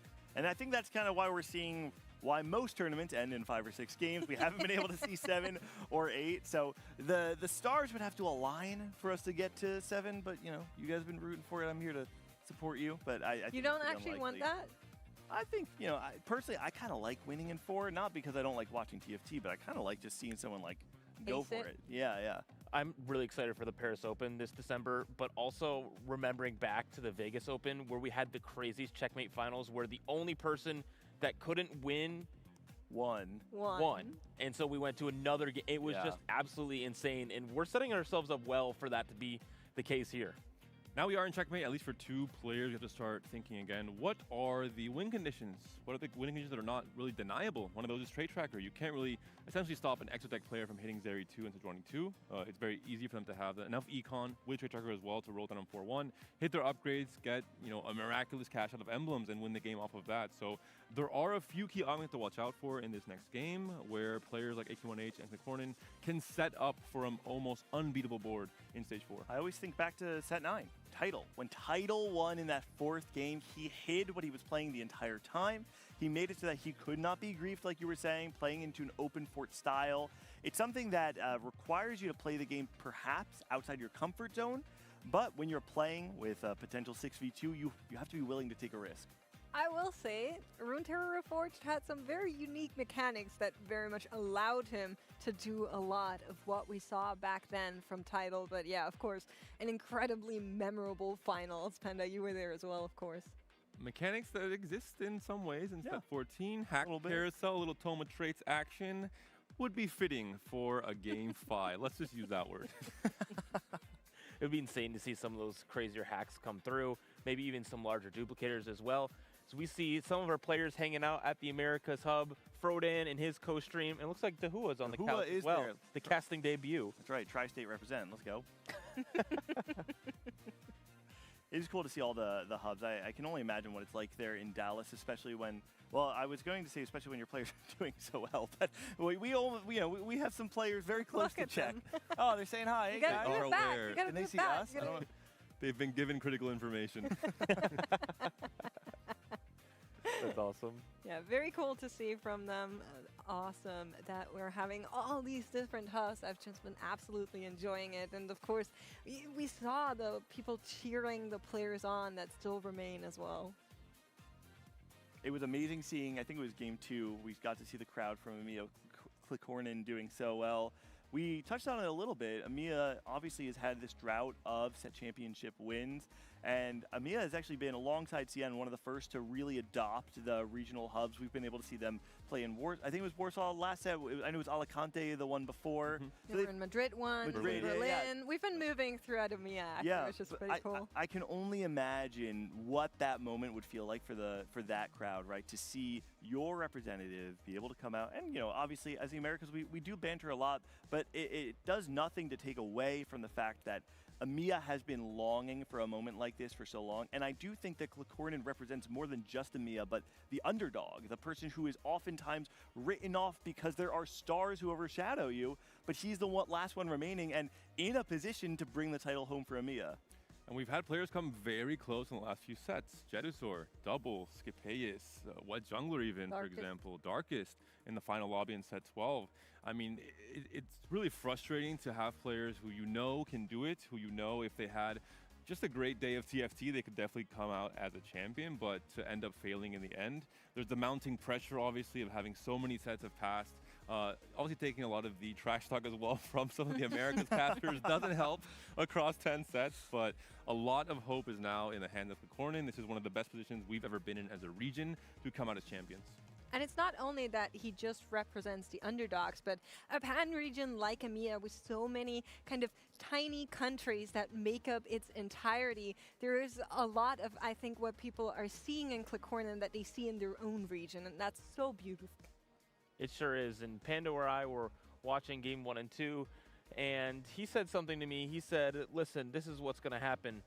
Corin's gonna hit check first, and I won't finish the rest of it. He predicted what's gonna happen. I won't predict the rest of it. All right. Gangly was my most hated coworker. Now CLE has moved right We're up moving up in into the world, standings. baby. Hey, but you had confidence in him to hit check first, which I think is a great sign, and he has done that here, and he's proven so far in this tournament that he can win games. It is not a one-to-one comparison, but I do think it's still a fitting comparison. When we look back at someone like Dish Soap, 2-time set champion, there was a period of time in which Dish Soap was performing, where he was getting so close but narrowly missing, was not able to actually find a first place finish in a tournament. In set 10, he finally found his first win, and when he did, the floodgates opened. There's something about the drought that occurs either in a player's career, sometimes in a region's career, that it feels like no matter how close you get, you always tend to come up short.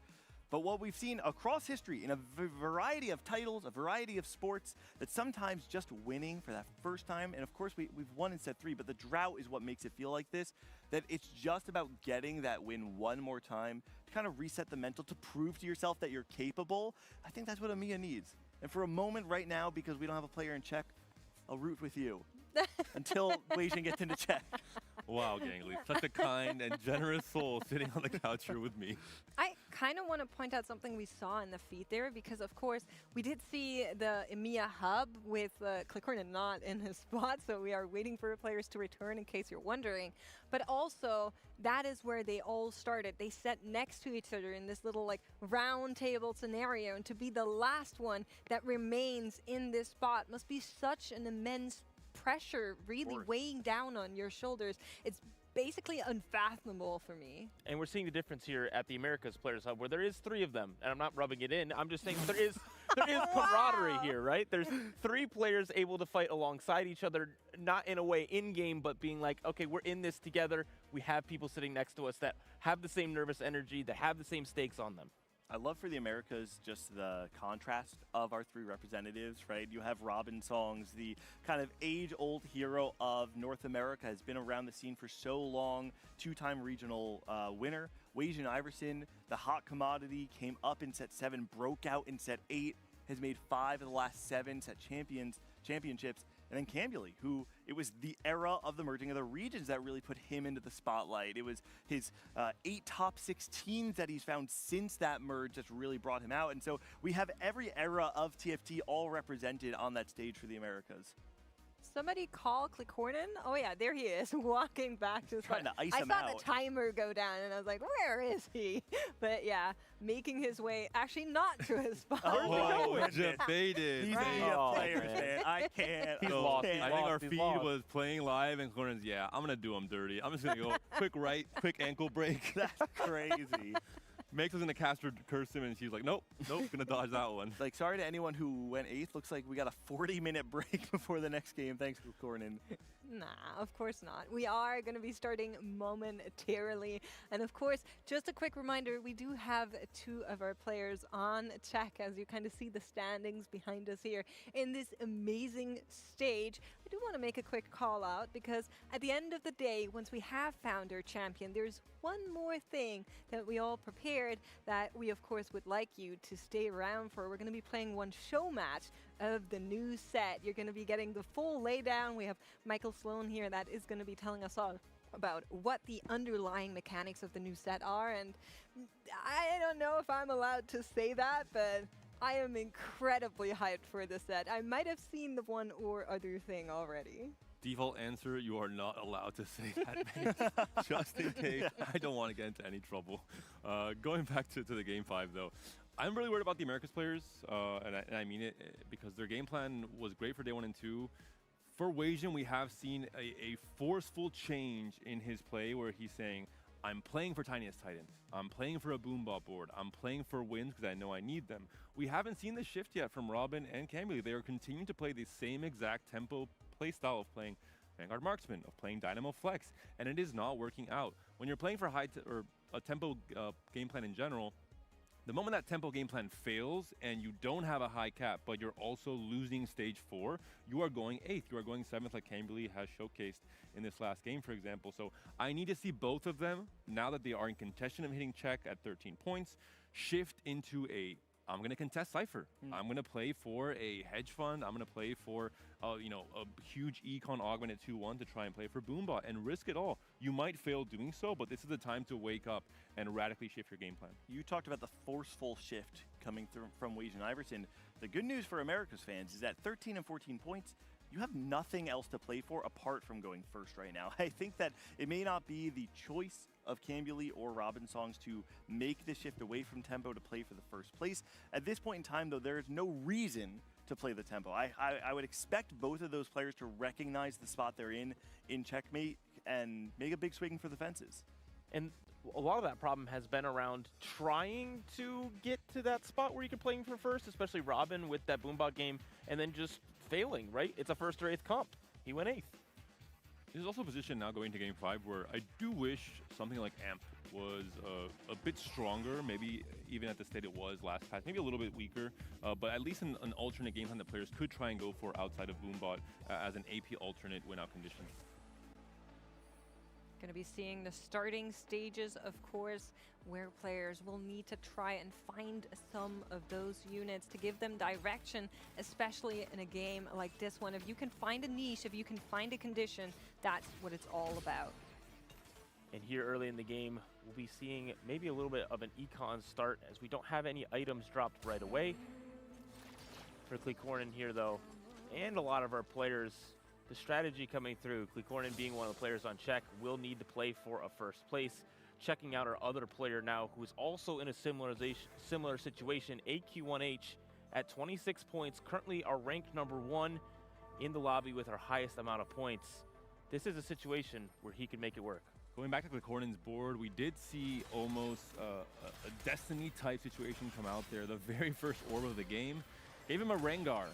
I'm not saying he should play Rengar Jinx to try and win set 14 Tactician's crown, but this is a comp that he loved playing. His G5 prep group, they were trying to play it in EMEA regionals. They were trying to practice it in the World Scrims as well as one of his pocket picks, one of the comps he would love to play if he's given, like we saw from Dish Soap in game 1 of the tournament, perfect conditions to do so.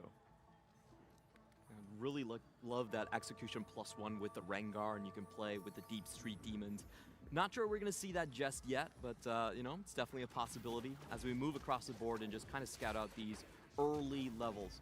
I think what we're looking for is definitely going to be the Cypher units here, if anyone has been able to find them. Yeah, and our encounter this game is an extra augment on stage 4, so later into the game, not on stage 2, to possibly give that double econ. Here we are, though. Gold augments to start us off. Summertimer immediately goes for Wandering Trainer as his pick on the left side, understanding he's in a position after 2 8s in a row to take even more gambles, to take even more risks. Surely third time will be the charm for this Japanese player. Rapid Fire Executioner makes me maybe doubt that statement. I'm curious what he'll be able to pull out of the hat with this setup. And one thing we do see across the lobby as these augment choices come in is there's some that kind of shape what we play, and we saw Corin play around too much value, and we see Weijin playing around that now. It's going to be very interesting to see where Summertimer, though, does end up with this board, because there's not really a very clear line or clear way to get to a 10 trait that's prismatic. A dummy with a gun, that's what he's playing for. I'm sure it's going to be that one. Do you not like Divinicore here? With Rapid Fire and Executioner? I don't know. With Executioner, it could be. It is a line Summertimer plays a lot around Divinicore with center reroll. He's played it into vertical Divinicore. Obviously, Renekton is not the rapid-fire unit we would have liked to see a few patches ago, especially not without the emblem. I just think it's a hard game. I think it's a Wandering Trainer. It's a gamble. You say, you know, maybe I hit the insane out and I have a very clear direction to play for. Something like a Boombot that we saw earlier in the tournament as well from Wandering Trainer. Just get another rapid fire emblem. Is that still going to be strong enough for Renekton after the nerf? I wish we had the Renekton rapid fire from 2 patches ago. It's very fun. It was very nice to have that Crocodile just shredding through things. But in the meantime, we have 2 players that are trying to take away the win conditions here. There's one in Xiaozhu that's playing full open fort right now, making sure that there are no loose streakers in Corin and AQ1H so they can cap out high. And Weijin here, you could think he's going to do the same thing as Corin, play too much value into Cypher. That could be a line. He could just hold these rolls as grief rolls, as rolls to roll down on 4-1 and buy as many maybe Zeris or Cho'Gaths, whatever unit he needs to deny from AQ1H and from Corin going to stage 4. I think it's really important for us to check in on AQ1H's Exo items at some point because he does have a Guinsoo's built out. It looks like he is heading towards that Exo direction. And also pick something that is very tempo heavy, but still currently loose streaking. When was the extra augment? What stage? Stage 4. Robin Song's one of our players that needs a good placement in order to get into check. Playing around the strong tempo line. AQ1H, though, crown guarded. This is a pretty strong start. This is a clear indication of trying to play into Mordekaiser. Very strong item and augment combination to play into him as a main tank. And as you mentioned, Clement, the Rage Blade would indicate to me he could potentially be playing into something like a Zeri. We have seen some whispers of a Nitro Zeri build that can win games as well, but I don't think it'll be a setup. You need to have kind of a snowballing Nitro setup to reach that T-Hex and to have that be a win condition. I am a little bit worried about AQ1H's game plan right here. It is a very strong single into Exotech, and whenever you're on check, you actually want to hide your intentions a little while longer. It makes it so that people cannot deny your 2 stars when they have extra gold. Vigar able to kill lots and lots of units. The Robin Songs has too much damage on his board. That 2-star Twisted Fate he's playing around is great, but not able to make 10 gold, so pretty poor for the side of Robin, but obviously HP is another resource you want to keep in this game. Then we are seeing he is continuing to believe in the Prophet Moses Graves, again being the game plan for the CN player. Played it 3 times across yesterday and the day 1. Played it last game, is playing it again here. Big thing for Xiaozhu, not able to find that Cypher. He's clearly trying to be the defensive guardian of the lobby. You guys can't lose streak on the top. I'm going to be the sole Cypher. Leave it to me. Yeah, Weijin playing defense against anyone playing around 4 costs. Xiaozhu playing defense on anyone playing reroll. It's going to be an interesting game.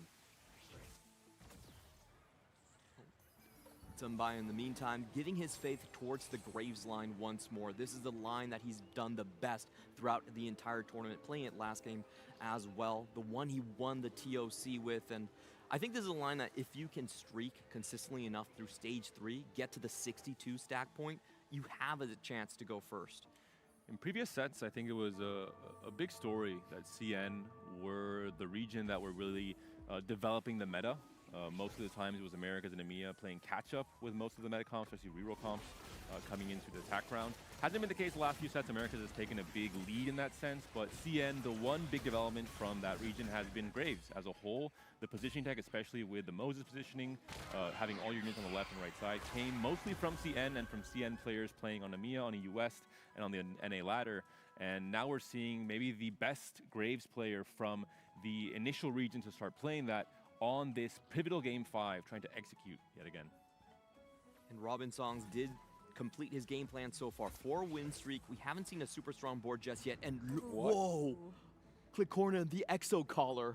This could be what you need to be to access that world champ diff that we've seen from Dish Soap in the past. We're maybe seeing from Click Corner in this game 5. An early Sejuani is just wild. I mean, the fact that you are able to also still get back up to 20 gold, you have a very good item for this Sejuani, and the stun is going to buy so much time. I feel like the only thing that's really lacking is just being able to have that 2-star Jin, but the items are Hollow Bow, the Repulsor Lantern, and Hyper Fangs. Do you like those items for an Exotech board? Because I don't. Hyperfangs could be interesting with the Garen. You find the Garen mod, the X-Tech mod onto the Garen 2 as a potential way to find a win condition. We also have not yet seen our 3-2 augment. I don't want to, actually I do want to bless Corin. It could be Trade Tracker. So we'll see if it's going to be a gold augment in just a few rounds. That's actually a great point because I want to point out both of our Czech players are going for the EXO line, and the way they can avoid pivoting is that Trade Tracker that is basically unstoppable. Shop glitch here for Zembai now that we are on this creep round. Nice copy of Ross 2, but you're still looking for those great... Oh, does he hold it? No, early defense. A little bit too early. Yeah. Looking across our lobby, and if you're watching and you're wondering who's in check and who's not, if you look at the right side of your screen, you'll see little crowns next to people's names. And those are the ones we really want to keep our eye on, because if they win, the tournament is over and they will get the crown. One off Alistar 3 here for Zembai, which could be one of the key ways out, and with the Graves 2 spike especially, to take over this stage 3. You have a key tank that kind of replaces the Jarvan in the late game, and you have a Graves dealing a ton of damage. The hacked orb also gave us the gold stimmy. So you're going to get more gold the longer you hold on to that consumable item.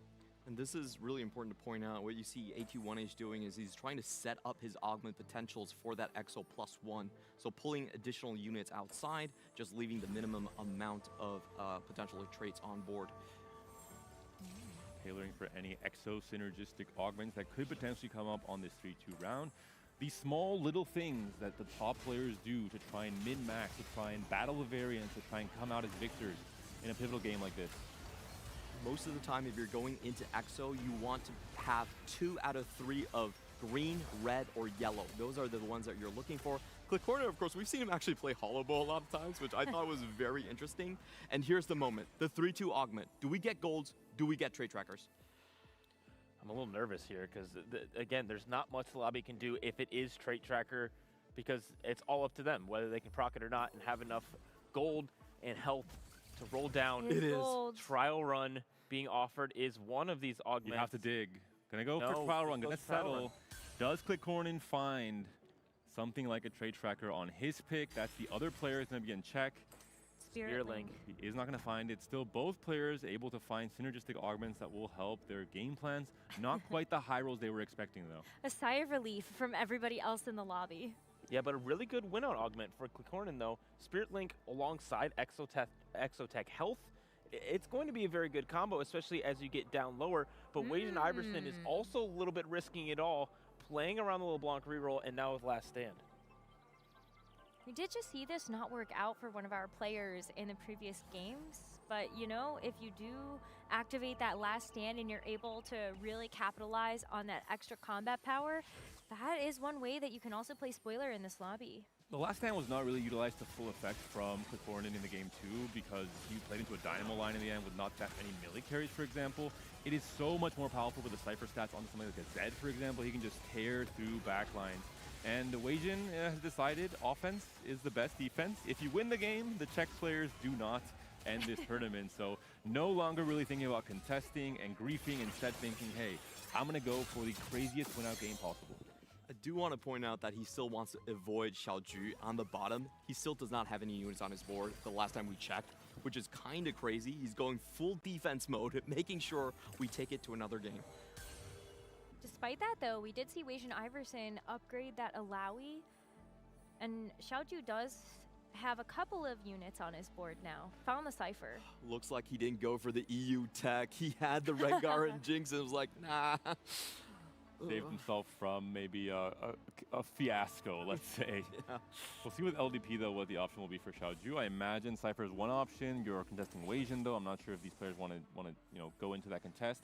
It's potentially in Xiaoju's best interest for Weijin to win this game, and he wants to leave that lane clear for Weijin to play into Cypher and find a strong win-out spot, with Xiaoju playing second fiddle, trying to find a secondary way to deny the win-out from AQ1H and from Corin, our checkmate players. Robin Song's on the other side, playing from comfort once again, playing from ahead of tempo, playing at 100 HP right now, facing the strong board on the other side, but will be taking the win because of the importance of salvage bin. He's slammed everything he's gotten. He's been able to build good frontline items and good backline items, but there's a double component carousel on the way.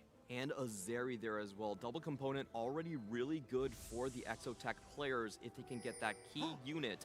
There should be some no defense. way. No one defends, but Corin is going to be on the wrong side. Oh, he's third pick. Never mind. He's fourth pick. Okay, Summertimer did his job right there. Even though AQ1H is my favorite, you got to defend now. And Summertimer is playing around Exo, it looks like, right now. So we'll be definitely keeping an eye on that. He has Cypher in right now, but a lot of the other Exotech units, so maybe he's on grief duty. His Wandering Trainer does make sense with the Rapid Fire +1 and also the Executioner, so that would be the line that I would want to play into. So Robin, a very interesting spot here. Hard to predict what he's playing into with the BT Slam on the Mundo, with a temporary carry in the TF for now. This is most obviously not going to be TF reroll. It doesn't fit the game plan that Robin wants to go for in a game like this where he needs to reach check, and it also is not the board to set up for it. Does seem like trending more towards a physical line. He does have a lot of swords currently on his board and no rods, so that would be my guess, but obviously this is a very flexible type of board situation. Yeah, I would think you'd end up in some kind of Dynamo line would be my guess. He can make blue buffs if he wants. He also has good Misfortune items, but he's, again, lacking in that front line if he does end up that direction. So on the other side, though, AQ1H, one of our players on check, will be taking another loss. Does have that Jin 2 to stabilize around and do a lot of damage, but not quite win rounds. This is what it's always been, actually, so he could just break apart all of these items and really pivot into anything at this point in time. So just full flex from Robin, playing kind of taking a page from AQ1H's book, adapting to what the game is giving him, and then having a chance to have a key roll down in stage 4. Weijin did find a win there, so the Cypher loss streak is broken, and I would assume that is by Xiaoju. The Cow 3 has come alive. Alistar, the main tank, going to be buying some time for Graves to do his thing for Zembai here at 83 HP. Why did you call him a cow? Alistar? Yeah. He moves. He's a cow. He's I got thought horn. he was an ox. Ox is a cow. Depends on your if you have glasses or not. Well, I don't, so I suppose that's why I'm missing out. And it's important to see what Weijin does, because when he was broken in his loss streak last time, he went straight cash out and tried to out-tempo the other player. This time around, he's rolling with the punches. He's going to keep his Cypher in. Of course, still needs to wait for that cash out. But this looks like a very tempo-oriented game plan for him.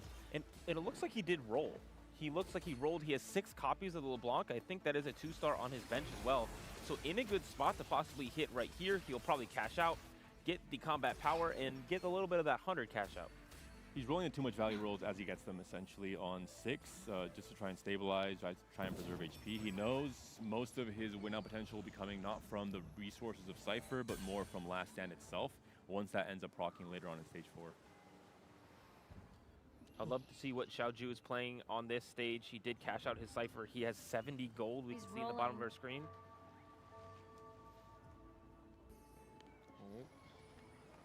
Already with the cash out and the roll, these two Cypher players, it's incredibly important for them. We talked about the box out a lot, and look what Zembai is doing. He's helping them box out, holding on to his LeBlancs as well. Playing some defense. Oh, gonna hold on to 2 LeBlancs.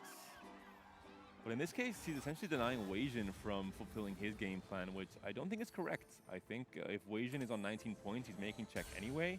They really want to stop the 2 checkmate players in AQ1H and Corin from hitting, so I don't think it's correct from Zembai to hold LeBlancs.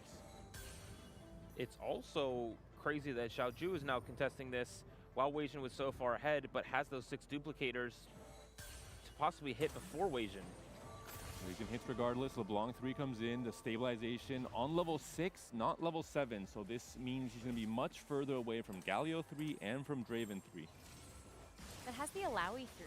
At least that's going to help you with the front line, but I feel like missing out on that gold might come back to bite you later. Yeah, I think Weijin's in a pretty precarious spot, but again, he's in check regardless. This game being contested and also likely getting boxed out by Xiaoju. He's probably just happy to get any points he wants and play defense afterwards. I do want to point out that we did get extra HP from the PV round, which technically is a huge boost to Corin that does have Spirit Link. Absolutely is. Extra value. Prismatics coming through, black markets, options available. Chemtech Overdrive would be very strong actually for a Zeri board. There are 2 of those, and those are both going to be on our checkmate players. We'll see if they can maybe make that work. Weijin taking invested, hoping to get to higher levels now. Maybe even use some of those free re-rolls. Corin, one of those players in check, has the bulky buddies option. Hopefully has the right mental state to play around it, has to move the jack just a little step backwards. There's an Etheria instead. Full value onto the board. We'll see what he can do here. Still only a Zeri 1. He's down to 5 gold, so a little bit of a desperate roll down. Understanding there's a target on his back, he needs to try and find the Zeri 2 before the rest of the lobby contests.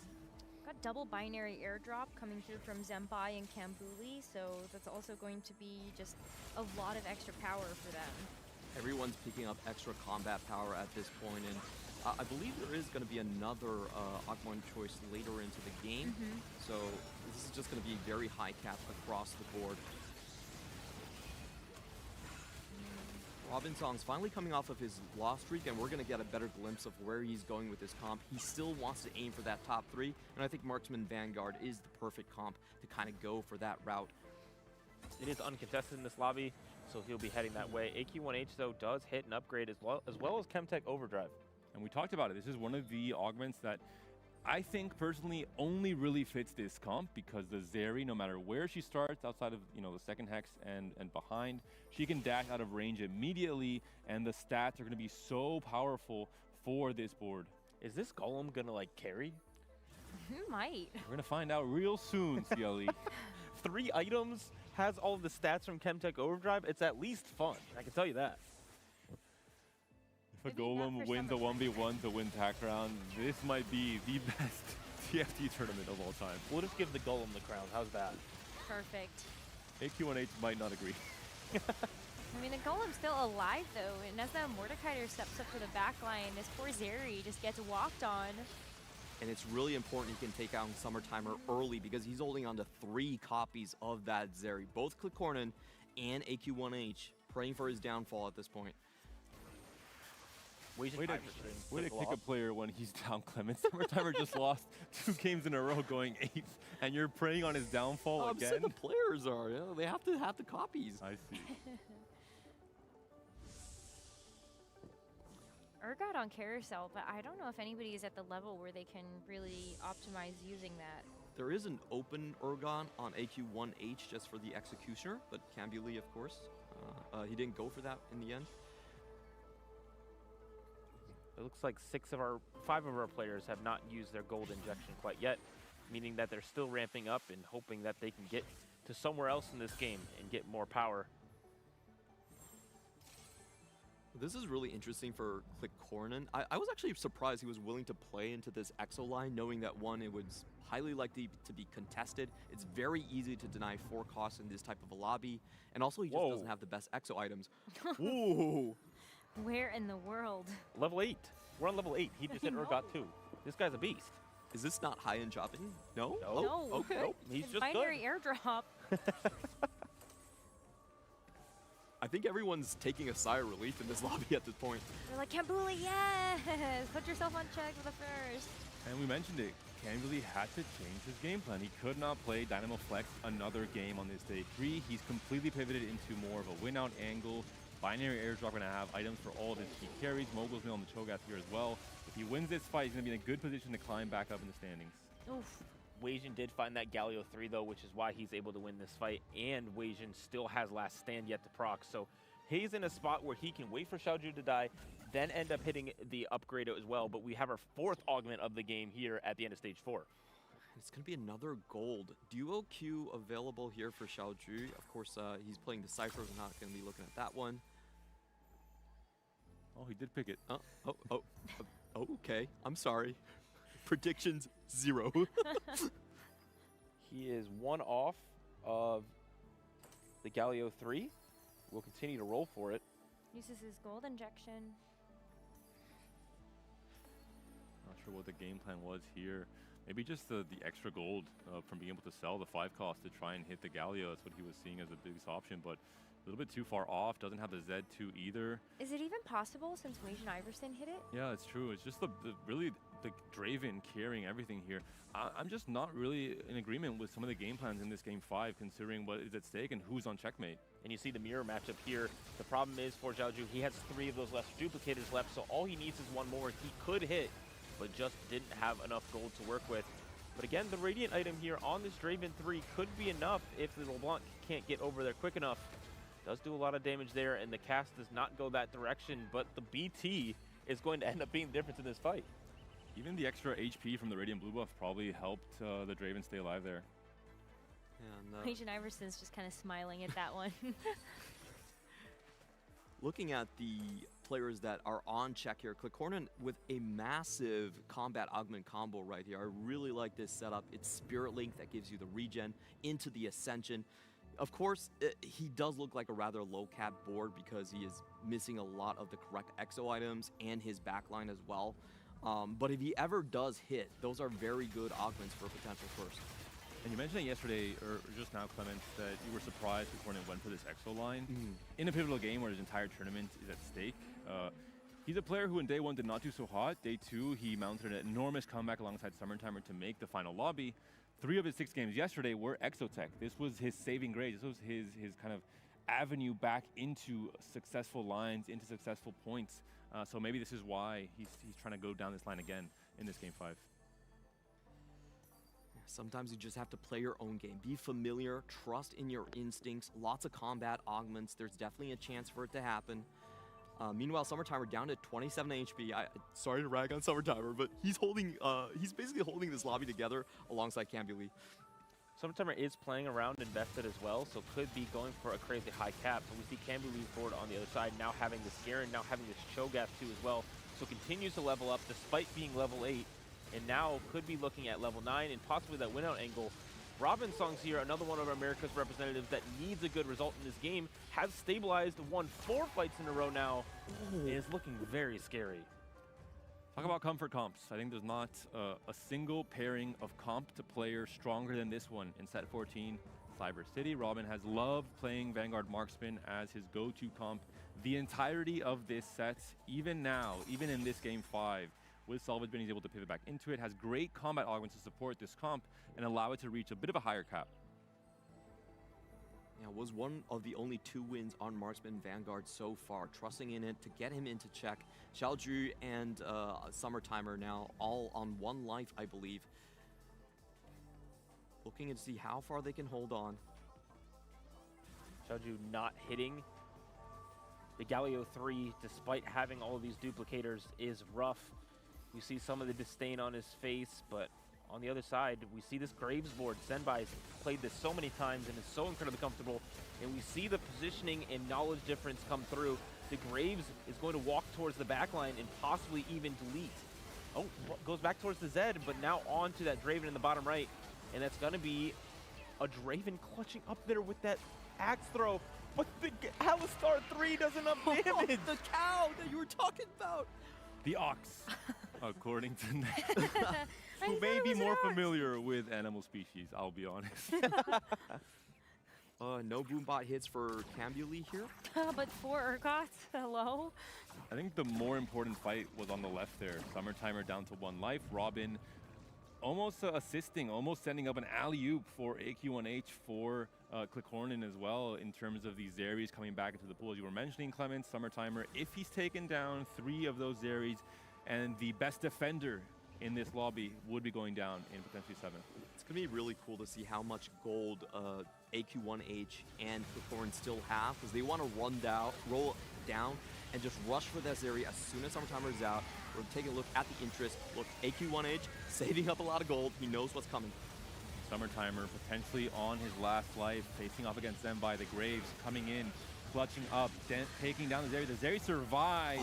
The last cast does not come through. Summertimer stays alive for at least 1 more fight, as does Cambuly, down to now 12 HP. 2 players on the chopping block. The 6 others trying to stabilize, trying to win these next few rounds before we move on to the next stage. There's a Zac on the carousel, which would be a huge upgrade for all of our players. Zac is one of the premier frontliners late on in this set. Summertimer, though, finding important items to round out his backline. A huge win for Zenbai in the previous site, making sure that our Czech players have to take another round of damage, making sure that they can't get their Zeri online just yet. Summertimer and Cambuly, even though they're low HP, they are the ones that are most likely to keep this steady.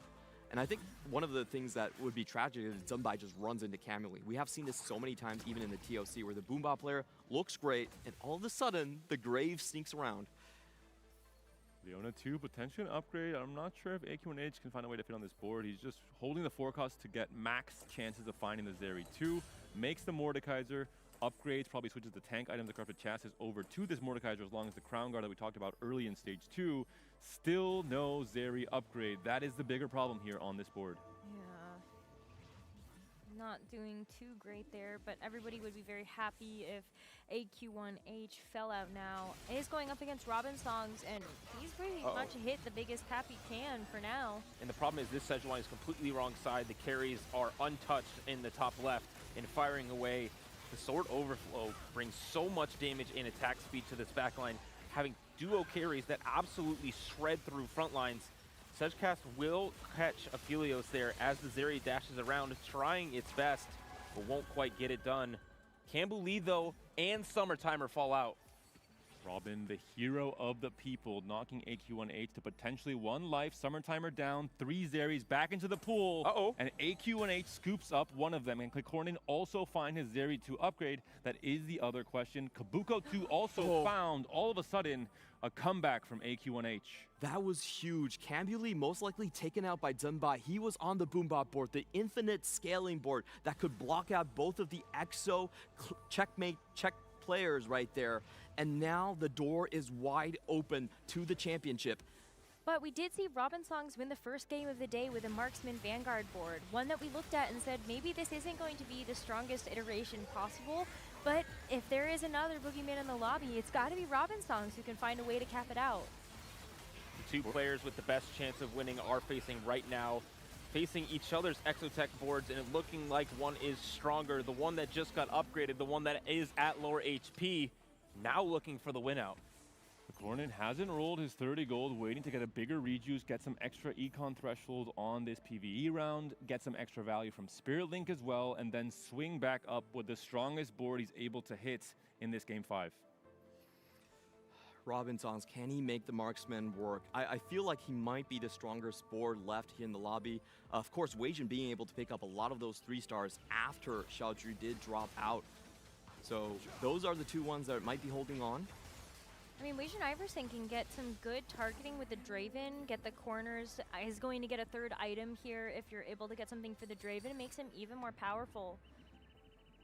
Weijin could even, he's going to go 9 first, but he can roll here to try and get the Zeri 2 upgrade himself, deny Corin from having a chance to win, and then it's essentially just AQ1H against the world. The IE is huge on this Draven 3, and quick reminder for my fellow casters and our viewers at home, Weijin has last stand. This augment has not yet procced. He's sitting on a 4-win streak. When it does proc, he's going to get even stronger. Maybe will become the strongest player in this lobby. And we talked about Weijin being that player coming into this game that could play 8th. Could go 8th and still make it into check, but instead he says, I'm going to risk it all. I'm going to play spoiler. I'm going to try to play for first. It's definitely the correct move here, and we're going to get a glimpse of how this fight is going to work out. Zeri actually being able to drive away from the Draven, but she can't do so against the LeBlanc, which is usually why this matchup is slightly favored. Ooh! This Zeri is challenger, staying alive at 1 HP and kiting around. But again, this is not Weijin's final form, but Corin also taking a big loss down at 5 HP. He has to roll now for the Zeri, and he has found it max Spirit Link value. He's not going to be able to go higher than this at 5 HP in Stage 6. Is this going to be enough? We talked about the chance of Hyperfangs, Garen being a way to cap out your EXO board. Corin has that exact setup, but it's still a Garen 1. If he can find a Garen 2, he could potentially become stronger than AQ1H when it comes to the EXO line. AQ1H makes a big change to his board, though, putting Aurora in and putting the Koboko 2 on the bench to get pulled in instead. So 1 extra unit on the board. We see a Renekton 2 for Robin Songs, though. Robin Songs saved enough gold to be able to go level 9 himself, and with the Renekton 2, it just gets right into the back line and starts wailing away. Zeri's down from Corin. That might be it. Zembai's board is too strong. Corin is going to be out of contention for the win in this game number 5. AQ1H just barely takes the win. His dreams stay alive. He's in the top 4. 3 versus 1 essentially. Everyone else in this tournament, 2 Americas players and Zembai, they have to play defense. They have to play for the heroic extension of this tournament into a Game 6. And it's all about how you position against AQ1H Sport. He is locked into those Chemtech overdrive boards right here. It's very easy to predict the general direction that he's going to go into. So I do expect things like the Graves to be on the right side, things like the Draven to be positioned on the opposite side to try and snipe out the Zeri. Weijin versus Zenbai on the left side, but AQH, the one at one life, versus Robin Song's board on the other side. The marksmen are incredibly strong, but is it enough to break through this incredible front line from AQ1H? The Sejuani will get another cast off, which is huge. Renekton being able to slice right in front of Zeri, but Zeri once again pulling off the challenger moves, dashing away to the left side. The front line is a little bit too thick though, and it looks like... There we go. AQ1H is taken down. The Sejuani could not cast again.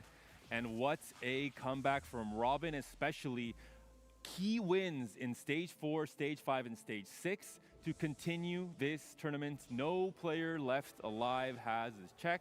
We will be going at the very least to Game 6. And most of these players here, if Robin especially has to get, I think, a 7th to try and climb back in and get check for himself. This has only happened once before. Hitting 6 games in the checkmate format, so exciting to be able to see that. And Robin Song's skills still go further with that board. I think Weijin Iverson as well, you can see him starting to hold all those 4-cost units, recognizes that at the very least for some of our players, especially for Robin Songs, one of his big main win conditions is going to be getting one of those 3-star 4-costs, and had already been sitting on several copies of the Philios as well as the Zaya. This top 3 in this game will be on check next game. They have made enough points to get to 20, and so each of these players pulling off the result they needed to, even if Robin Songs were to go third here, he would be at 20 points. I don't expect him to go third with this amount of HP, but these fights will be incredibly important for the prize pool regardless, and Robin getting wrapped on by this Graves will be a huge loss. But again, Weijin having last stand and being this strong should be scary for everyone. Every point still matters outside of just winning the TAC round entirely. Every point still does give you a 2nd place or 3rd place, gets you more cash. So they will be trying their best, even though the Czech players have been eliminated so far. Firm handshakes in this top 3, but you have to imagine the mental state of Summertimer in particular. He played the strongest defense. He played into the EXO line. He had 3 Zeris in Stage 4, trying to stop both AQ1H and Corin from developing their game plans. He ended up going out in 7th. He's the one who's not in check going into Game 6. Potentially, he will have to be the hero to continue this tournament going to maybe a Game 7.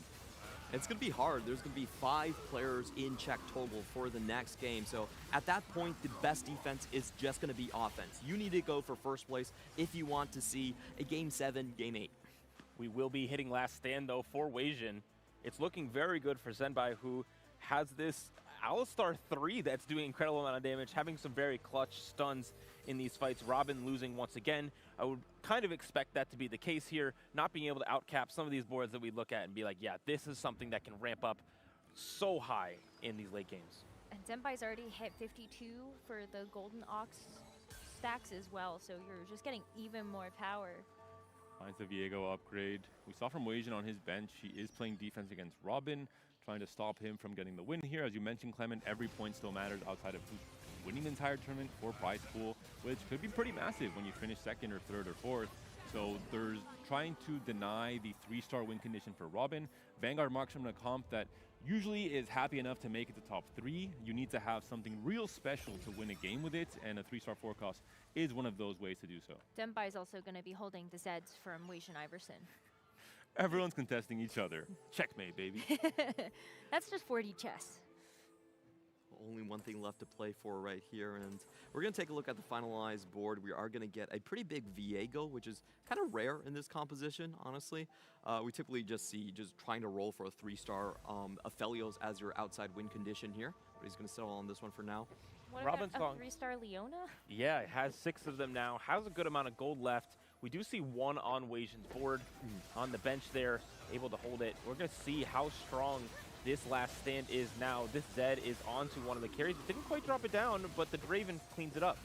That was such a beautiful Draven shot, going over at least 7 units and directly into the backline for Robin Songs. Weijin should be favored in this one, and he does take it comfortably.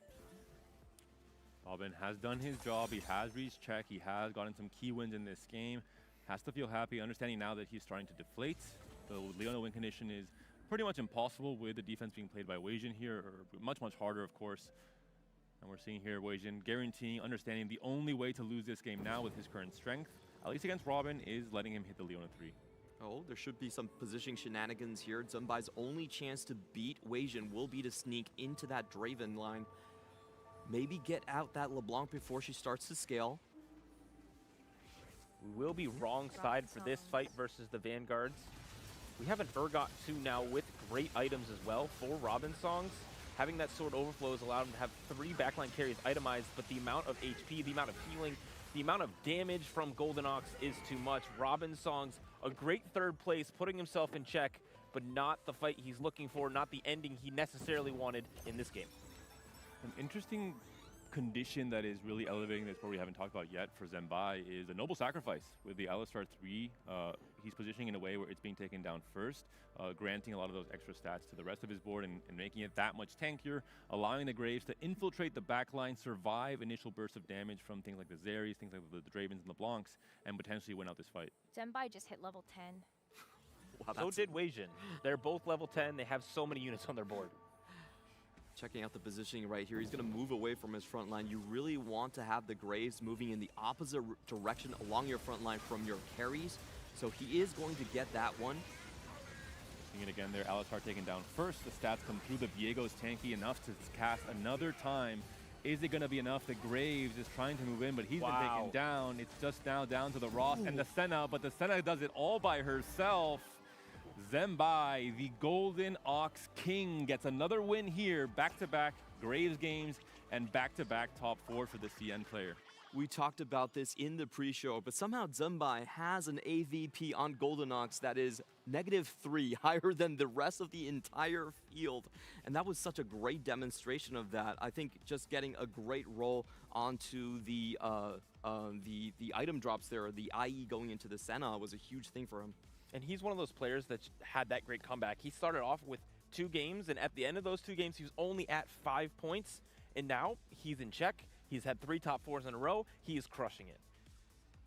Part of that equation was maybe just playing for comfort, playing for the comp that he had the most success with in day 1 and 2. That is the Graves comp we saw there. Back-to-back results for him. I wonder if this lobby will allow him to play a 3rd game of Graves in a row now that he is in check. I imagine not, considering that Golden Ox, when you're able to snowball the comp, when you're able to get all that stacking damage, can definitely become a win-out comp in this meta. Yeah, that's the thing I want to hit on. There is a very few specific comps that can actually win out in the meta that we're looking at right now. And the reason Graves is so strong is because you always have a chance to just slip by the front line. I'm very curious to see what the other players are going to go to. We talked about it, Trade Tracker, Boombots. Those are the lines that are more resistance to just being denied on the 4 costs. But we haven't seen Trade Tracker yet. It's coming. It's coming. I know it's coming, but but when? It wasn't coming, but Necro, now that you mentioned it, now we're gonna get Garen. Actually, is what's gonna happen. Oh no! Okay, cut off the mic, Necro, please. No Garen in Game 6. Please no. Garen. Lord have mercy. One thing we do see on our screen is the top 5 in this lobby are also the 5 that have qualified for that checkmate. If any of them win this next game, this game number 6, they will be the Tacticians crowned champion. And we saw some excellent boards here, people playing around their win conditions. And a great Brave game from Camberley, shifted off of his Dynamo Flex game plan into a riskier line. Didn't quite work out, but I think he's forced to do so again to deny the checkmate, obviously, in this next game number 6. One of the, I think, more tragic lines, we mentioned Summertime, but also Xiaoju. Similar trend to yesterday, where he started off the day in a very hot position and then fell off a little bit, wasn't quite able to maintain that same steam coming into the game 4 and 5 in day 2. I'm really excited for the next game. We actually have representatives from every single region in check. It's anyone's game. Any region could take home the crown and savor on it. But I'll say it, there's 2 America's representatives, and so our chances are a little bit better. So I'm looking forward to it. Thank you, CLE, for that jinx. And that means that a player from a different region will be winning the TAC crown. Look, some camaraderie over here, okay? You got to make sure that you're helping out your fellow players. But speaking of which, we are going to be taking a short break. We want to make sure that all of our players are ready. They are confident and they are excited to be able to take on the next game of the day. It's very possible that we end in this next one. 6 games could be it. So we'll see you just after this.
In Cyber City, we are truly making history here as we continue through our final day of the Tactician's Crown.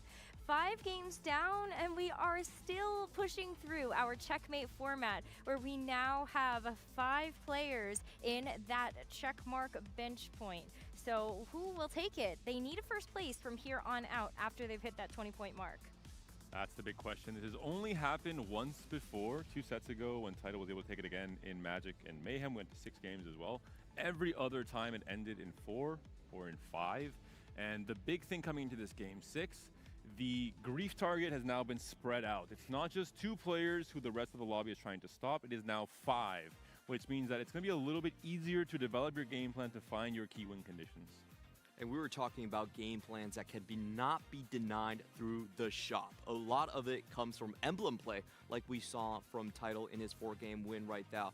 If you get the verticals, it's just so powerful, and that does mean a lot of trait tracker potential for these players. Yeah, and this is going to be the most intense game of the whole tournament, right? 5 of these players want to win, but the bottom 3 players are also playing for the win, because if they don't win, somebody else does, and the tournament is over. So they're fighting for their tournament lives alongside the 5 other players at the top who are playing to win the Tactician's crown. I think statistically, though, just taking a look at our players that are in the bottom of the standings, unfortunately, they have a lot of bottom 4s strung back to back to back. And so I think it might be a little unlikely. Hopefully, they're able to have taken this break, looked at a different game plan, and refreshed themselves so they can go in and try to go for the gold. Talking about stats, talking about trends, in this check right now, 5 players, only one of them has yet to win a game in this day 3. Has yet to win a game this entire tournament, and that is Wajan Iverson. He's gone in 2 seconds. He hasn't won a game yet, though. Has he been saving it for this exact moment? Can he be such a Giga Chad to win the one game he needs to become a TAC Crown champion? I think so, though. Gangley was talking about this at the top of our day when talking about Wajan Iverson. His Tactician's Crown performance puts him in the highest ranked 4th place rate amongst our final 8 field. But when you take a look at his career averages, he has the highest 1st place rate in North America. And this is across a ginormous sample size, at least triple digits of games in competitive. It would be an insane statement to say, though, that I won the Tactician's crown and I won 1 game the whole weekend. It's the only one I needed to win. It's the important one. He does have the most experience in that checkmate format, so I believe that flex. That would be quite a good one. But the last time he has played in the checkmate formats, he has failed to get over that final hurdle, which was getting that 1st place when it counted. So this would have to be where he can really step it up a notch. He's had a lot more time, given that he's now on a summer break from school and has been able to go full into TFT. And hopefully he's got the rest of America cheering him on, even though he has 2 of his competitors right beside him there is in the hub. Can believe not just the Americas, but maybe the entirety of the world cheering him on. He's one of the players that can play spoiler in this game 6. He can force a game 7, maybe CLE even a game 8 if you're in control. I know where we're going. I just like TFT, and especially at this high level, if we get more of it, I'm happy. I'm really curious how Robin decides to play the game, because for the past 2 games, he's been going maximum tempo early game, slamming all of his items, playing for Marksman Vanguard. This is not really the game to kind of do with that game plan. You have to go first either to deny or secure it for yourself. I wonder if he can show us a new page. I wonder if that changes it at all, if he is able to get some type of prismatic in... Econ opener. Yeah, I was like income augment, and I was like, oh, I'm an economy opener. But yeah, I think that really would change the game for him a little bit. Still allow him to play that tempo game plan, but then you have so much gold being injected into the game that would allow you to be able to cap out at that level 9. This is one of those unique things that we see in the checkmate format only also is Robin's at 20 points. AQ1H is at 31. And so he can still win the whole tournament just from being at 20 points. That's the unique thing about the checkmate format. Regardless of what has happened, now you just need to win a game. Oh no, it's the destroyer of worlds. That can't be right. Are we going? I Heart think maybe attack, you just heart got jump attack. scared. I saw Annie and I immediately knew that the tournament was going to end, because you can actually filter out gold augments early on 2-1. You can roll all of them away, make sure they don't appear on 3-2, and ensure that trait augment happens. Usually in an Annie encounter, there are 2 or 3 trait trackers minimum. We have seen a lot, so let's find out. No, we haven't loaded in yet. Loaded into the game, but I don't think we have our encounter. So Such a scare. Clement, don't worry. Clement, stay with us. We're in game 6. We might go to game 7. We might be in it for the long haul, that's for sure. And make sure you stay tuned after our Tactician's Crown is concluded, because we will be giving you a preview of what set 15 will look like gameplay-wise. We've got a show match with the set lead, Michael Sloan. So Let's see what happens in the 6th game, and can we extend it? Uh-oh. Oh, it is Annie. It actually was the live feed. All right, all right, Oh my. Clement. Are you okay? Well, He's speechless. it does add a lot of randomness, I would say, because, you know, anyone can get it and it's almost impossible to deny. Not just that, but forward thinking is another incredibly impactful option that could see players play for a Boombot Urgot board despite not hitting a Prismatic Econ opener on 2-1. Are we going to have a gold start? Was that 6 gold and a 3 cost? Oh, we will have a gold start here in this game too, so it'll be even crazier. Alistar in the shop. You can make 10 here and win the PvE round if you're Corin, thinking and just opting to play for more of a lower tempo stage 2 and a higher cap overall in stage 4 and 5. Lots of interesting decisions to be made here in the early game. Do you hold these units, especially if you have Cypher units, or you have something like this Elise? You can get early Nitro stacks as well. What is the decision? Do you make the gold? Even more gold coming through now as well. One comp I know that hasn't been able to win games has been that TF reroll, but we saw Robinson's being able to tempo with it, great with the Gwinsu's Rage Blade early on, fits its game plan still, so he's going to hold on to the pair. And sometimes playing opposite of what the lobby is going to play is a great strategy. If you can play Win Streak, which is not what other people are going to play, sometimes you can just tempo your way, get enough gold, save enough life, and make it all the way to level 9 and cap out your board. This is one of those game plans we said that could fit into the trait tracker board earlier on the Telestrator there. And Corin's going to go for it. Like Zumbai, he loves to play this composition. We don't typically think of 2-cost rerolls at win-out comps, but because of Graves' assassin potential, it could always happen. We heard a ping. I think we probably know from who it was after seeing the Graves come onto the board here for Corin. Robinson's was the only one not to make 10 gold. He is very much playing for that win streak, I would imagine, holding as many units as possible so he can upgrade them. But these choices are incredibly important. Kambuli Team taking building? the double team building. Calculated loss for Corin is definitely one you can win streak around. Shopping spree here for Summertimer. Robinson's has taken Slammin', and as we see some of the rest of these come through, Patient Study for Xiaodu, Prize Fighter, and then Weishan Iverson and Zenpai still have yet to pick, Warpath Oh my Grave. That goodness. is insane. The audacity from Weijin Oh to my commit to goodness. this line on game 6 of a day 3 attack crown. I will say he did scout the lobby a little. He saw 3 lose streak players, knew that he was going to be able to get a lot of damage in early on, but still, whenever I pick this opponent, it never ends up well. But he was able to high roll the one unit that is able to do a lot of damage all by himself. It's a Graves 2 on stage 2. Hodge slammed. It's a ballsy move from Weijin. It's a bold move, but it might just pay off. And of course, if you do get 80 player damage, you get a couple of anvils in, and also you get a couple of 5 costs to go along with your composition. He got a pair of Alistar too. The cow is back. I'm looking that up later. I need the lore of Alistar. I see it. I think you were right. Zenbai, though, with clear mind, but also having a bunch of upgrades and a really good board, this is a crazy spot to be in because you can push levels for free. You can also maybe even win streak. Now losing that first round, able to make 20 gold possibly as well. Summertimer, though, is risking it all for Cypher. He's going to need to high roll a little bit in terms of being able to get that Galio or that Draven. That's going to be a little tough. This lobby is very interesting. We have players that are just trying to tempo, and then 2 players that are going full throttle in Prize Fighter, Corin, and Weijin Iverson on that warpath. Unfortunately, only one of them can succeed. It would be miraculous if they could both squeak by stage 2. Oh! Not well. Raven. That's pretty good. And Robin's also looking fairly strong as well. Has the Vi upgrade, has the early Elise, has enough to make 20 here as well. With a slamming going to play for kind of a level 8 roll down again. It's what Robin is used to, really. Not changing the game plan too much, likes playing from ahead. The problem is there are other very strong players in this lobby that would want to contest that as well. Patient Study, though, is one of these augments that we see help boards cap out, able to use those losses and turn them into XP for your board.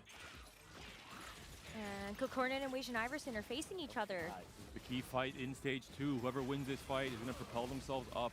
Going to really synergize with their augments. Wasian does have a Graves too. Should be winning. A cast from Mundo here could buy some more time, but I don't think the Kog'Maw has enough firepower to take down this Graves. Wasian in control of this lobby in stage 2.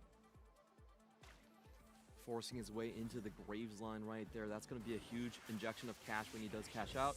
I'm really interested in seeing how many players are holding on to the EXO units here, because Trade Tracker, as we said, goes best with the Dynamo EXO type of line. You can cash out early. I expect a lot of them just to hold those simple units. I mean, Dembai already has the Jin and the Jax on his board. With that clear mind, unfortunately, you aren't able to hold any more, but at least you have 2 of those pieces. If you level up, maybe you get lucky and you find a Mordekaiser or something. The Corin was also holding on to the Nefiris, also really aware that that is the most likely win condition. Cambulee going to be on his route to becoming a hero in this game number 6. He has a chance to play for Cypher reroll. He has the Galleon and the LeBlanc for now. Needs to find a Vi, needs to find a Draven.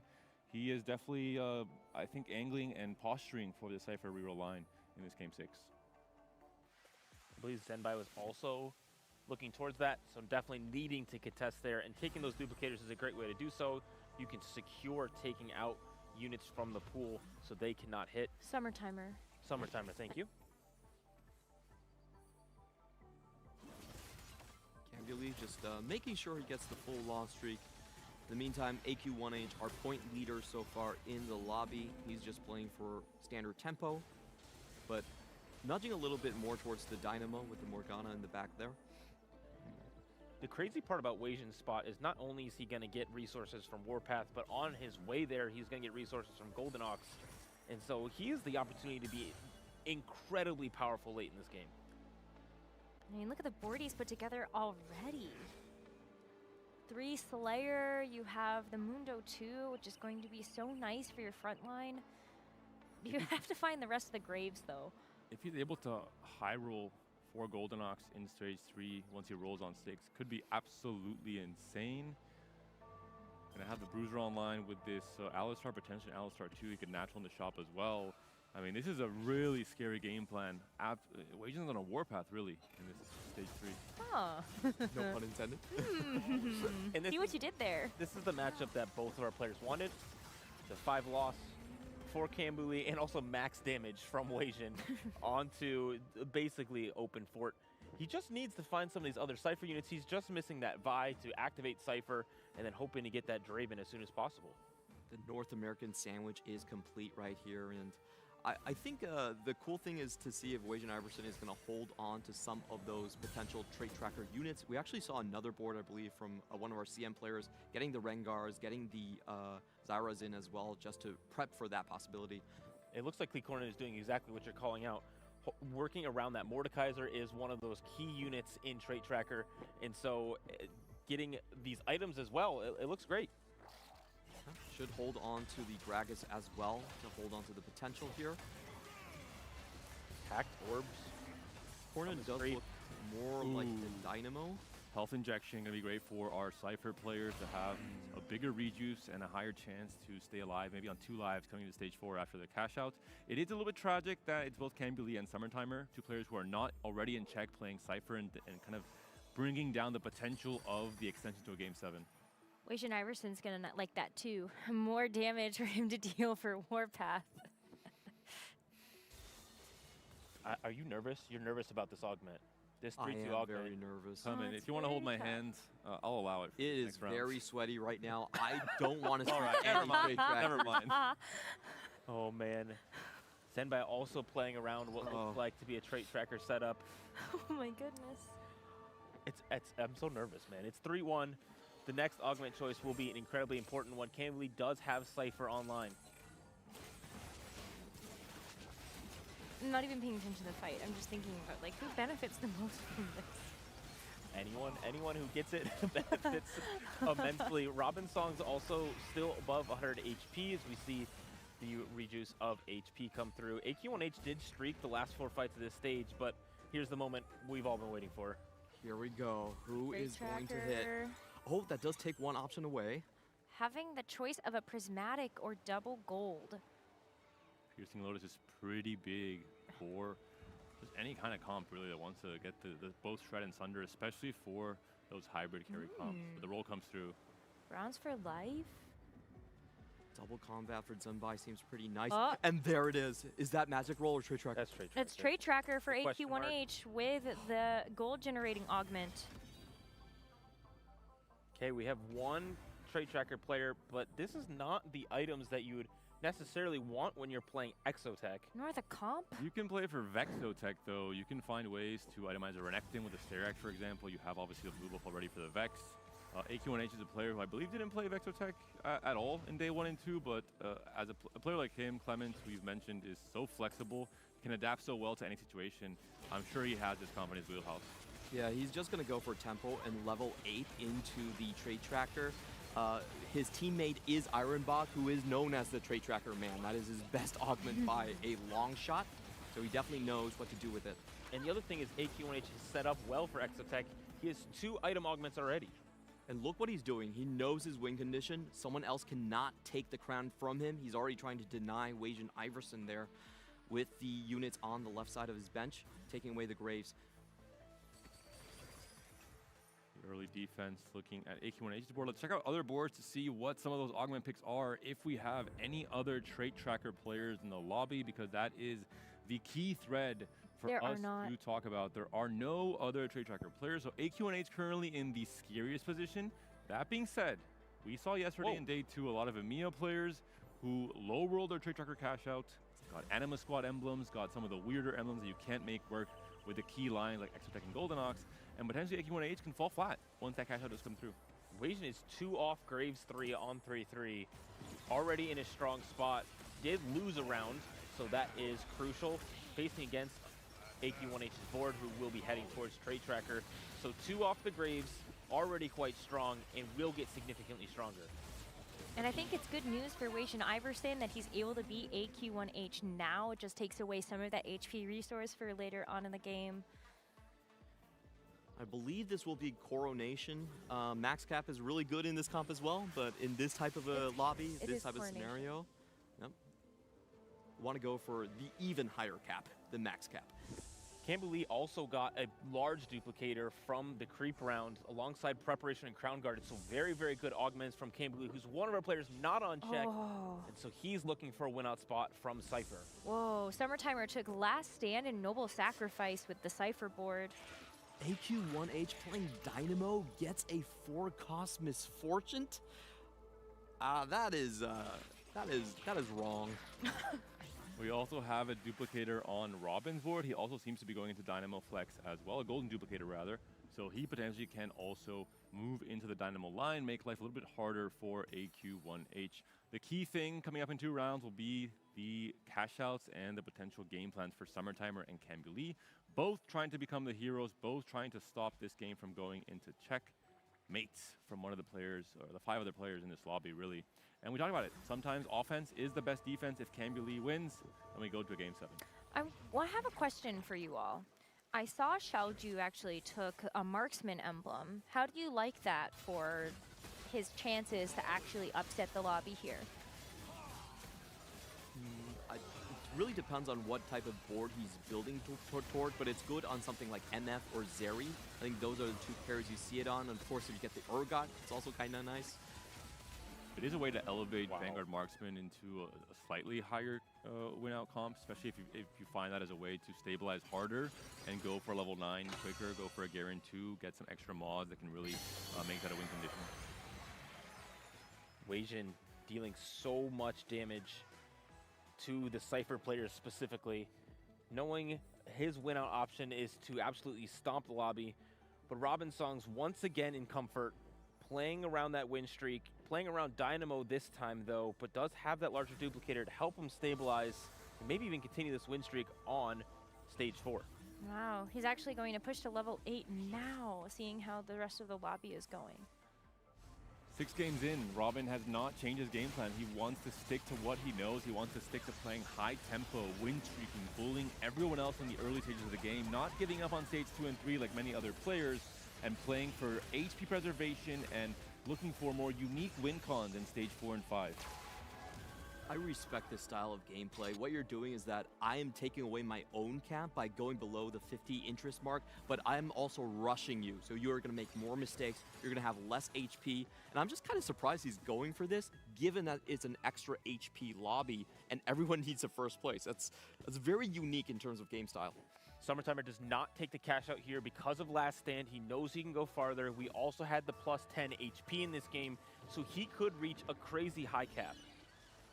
Camboli did though, like very, very early. Camboli also went for prep as his final augment, or one of his third augment. Going to be very interesting how that's going to set up for his Cypher reroll board. Yeah, I think we are going to have to check on to AQ1H's econ sooner or later. He should be looking to get his trade tracker cash out. Oh, he's pumping levels. So it's probably going to be on 4-2 if he's pumping now. Okay, we have the amount of traits needed. 8 on the board, meaning he will activate this next turn, and then the rule down will commence. The problem is, depending on where he wants to end up, is his comp contested? I have to imagine, as this fight concludes, we will see every other player in this lobby on AQ1H's board trying to find out what his chances are of winning, how high roll his emblems are, and if they fit with the current game plan. He seems to be still very open to everything with his item plans right now. I think Vexo Tech is the most likely destination given the cards that he's holding and the blue buff that he has. And a couple things to note is that he doesn't have any Reforgers. So if it's a bad pop, then there still might be a chance for the rest of the lobby. Summertimer continuing that loss streak down at 7 losses. This Kog'Maw will be able to clutch at the fight barely as the Elise ability is on the way. Here we go. Let's check out the emblems first before picking the augment to find out if he can find some extra synergy. Looks like he goes for cloning facility, most likely playing into the Dynamo line. It seems like having the chance to get extra value from having 2 Auroras on your board in stage 5, being able to pull in 2 legendaries like 2 Kabuko 2s, could be game winning in a game where, well, you're trying to win. Dynamo is contested though, because you have Robin Songs that is playing, already got the Elise and that early Misfortune, but some of these emblems look very good for this comp. 3 out of 5 useful emblems already. We're not going to see the rest of the 2 update just yet, but Marksman onto the Dynamo Misfortune is a great find right there. Also goes into the Sejuani pair potentially. Had a Golden Ox emblem as well. Maybe playing around a 4 Vanguard frontline, getting value from having just the Braum for the Syndicate with the MF and maybe the Jarvan as well. One thing we just saw on the left side too is that Camboli got long distance pals alongside that Cypher reroll, which we know to be incredibly strong because of all of the AD and AP that comes with Cypher. Alongside prep as well, so even more stats are being shared by Galio and LeBlanc. Some of the scariest units in the current meta. Are we going to see a game 7? It's possible. That Misfortune is so contested. It's a 4-way contest on the Misfortune. Zumbai playing it in the Dynamo. Robin playing it as well. So it's going to be hard for him to find. AQ1H did actually hit the Misfortune 2 though. What? Oh, also, that's crazy. Oh my gosh. Looking at Summertimer's pivot, he's moving into Urgot Boombot territory. 1 life, level 9, 40 gold to roll with, 30 gold to roll with. Is this going to be enough? He has last stand actually, so 2 lives. He has maybe 1 turn to get his bearings, but the next turn he has to execute in a pivotal game, number 6. Wei Jin's cash out was a bunch of gold as well as some 5 cost, a 2-star 4 cost. So lots of gold he can use. He put the Urgot straight onto his board. So he's holding copies of those from Summertimer as well. It's going to be an interesting end of the game. Wei Jin's cash out was not something super combat heavy, but now he can reach higher stacks with Golden Ox as well. Zumbai with 41 HP. There was a look of defeat across his face as he looks at the opponent board. He's holding onto his Leonas.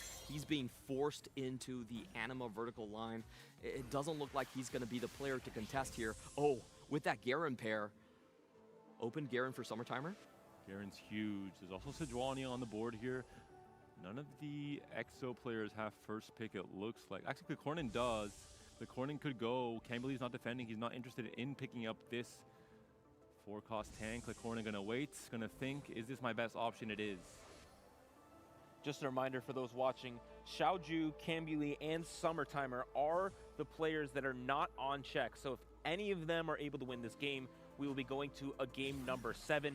Game 6 is the farthest that the Tacticians Crown Finals has gone, and maybe we'll be going to a game number 7, which would be the farthest.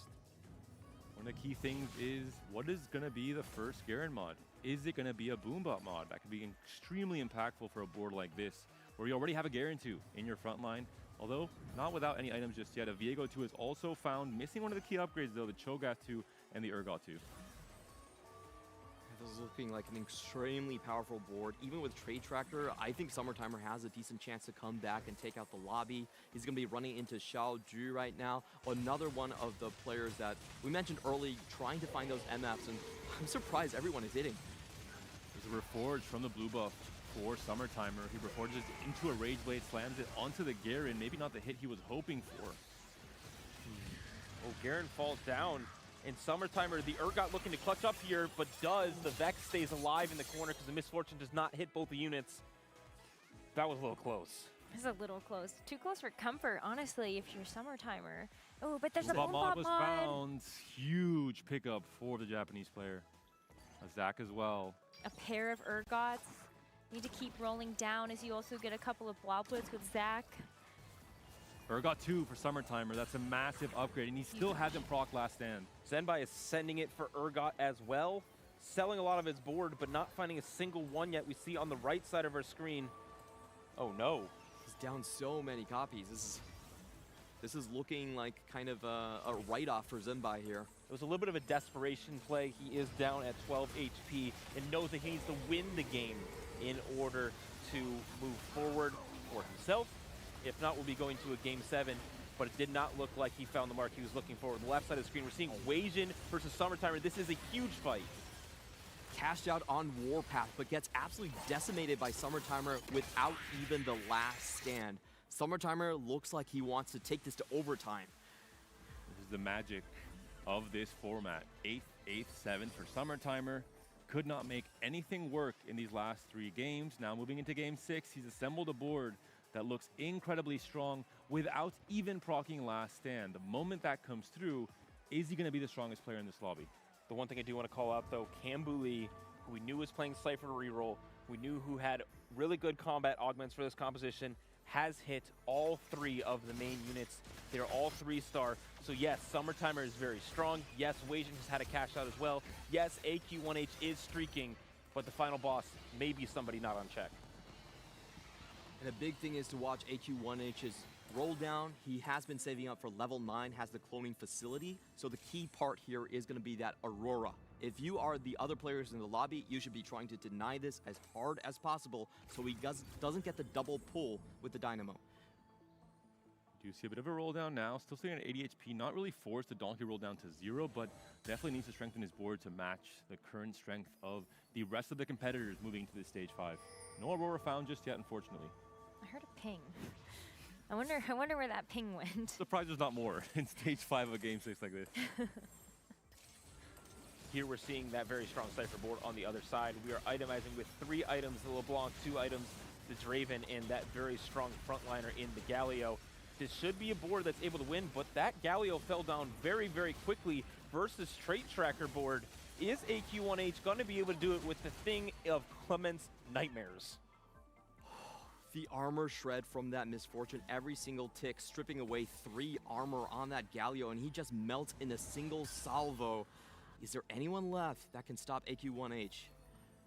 Uh-oh. Uh-oh. We're on 3-star watch. Everyone start whispering. 6 Zayas. Xiaoju, one of the players not yet in check, has the potential to save the lobby as well if he finds a 3-star Zaya. Everyone else seems to be distracted with their own problems. Maybe he can sneak one in. I'm not hearing nearly enough pings, as you just said. Maybe that was that was like a ping. Okay, maybe check this out. And maybe players in their mind said, hey, Zenbai's playing for Anima. He'll obviously stop the 3-star from happening, but Zenbai was taken down. Robin has 5 copies of Brand and the 2-star Samira for Street Demon. And the Duplicator. On bench. Uh-oh, we're on 3-star watch for sure. Yeah. Ooh, it's going to be defense from the top of the lobby here. See if Weijin can get over his front line. The cast comes through from Brand, but a little bit too late. Robin takes a big hit. Summertimer down as well. He was one of the strongest players, but he has last stand, so he should still be alive. Just the overlay there almost caught me, but able to save it. And now we're going to see the real potential of this board. Corin also free-falling. 2 loss streak down to 1 life. He's not able to find the Zeri 2, the same exact situation he was in game number 5. Another Boombot mod for Summertimer, especially on the Zac that will split, is going to do so much more damage in this fight. And now, last stand, he has no more room to work with. This is it. This is where his board will be. Has a couple upgrades he can find, though. Last stand is huge. It just means the Omni Vamp is not going to allow Urgot to fall down to backline threat. The Urgots, the Dravens, and the Graves are going to take a lot longer to take him out. Going to be Summertimer going up against Shoju, still sitting on those 6 copies of the Zaya, but as you were calling out, that Zac is just doing enormous amounts of damage on the right-hand side. Corin is holding on for dear life against this Street Demon board, and the Samira is able to do it. Corin barely hanging on to keep himself in this game, but the win in the Tactician's crown is starting to slip through his fingers. Corin had just enough HP, killed just enough units to stay alive. No Zeri on the carousel here. The fight for the Vow, the fight for the earlier cast on a unit like Sejuani could be so big for Corin. He loses it. Summertimer already out. Xiaoju at 10 HP, and Kambui playing Cypher reroll. Those are our 3 players we need to look out for. Summertimer managed to stay alive with the last stand just a little bit. The overlay is kind of tricking us a little. The key things I would want to look for is AQ1H actually wasn't defended by Robin Songs. He was able to find his Aurora, and that will allow him to get those double legendary pulls. That is the way that you will cap out with the Dynamo. Vex 2 being ignored by Summertimer. He knows that he needs the golds for more crucial upgrades. The Zac 2 has not yet been hit. The Kabuko 2 has not yet been hit. The item swaps come through. The Vow now onto the Zac for Summertimer, capping out his board just that little bit higher. Corin finally upgrading that Zeri, though. That was the final upgrade he was looking for on this board. So can he do enough to be strong enough to win this round? We'll be facing Xiaoju on the other side, who we've seen with this very strong Misfortune. I would say some of the weaker players in the lobby, potentially the chance that Corin has to stay alive for a little bit longer. We'll see what this little buddies can do for this Exo board, for the Zeri. Dodges the MF ult. He's taken down to half health. He's still alive, but now it's down to Various. So does he get the last cast off to kill Misfortune? He does. Corin stays alive and can fight for Emiya's hopes in this game number 6. Summertimer's stomping, though. Yeah, he does look like the strongest player in the lobby at the moment. AQ1H finally loses. He was streaking, I believe, a 7 streak already. Let's take account on those units right there. That's for 7 Nikos. He's starting to sell his board. So, actually 4, sorry. Is there a defense being played outside? The pings are coming frantically now, understanding just how close Robin is to potentially sealing the deal in this game number 6, and Robin walking his way into a TAC crown victory. I did see a Nico being held on at least 1 bench, so we'll see if that was actually held onto for the remaining parts of this game. But on the left-hand side, Summertimer is hoping to be strong enough to deal with this board from AQ1H. Corin is still on that last life, going up against this board from Kambui, who has all of these upgraded Cypher units, and the Sejuani does get a pretty critical stun onto the Draven, but as the Renekton attacks the backline, Corin is eliminated, and Summertimer does deal a blow to AQ1H. Starting to look pretty good that we are going to go to a game 7. Like Robinson actually stream on Twitch. This is really critical here. There could just be a duplicator as well dropped in the PvE rounds. It's not out the realm of possibility. Everyone has to play defense against Robin Songs. We did see one on Summertimer's bench, so he, knowing that he's the win-out player, hoping that he can put together the 1 HP comeback. But might be a hero. The Nico 3 would definitely be something that would complicate his plans. Only one copy left in the rest of the pool. I think you should be rolling as soon as possible. Interest does not matter here, unless there is a second Nico already on the board somewhere. We're not sure about that, but if he's rolling, it means that there isn't. Nico, make the Zyra looking for just that last copy of this pivotal 4 cost to potentially win this game out. Hasn't found a few rolls he has. Thinking about downgrading the Samira and adding in he's selling it. He's selling it. He's buying it. He has 14 HP. Oh no, he's selling his friend. Does he find it? They sold his fight? brain No, new, that's so didn't quite get it bad for. done. Oh shit. Stage 6, he will take at the minimum 13 damage. Doesn't look like he's going to have the rounds to play it out anymore.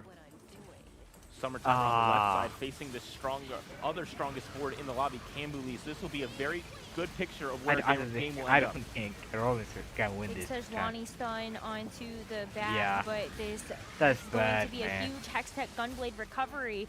Unfortunately, just Summertimer not might enough. be His also Summertimer here, is still if he the won biggest boss in the this lobby. lobby. Robin Songs does get knocked out on the other side, but a great effort from him to try to find that Nico 3. Summertimer, what's a last stand That's in this game tough, 6 man. to potentially save this lobby, send it to a game 7. We have now Cambouli and Summertimer, the two heroes rising from the bottom of the standings, trying to climb back up and deny the victory to AQ1H and Weijin, the two players remaining in check. There's a lot of pings going down in this lobby. I wonder what they are looking at right now, trying to prevent each other. Summertimer, I think this is max board. I'm pretty sure he has all his mods at the moment. Summertimer versus Weijin, a really good check now on who might be the strongest player in this lobby, who has a chance to win it all. But Urgot very safe in that bottom right corner, slowly chewing through all of Weijin's board. Now moving up, getting himself a little bit into danger, but Graves is still very far away. The shotgun pump is not coming anywhere close to Summertimer's main carry. The Zax buying so much time. A huge win for AQ1H as well on that right side. 7 units for AQ1H. That's a massive difference between him, and we do need to get a Zac check sooner or later. Wait. There's affiliates to read there. And we're seeing why the pings were coming through. Weijin is sitting on 8 copies of Aphelios. Oh. And it all starts making sense now. The frantic pinging, even after Robin had been taken down with the Nico 3 game plan. Weijin hasn't won a tournament, or hasn't won a game, all tournament long. Maybe this is his avenue to do so here. If this is the one, that would be so epic. At least he has a lot of HP to work with, but he is going up against Cambouli. Unfortunately, America's is going to have to duel out against each other as Summertimer goes up against AQ1H again. Oh, man. Cambouli is getting absolutely destroyed by Weijin's board. The LeBlanc is down, the Draven is down, and Cambouli is down. He will be in check next game if we do get there, and Summertimer's the only hope left. Can he hold the fort down? Can he take us one game extra? Is there an Aphelios? No, there's not. Right, Divini Core, open traits here. If like Summertimer's lost, AQ1H or Weijin version, both of them that one of them Without are that going to be a Aphelios 3 champion. coming on, Summertimer does seem to be the strongest player. He's beaten out both Weijin and AQ1H in quick succession. Cambouli was holding on to 2 copies of Aphelios to try to deny Weijin Iverson, but now that he's out, you can see the frantic roll down from everybody hoping to deny this. His board might be strong enough regardless, though. We saw how strong it was versus Cambouli's board, and not having it now, none being held on opposing boards. I heard another ping. Weijin's biggest advantage is just how much HP he has still. 47 HP. That's at least 3 combat rounds. So before he has to sell parts of his board to hit that Aphelios 3. Summertimer did hit his Act 2 that could be pivotal to continue strengthening his board. We'll see if Weijin can beat out AQ1H here. Good path for the Graves going into the back line now onto the Urgot already. Great from the back line. Graves, this wrap is massive. Now onto the Misfortune in the back line, but the Aurora steps in just to block. Not quite enough though. Weijin is showing his prowess in this lobby. He may have outskilled everyone and still has an option to get stronger. 10 more gold to roll for Weijin on the bottom side there. Not able to find the Aphelios. Make sure to buy those Zac blobs. Don't roll past an Aphelios hiding behind Also, you. other people are finding for the gold now, Aphelios. hasn't found it yet. Summertimer wins again. Summertimer does have 50 bloblets for this Zac, so that is a lot to have at this point in the game. Can you potentially lose with Aphelios 3 considering the board that Summertimer has been able to reach? 50 blobs on Zac, last stand, Urgot 2, the full cap, strongest board in the meta right now, the Boombots. Let's find out. we're going to see Weijin Iverson up against Summertimer. If Weijin Iverson is strong enough, then Summertimer will get knocked out, and we will be guaranteed a Tactician's Crown champion at the end of this game. The left side of the board is going to start to collapse onto Weijin Iverson's vanguards, and with this Aphelios left, he's got the back. Is a bit of healing, but this Zac is going to get the stuns. It's not going to be enough. The 50 blobs do so much damage. That's not the enough. amount of AP that's given is enough to do damage. That's And so also bad. the QSS running Summertimer out is going to Graves will win. be stunned, not able to heal. The key thing They to need talk to fight about here is Aphelios. that Weijin, because he's donkey rolling for Aphelios 3, he's not reaching a higher cap on the Golden Ox tree. On the flip side, Garen is continuing to print Boombot mods. Oh, they potentially found for one the Aphelios. board For Summertimer, he's AQ1H scaling found more than the Weijin. one Aphelios. AQ1H actually did find a copy of Aphelios is going to hold it. AQ1H is on his last life though, and he's the weaker player in this lobby, so this is only for one round, but it's an ephemeral hold only. And what if there's a duplicator that gets dropped from Mrs. Year? I can tell you're an America's caster, Necra. I'm just here for the good TFT, okay? See how much gold these players get. Gold is the most important thing for Weijin Iverson right now. He 30 has gold to to go work for the with. final one. The roll down is commencing. No other ones found for any of our He's players. downgrading. They move the Vex in over the Urgot to get one extra roll there potentially to hit the Golden Ox tree upgrade. No other holds coming through for any of the other players, just that sole Aphelios sitting on the board, on the bench rather, for AQ1H. But depending on how the matchmaking goes, what you said might come to fruition. AQ1H gets knocked out, and then Summertimer might be able to extend the tournament further. This looks like it might be the end of the road for AQ1H. Can his misfortune actually target the Urgot? Can it go onto the left side right there? It's not going to be able to go through the front. The Zac bloblets are just too huge, and the front line collapses. That Zac has a barcode of a health bar, and because of that, able to win this round and knock out AQ1H. Summertimer is the only hope left to send us to a game number 7. It's a 9-win streak hope, though. If Aphelios 3 is not hit, I think this should definitely be enough. There's one more back into the pool. Weijin reducing the amount of forecast, buying them all out, selling now his board potentially to try and find the Aphelios. Aphelios has been found from Summertimer, and the biggest thing is, even if Graves can move into the backline, kill off the Urgot, have fight RNG favor Weijin, the Zac can clean up these fights as well with the damage coming out from the Boombot mod. There is still one more left, and so for Weijin, who will lose this fight, the Aphelios 3 is what he's searching for to try and outcap this. Summertimer is incredibly strong. The infinite scaling of Boombot taking into effect right here. A massive Zac into the front line, and he's placing it in front of the Urgot to make sure that the Graves can't sneak in the back. For Weijin Iverson, he's trying to do the bridge play, going through on the other side. He is actually able to get the Rapto and takes out all of the backline units. Graves! Oh, so close to being able to take out the final units on Summertimer's board, but there's still enough HP for one more roll. Weijin Iverson gets another mod as well from the Garen. Desperation roll down from Summertimer. The mod delays Weijin's roll down, not mattering in the end, but could have been impactful. Weijin now considering, can he downgrade his board? Is he strong enough to win? Regardless, I think the answer is no. Again, I mentioned it. Even if Graves sneaks and kills off the Urgot, if the Zac split happens late enough where it's Zac splitting into a Graves 1v1, the Zac can still win it with the stuns. This will be our last fight of this game. Weijin Iverson having this Golden Ox board, risking it all with the Warpath, able to cash it out, but Summertimer on the last stand will be the final boss. This Zac has so many blobs and is taking down everything in its path, but the Graves is this could be enough to win this fight. Oh, but it is not able to actually chew through this Zac yet, and as the Graves goes down, we are going for another Summertimer game. is going to keep the Tactician's crown alive. We are going to a historic game number 7. Against two players This is the that were first looking time ever so we got incredibly this. strong. Oh, A cashed man. out Warpath, a going trade against tracker, Trevor. What the Summertimer fuck is holds this? down the fort. That was great positioning from Weijin Iverson. He was Sixth actually player. able to curl the Urgot Checkmate. and just get him to walk forward, bait him step by step. But in the end, the Zac was there, the virus is intact, and we go on. What a game with so many moving parts. The last stand works out in the end for Summertimer. He reaches critical mass, maybe one of the strongest boards we've seen all tournament long, with the amount of Zac blobs he had, essentially able to solo that entire Golden Ox board at the end there from Weijin. And Weijin, a valiant effort. He is trying hard for that first win, but it's eluding him. And the scary part about this game was that Golden Gala from the Annie encounter. And we only saw one trade tracker. So we were okay. AQ1H gave it everything he had to try and win this game. Wasn't able to quite do it.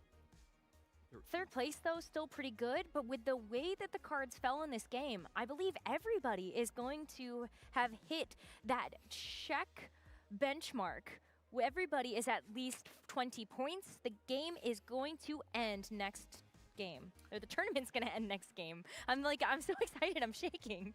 Even Xiaoju was just barely able to get enough points, now sitting at 20. So what a Game 7. You mentioned it, Necra. Historic moment in TAC round history. Historic moment for TFT to see a checkmate format go to Game 7. Has happened very, very few times. This is maximum amount of excitement that we're going to see this here in this Day 3.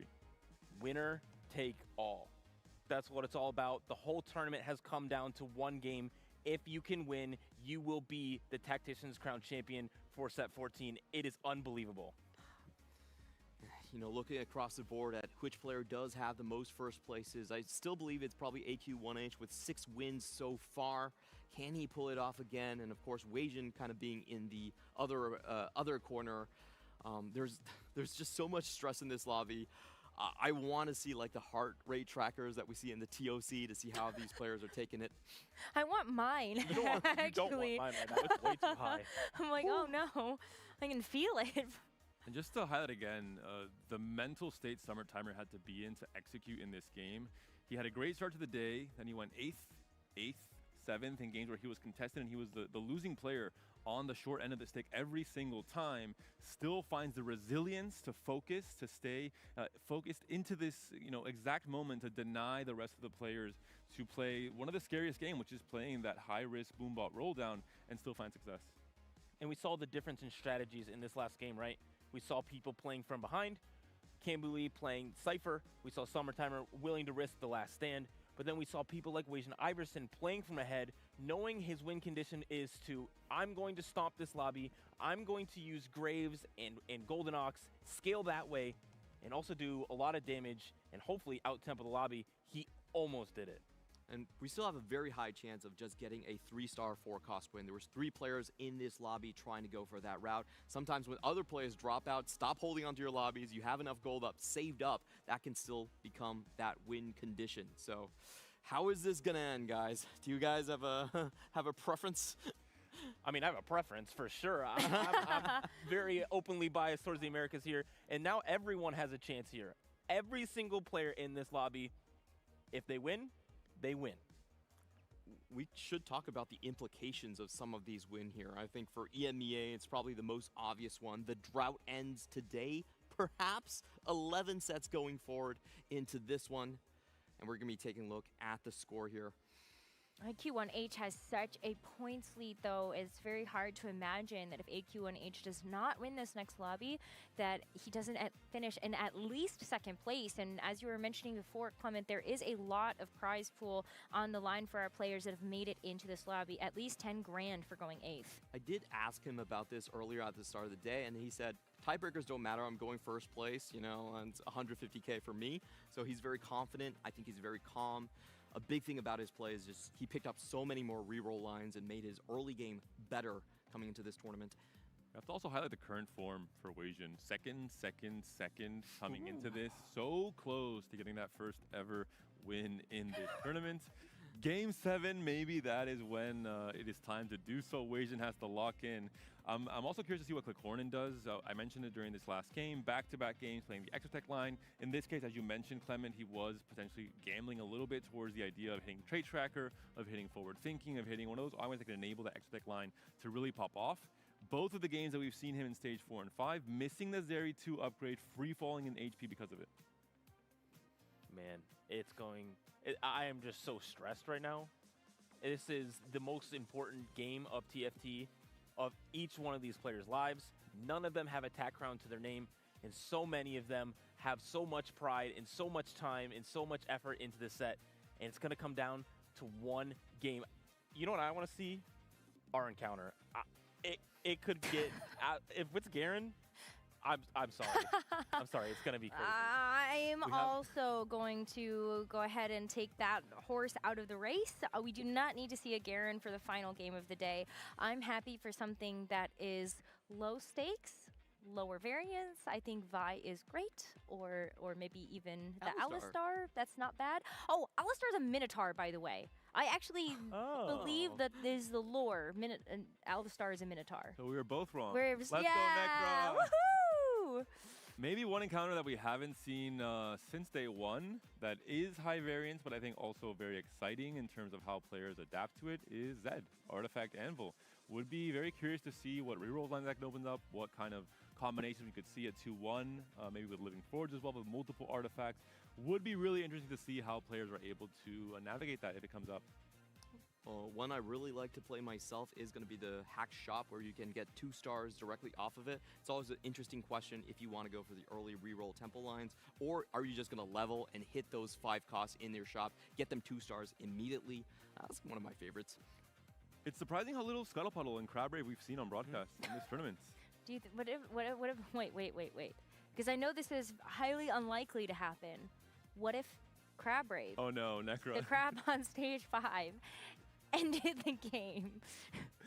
Necra just brings the chaos to the podcast. She has no chill whatsoever.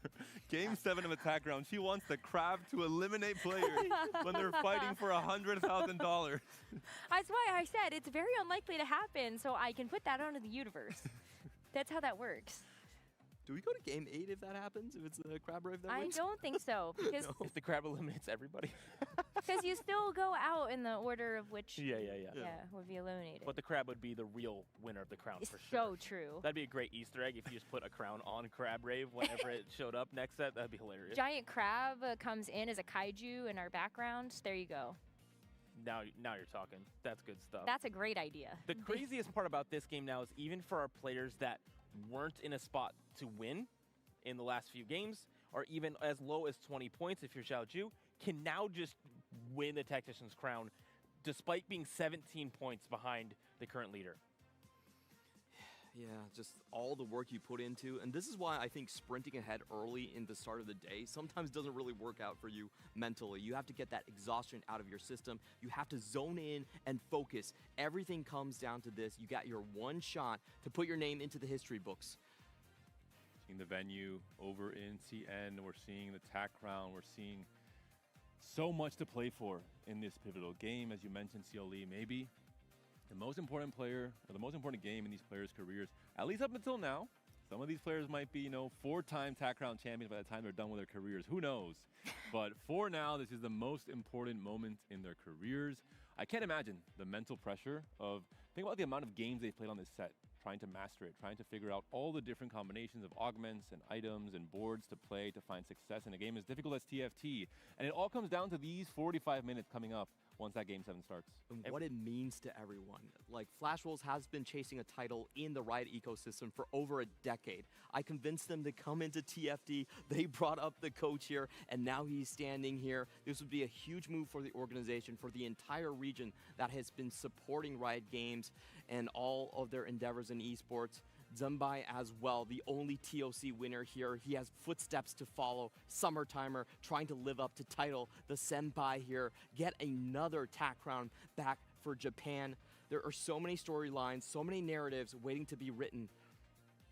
Man, it's going to be high stakes. And listen, top 4 is usually what we're aiming for in TFT. That is considered a win. You're getting positive LP on ladder. But in this situation, if you're not first, you're last. And so for all of our players here, they are playing for legacy.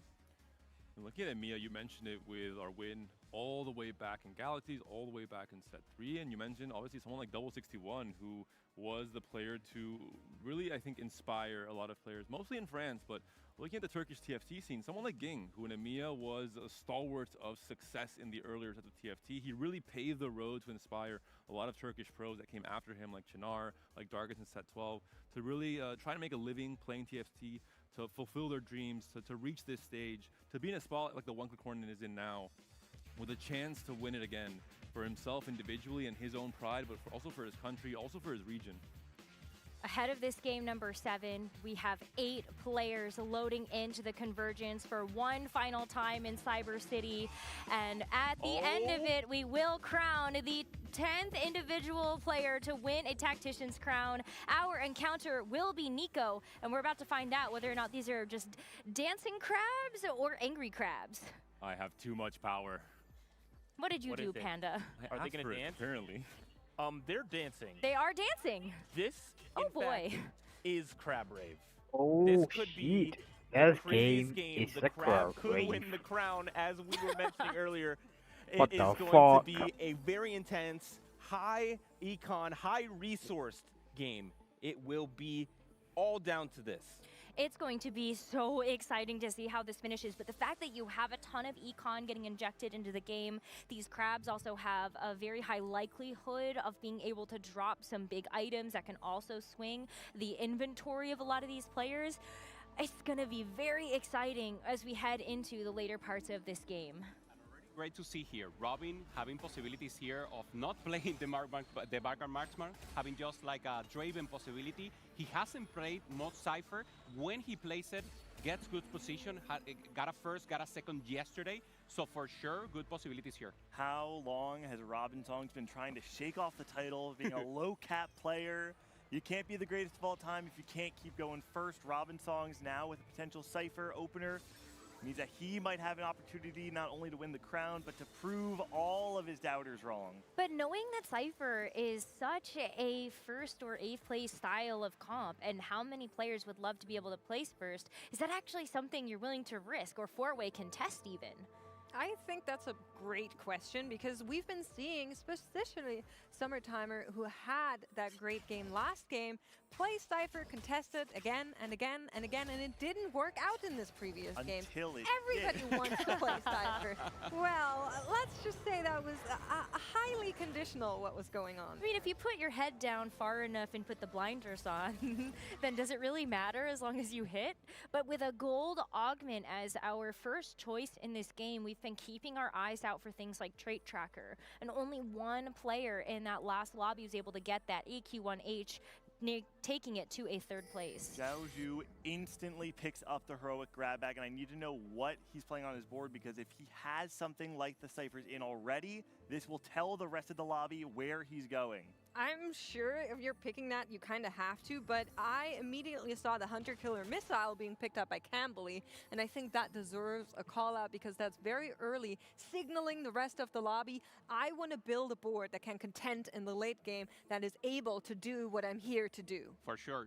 Summertimer getting also the rapid fire emblem is not usual at all, so there's something going on there. And Shenbai going for the Golden Ox, and this is actually once again the pocket a perfect spot for him to go first. That's right. How many times have we seen Zembai playing the Golden Ox, right? Taking the emblem right now.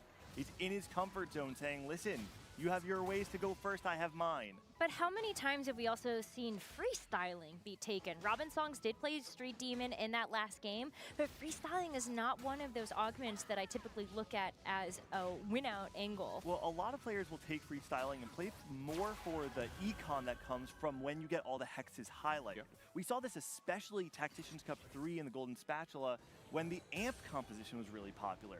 They would take freestyling, you get the ability to position your amp units however you like and get the influx of gold. I have a theory though, that taking something like freestyling might be signaling that he's trying to play more towards a 3-star 4 cost or something like that instead, because we haven't seen amp succeed in the way that we had in the past. He could also go for a fast 9 Marksman, but ensure they got in early, and that he has done a first play. He did it in the second game, in the first game of today, and that's a good possibility. Obviously not exactly what you want to go for a win, but makes sense. Honestly, you need to be brave to go for a 3-star 4 cost after what we just saw for Weijin, the heartbreak, the tension, and of course opening yourself up for the grief of other people. You're an easy target if that's your game plan. He took tower defense and got a Bastion emblem. Has the Morgana on the board, and we did see Morgana Bastion actually do well in this tournament so far, but maybe not the role I would have wanted from Weijin. Yeah, that is a little tough. He was holding, he was holding Veigar's on the bench, and here he actually did get Veigar 2 off his shop. I am wondering, now that I think about it, is there some way to play more into the vertical Bastion Dynamo stuff that David had talked about earlier on the cast, or we've seen players play into Cyberboss. Maybe the problem with Veigar is you need to have enough gold to both hit Veigar and find the Kabuko, and the Archangel Slam in of itself is not particularly cohesive with Veigar because you're generally playing Techie, where you get the base AP already, so it doesn't do anything to multiply the strength of the composition. Who already has now the Cypher in is Xiaoju, so he will be the one with the priority, and we talk about it. We know Cypher contested is not a good comp for top 1, but Xiaoju already having it in a place is telling the rest of the lobby, hey, this is my line, I'm trying to go first, but if someone else does, no one will go first. And everybody's in check, right? So there's actually no reason for you, there's no incentive for you to grief Zhao Zhu right now, because all it does is say somebody else gets to win the tournament. So we might actually get to see this Cypher line completely uncontested. Carousel rolls around. No crazy high target units in here. I think if you're a Camberley, you're probably not too mad about finding a Fiddlesticks early on. We're of course always on the lookout whether or not the Cypher players get Cypher online, but like we mentioned, Xiaoju already has that. He's not actually looking for anything else, and from our lower third, it doesn't look like anybody else is willing enough to contest him on this here. Instead, we're seeing something that's very similar to yesterday's end of the day, yesterday's last game. A lot of very directional augments being taken first in this golden augment selection. I'm not gonna lie, guys. Zhao Zhu, 20 points, bottom of the standings, has a very, very good chance of winning the Tactician's crown. Challengers in chat and everyone who has been following the tournament already know that, but you call it out, Gangly. What Robinson is doing right now is he's painting the full board. And once all the board is painted, we'll have so much influx of gold and resources that he's able to pivot out of it and then make a great comp out of it. Normally you go for Boombot, but we know his playstyle. It could be simply marksman into the Garen. Right now, Corin also trying to do a Vexo line. We'll try to check the items. He has the Corrupted Cache, so defense is good. So either Pulse or Flux could keep in, obviously, the EXO angle that he already is committed by the Augment. We saw him last game leaning into Exotech, hoping for the 3-2 trade tracker. The trade tracker coming through, and he missed last time. Running it back with Exo, though, knowing that that win condition's still on the table. I think you have to look at that spot sometimes and go, I got a little unlucky. Listen, it doesn't matter because he gets another shot like does everybody else. What a crazy historical game even that we find ourselves in. Game number 7 at a Tactician's crown. Everybody in check. Corin's third exo item is going to be the Pulse Stabilizer. You already said 5 Exotech activate for the Hollow Bow, but that Pulse Stabilizer can still be on its way. Also opens up for the Hollow Bow Pulse Stabilizer combination on Jhin, which is extremely powerful. So even when you do have just the Zarya 1, you have so much power coming in through the Jhin 2. On the other side, Wei Shen with the Archangels, there's on the Veigar, just having a comp just to not lose HP right now.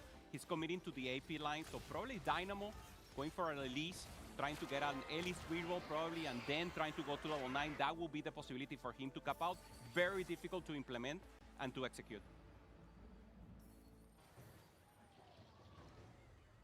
Here's the Golden Ox player, Shenbai.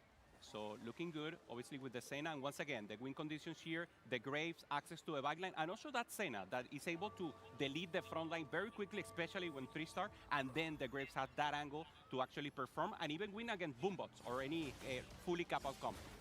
I don't know how you guys are feeling, but I've seen this story before. Zenbai has been playing so much Golden Ox, so much Graves, finding a way into those emblems every now and then. And in a game where you're already getting so much extra resources like Crab Wraith, I ask myself if you actually are benefiting as much from the extra gold as you would be in a normal game of TFT. Did you see how much gold, though? That was a lot. With Golden Ox in particular, it benefits from the increase in gold because it's the only trait in the game that can directly convert gold into combat power, right? True. The only other thing in the game would be Zac. So everyone else is trying to go to level 9, trying to find their Zac converted that way. But what Zenbai's been able to do here is that he's been able to lock in a line where he will always be able to utilize the additional resources from Nico, because the additional resources are always going to be gold. That's true, but at the same time, that also means everybody else has more resources to build higher cap boards. Yep. And then the Graves is maybe not able to clutch it up. We've seen some of the boards that can just shred a Graves board to pieces, and I wouldn't be surprised if that's what's going to end up happening here with how many players are already angling on the Exotech, on the Boombot lines. Yeah, it will depend a lot on that pressure and keeping the threshold high. He's already at 12. So just keeping rolling and getting those threshold to get a little, at least 30 to get good combat power should be enough for him to ramp out, and then trying to get to that 60, 50, that is good enough. Stabilization here, silver augment. Take a breath. Just try to calm down. Although if you're Corin right now, you know, obviously you having the silver augment instead is a bit of a worrying sign. Exotech, however, especially when played from ahead, is something that can be quite powerful. So Corin obviously certainly not out of the game, but without the gold augment, he does kind of lose that win condition he was aiming toward initially. You saw two people pick late game specialists. Summertimer and AQ1H are definitely going to play the long game here. A metabolic heal for Robin Songs, so he's going to be getting a little bit of his HP back. Does help him kind of stabilize as Xiao Chu does pick a Thieves Gloves from that item. And for Summertimer, this late game specialist is pretty cool because he has the +1 of rapid fire. So he's going for a Renekton that in this patch is not riding. It's not like the idol, but he likes it. And he selected, he had other possibilities, and he knows he's going for a top 1. This is the end of the tournament, and it could be a chance for him to outperform with a, not a new comp, but a comp we haven't seen perform. An old comp, yeah, an old school. It's a vintage comp. Listen, this was not my intended segue, but if we're talking about old school, I meant to talk about what Robin is doing, because we called it out earlier, freestyling being picked up. And this is a lobby that is going to be ending this tournament. Him now also picking up Titanic Titan just to set himself up to maybe be able to use more HP as a resource to then get something crazy like the WinCon on that 3-star forecast that I am very sure will need to be the hinge for him if he wants to be the one that ends the tournament on top.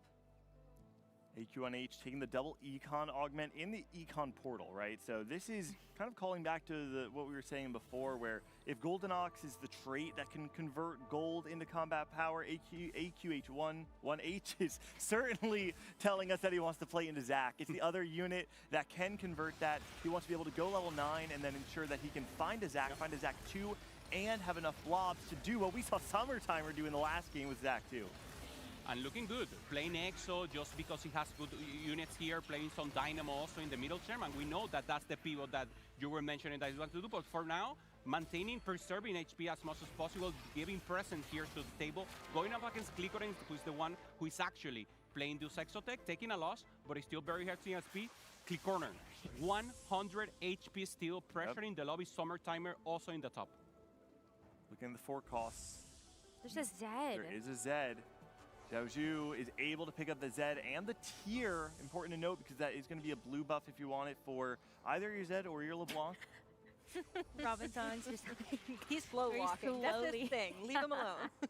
A slow Robin walk over the finish line.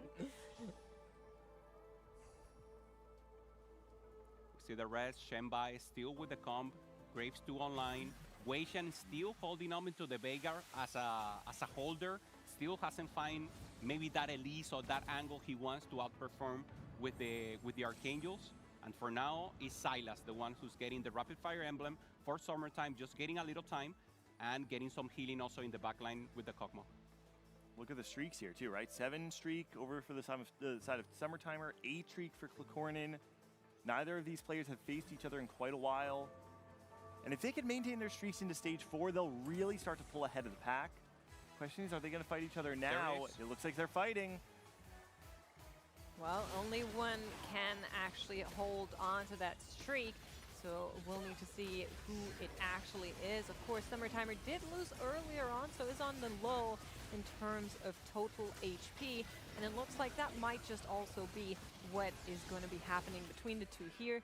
Both of them pretty decent on gold. I think if you're a Summertimer, you don't actually mind losing this one with 50 already in the bank. I mean, you're double econ, right? You're late game specialist and you're playing Slammin'. On the other side, Corin has invested way more into the board itself. Yeah, now we're seeing Wei Shan. He has a Veigar 3 that also a vintage comp, if you will, if you find the Shyvana 3, but there's also another option. He can just go vertical Cyber Boss, trying to find the Kobuko, trying to find obviously a 6, and what do you Renekton think? as well, The 6 right? is not contested, so we're talking about 4 cost, 3-star as a possibility. A 6 could be the angle here. Obviously, it's a big Hail Mary, but I think that's what Weishan is thinking right now. I mean, Ziggs has so much just explosive power. It feels a little random sometimes, or he throws the bomb, but you know what? Whenever it hits and you get it lined up correctly, it does do a lot, especially if you hit that front line. He's also still pretty rich. The fact that he was able to hit the Veigar and he still has 50 gold in the bank, he's going to be able to level up, and this is what Crab Rave is all about. That's the main problem with this composition, is that normally, in order to find the Veigar, you sacrifice the econ required for you to find the Kabuko.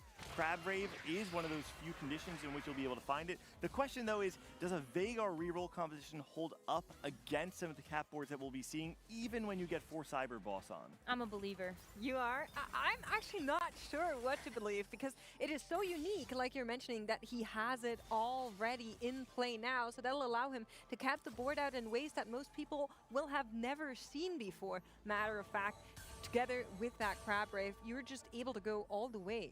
Kobuko 3. Okay, if that happens, That's a I true also dream. believe Necra. Yeah. Actually, we need to be careful with what she's saying. She mentioned Crab Rave and it happened, so I don't No, know. what kind that of was powers you Panda, have. No more actually. manifesting. Don't worry. Well, Panda said crabs, and then I said Crab Rave, and so actually I guess we're both at fault for that one. Well, at least we removed one part of the equation for now. We got to take a look at Xiaoju. He did take the 390 cash.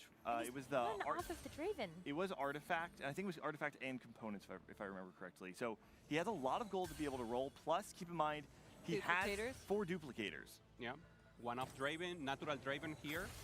He should be able to hit just about everything soon. Trying to get closer to the Galio. Oh, missing a lot Yeah, of he's Galio. pretty deep, actually. 10 gold remain. Not many copies of the Galio, not enough to just slam the duplicators. So he says, okay, I'm going to sit one more round, see what the augment brings. Maybe that is salvation, maybe that is turning point, and I don't need to sack all of the duplicators right now. Yep. Well, it would be nice, especially since you're 1 copy off of the LeBlanc, I think. Just get one of those naturally, and then you're good. I'm not sure if that's enough for him to win this round, so he's just like, okay, I'll just lose for econ. Oh. And maybe it happens in the shop, but yeah, talking about what Veigar 3 can do, apparently not beat Renekton 1. Well, I mean, Renekton on 8, hello? Klikornin, the only player continuing the streak, 11 win streak for Klikornin. We were saying before, he was angling toward the Exotech, wanted to be able to find the trade tracker on 3-2, and that missed. But you know what? Even if you miss the trade tracker, there are so many other conditions you can still play. The question here is how much do you want to roll down? Still have a lot of things to be able to hit if you want to transition your board fully. We're missing Sejuani, we have 1 Zeri, and we're seeing Robin Songs do what we had mentioned before. Using the freestyling to get the additional HP, has everything online now, and he went 9. Wants to stabilize his board. It actually looks like he might be playing toward the vertical street demon instead. He stayed. That's good. But this Staying, is obviously having another chance. And playing Here's what I Mira. like to call the Necracom. Necra has been the proposer here of 3 Demon throughout the tournament. Few players have played it, but when we saw it, it's actually in a great spot, side of 3, for example, and it's working. I do think that it is underrated, but I also think the one thing about the freestyling that's going to be nice is you're actually not locked down to the initial pattern that the Street Demon is going to give you. Opens you up to way more positioning advantages, and we're not going to see that now, but we'll revisit that at some point. Candidly taking malicious monetization, going 9. He only has 8 units fielded on the board, doesn't have enough to even fill out the board, and hardly kills anything on the side of Awasian Iverson. Tough spot here for sure for Gambuli. Level 9, no gold. Didn't find Oro, finds a sack. Sack 2 already, of course. Yeah, but no, Listen, no bag. Zach too, if you can feed him up with blobs, that might just be buying you enough time for your backline to do something here as long as the other players haven't hit yet. However, speaking of, we're taking a look at the AQ1H here. And, yeah, late game specialist making it work. Good items also on the Urgot. My and goodness. this is Wow. just too strong. Having the Cho'Gath too, also huge right here. Close also to the Kobuko. Having the Garen also as a possibility. Garen pair, and he will start building up into the mods. So great position once again. The leader in points, and he could take the tournament with this comp. starting to look a little awkward for the rest of the lobby, though. We already have at least 3 Coco out of the pool. Draven! Sniping the backline there. He's challenger for sure. Oh my goodness. I mean, with the gold execute too. There's that's so wild. much power coming in from the other side of the board there. Zhao Zhu hitting both the LeBlanc, and take a look at what's on that Draven. Getting the gold collector. He reforged his artifact to be able to get the execute like you mentioned. But the thing that's important about it, it's not just the execute, right? Normally when you have something like the gold collector, the problem is that you don't have enough chip damage coming through from the other parts of your board. Because you have the LeBlanc as well, the execute is able to get full value. Robin wanted that item so bad. Well, the good thing is he hasn't picked up anything accidentally instead. The bad thing is he can't get anything He's part of the carousel now. No, but you're right. Draven is such a good unit to have that gold collector on. And I think we're also getting closer to that Galio, which is going to be buying the LeBlanc and the Draven sometime. We saw a glimpse of a Draven mod there. I don't know if any of you saw it quickly enough. No. Okay. No. What we're seeing right now is Shenbai that finds a Garen that we normally don't see in this comp. Level 7, Ras 3, Graves 3, the Senna hasn't financed. It's very close to the Jarvan, that is very important, but this Garen is pretty huge. He can give you additional mods, and if you manage to get the Golden Ox 3, very big, you can have an additional carry. Golden Ox Garen could be a great possibility. What about Golden Ox 6? Yeah. The problem with 6 is you're not actually getting that much stronger, you're just getting more resources. You get the item drops, but with so many people spiking really hard, you really want the damage, which you would get more out of just playing 4 Golden Ox plus the Divinicore instead.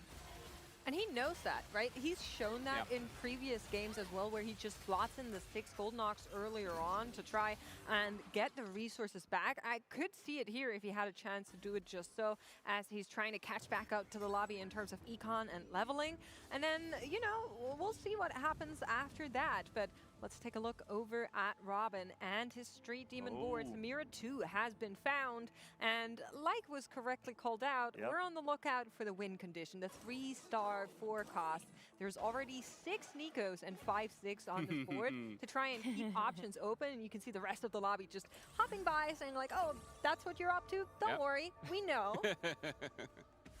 Having obviously that chance is amazing. Not enough gold, so he will try to maybe save a little and then do a deep roll down, making sure he has a good chance of getting the 3-star. Right now, Xiaoyu on the top against Kambuli, who is in a dire position here. Only Urgot 1, not enough front line, finds the Cho'Gath 2, but it just looks like it's not enough. We have gotten word from our lovely admins that the Garen mod we saw in AQ1H is actually Boombot, but here comes our first elimination of the last game of the TAC crown here. And unfortunately, it is going to be Kambuli, a representative, I think, that has stepped up to the mark more than once throughout this weekend. And I think I'm so glad that you called that out, because Kambuli, after falling short in so many top 16s of the Americas regionals and tournaments, finally finds himself in the Tactician's crown. And what a statement in your first one to still be able to make it to that top 8. That is an accomplishment, despite maybe not having the performance he would have wanted on today specifically. For sure, from now on, and even before, for me, one of the best from the Americas, Kambuli. Also prep amazing with his group. This is we can think about it as the second round of America's representative of NA, and now making a name for himself. Summertime, Garen rapid fire so it's not Renekton. It was contested, so we will see a very quick Garen right now. Yeah, ended up actually in the Boombot line, which was also very contested. So still on the Urgot 1, has the Zac 2 though, but we saw from Kambuli's board, just having a Zac 2 in of itself is not enough to win you a lot of the fights at this point in the game. It's going to be up against the Graves board from Zenbai. Great news for Summertimer though. Kambuli is out. That was somebody that was contesting him. That was somebody that was holding the units. He's on the lookout for. They're back in the pool. He has another shot to assemble this board to the glory that we saw in the previous game. And we saw he knows what he has to do specifically, and he's willing to show it off one more time as he does go up against Zenbai and takes down the Ox board in, well, actually it's not a very fast fetch and loses instead. Yeah, so much damage from the Senna in the end, ramping up the Rage Blade, and now additional mod here, obviously going for the Boombot. Robin down to just 20 HP now, and 6 Ziggs, 6 Nikos. It's going to be hard to hit the Ziggs, though, because Wajan Iverson is playing the Ziggs on his board with that Techie emblem, and you just saw on Summertimer's board, he was holding 1 copy of Nico. Who knows how many others are out of the pool. Yeah, also HP is not in his favor right now, no gold, so he needs to win. He needs to preserve HP right now, and then maybe with an influx, Wajan is higher in HP than him, so there's no chance for the 6 to be sold, at least in the next few rounds. I almost wonder at what point you give up the Ziggs and go digging for the Nico. The issue with that is I don't think the Nico actually will win you the entire game. You need a DPS unit to actually help you out here and contest with something like the Urgot 2, like the Boombot Garen 2, which are just such major, massive units to try and take down. Yeah, maybe finding something to scale, an Archangel, something like that, that then makes sense for the front line to be 3-star. But that would be a possibility. Decides to sell the Nico here and go for the 6. So huge roll right now. Desperation station. We're rolling. We're trying to find that Ziggs no matter what. But so much already off the board. Finds Brands, but not what he needs. No Nico 2 in play anymore. No Brand 2 in play anymore. And with Very that, sad for I Robinson. think Robin doesn't actually have a Robin chance is to win gone. this round. Yeah, up against the ghost board here of Xiaozhu, but even with that, I just don't think he has enough to break through. Access to the backline here. Goes down against the 6. So maybe a chance here, but no, the board is just too strong. We're losing 2 of the American player here. Cambuli 8th, Robinson 7th, both of them. Great performance on this series, on this set. And Robinson, once again, the old guy, the grandpa that we all love. Did amazing, performing great until now. Also getting a win in the first game of today. Didn't manage to close it out, but once again, congratulations. Yeah, just seeing him at a final lobby of a Tactician's Crown feels like another way we get a chance to celebrate Robin Songs, one of the OGs of America's TFT, and hopefully we'll get a chance to see him again soon. But he still is going to end the day with quite a few points there. Yeah, that's of course an important point. Whoever finishes the game, everybody else is placed by their points after that. So getting more points definitely will be a nice little help in overcoming the frustration that I'm sure he's feeling right now, but we're all very proud. Another America's player, though, that's on the chopping block. Hopefully it isn't going to be 8th, 7th, and 6th in this final game, but it's Wajan Iverson. This Vagar 3 just kind of not living up to the rest of the scaling in the lobbies. Still can't find that Koboko nor the Ziggs upgrade at 0 gold. Has that pair in his shop and not looking good for him. Yeah, it looks like a tragedy for Wajan Iverson, unfortunately. We are going to see Xiaozhu, though. We said uncontested Cypher. High chance of being able to win the game. Up against the other person who's streaking, though, AQ1H, with that Boombot board that we've been talking about all game. And at this point in time, he's just been investing his gold back into his board, making it stronger. Question is, does Galio actually hold up? It's going to be kind of close. Everything falls at the same time. The elimination actually comes in for AQ1H. Xiaozhu goes down to 9 HP as Wajan Iverson, the 3rd and final America's representative, falls. And the problem with Xiaozhu is that his board is very, very strong with the Cypher, but you don't have many chances of improving. And then you have modificators, the mod from Corin. You have also HQ1H ramping up that sack. So this loss from Xiaozhu could be the end. There's really not good way for him to improve. And so probably Cypher will not be enough to take the win. I just want to point out that with these 3 eliminations, that was it for the Americas to take their shot at reclaiming another Tactician's Crown title. I know you guys were saying you only win every odd one, so maybe next time around. I find myself surrounded by Americas. I have to be a little bit nice. Corin on his last legs as well. Up against Xiaozhu. 2 players under 15 HP. Only one of them is going to remain at the end of this fight, though. Someone will kiss their dreams of becoming the winner of the Tactician's Crown goodbye, and it's going to be Amia's last hope. As Corin will fall here. Corin, what a major surprise for everybody this weekend, though. Had such a fantastic day number 2, and you could see all of EMEA behind him, cheering him on, hoping that he would be able to bring it home for EMEA. I think he did a lot for EMEA, just showing up, stepping up to the plate and saying, I will bear the pressure of being the sole defender of EMEA's hope and honor, and I think he got really far today. Absolutely.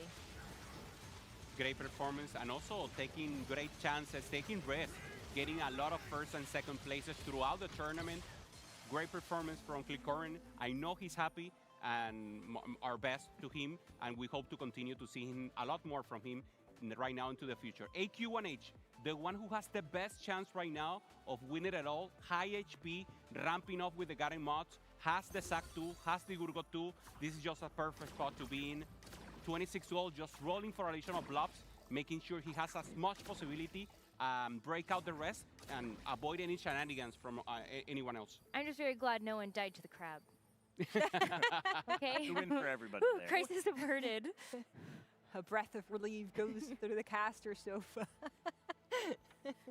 But yeah, we have our top 4, and that also tells us that our next representative is bringing their crown back to APAC or CN with those 4 players locked in, and all of them want to, of course, be the one to bring it home to their region after a little while of absence.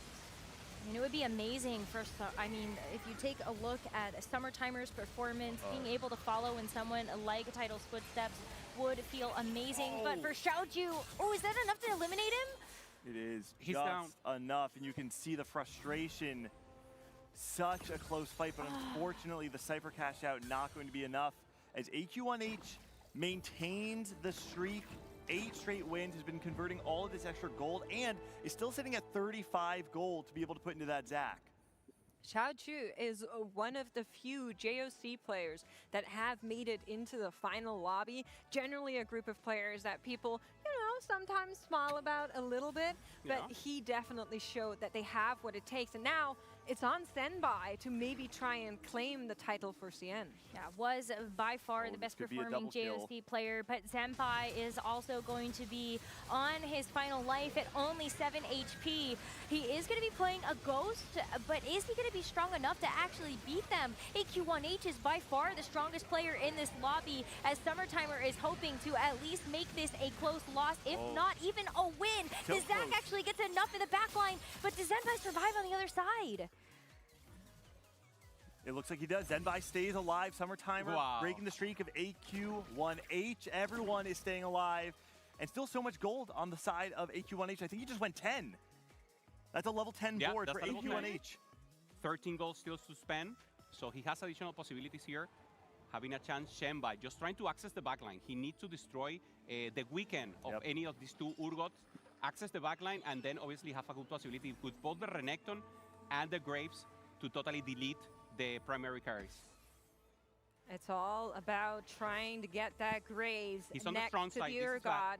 Positioning is looking good here. Renekton is going to come in for support. First slice from that Graves takes down 3 of the units in the enemy front line, but he's on the opposite side of that Urgot for now. The ult cannot be hitting him immediately, but this is looking very good for that Graves to be able to clutch it out. The fence is still standing. Zenbai hanging in by a threat. Both Senbai and Summertime winning against AQ1H, and this is amazing.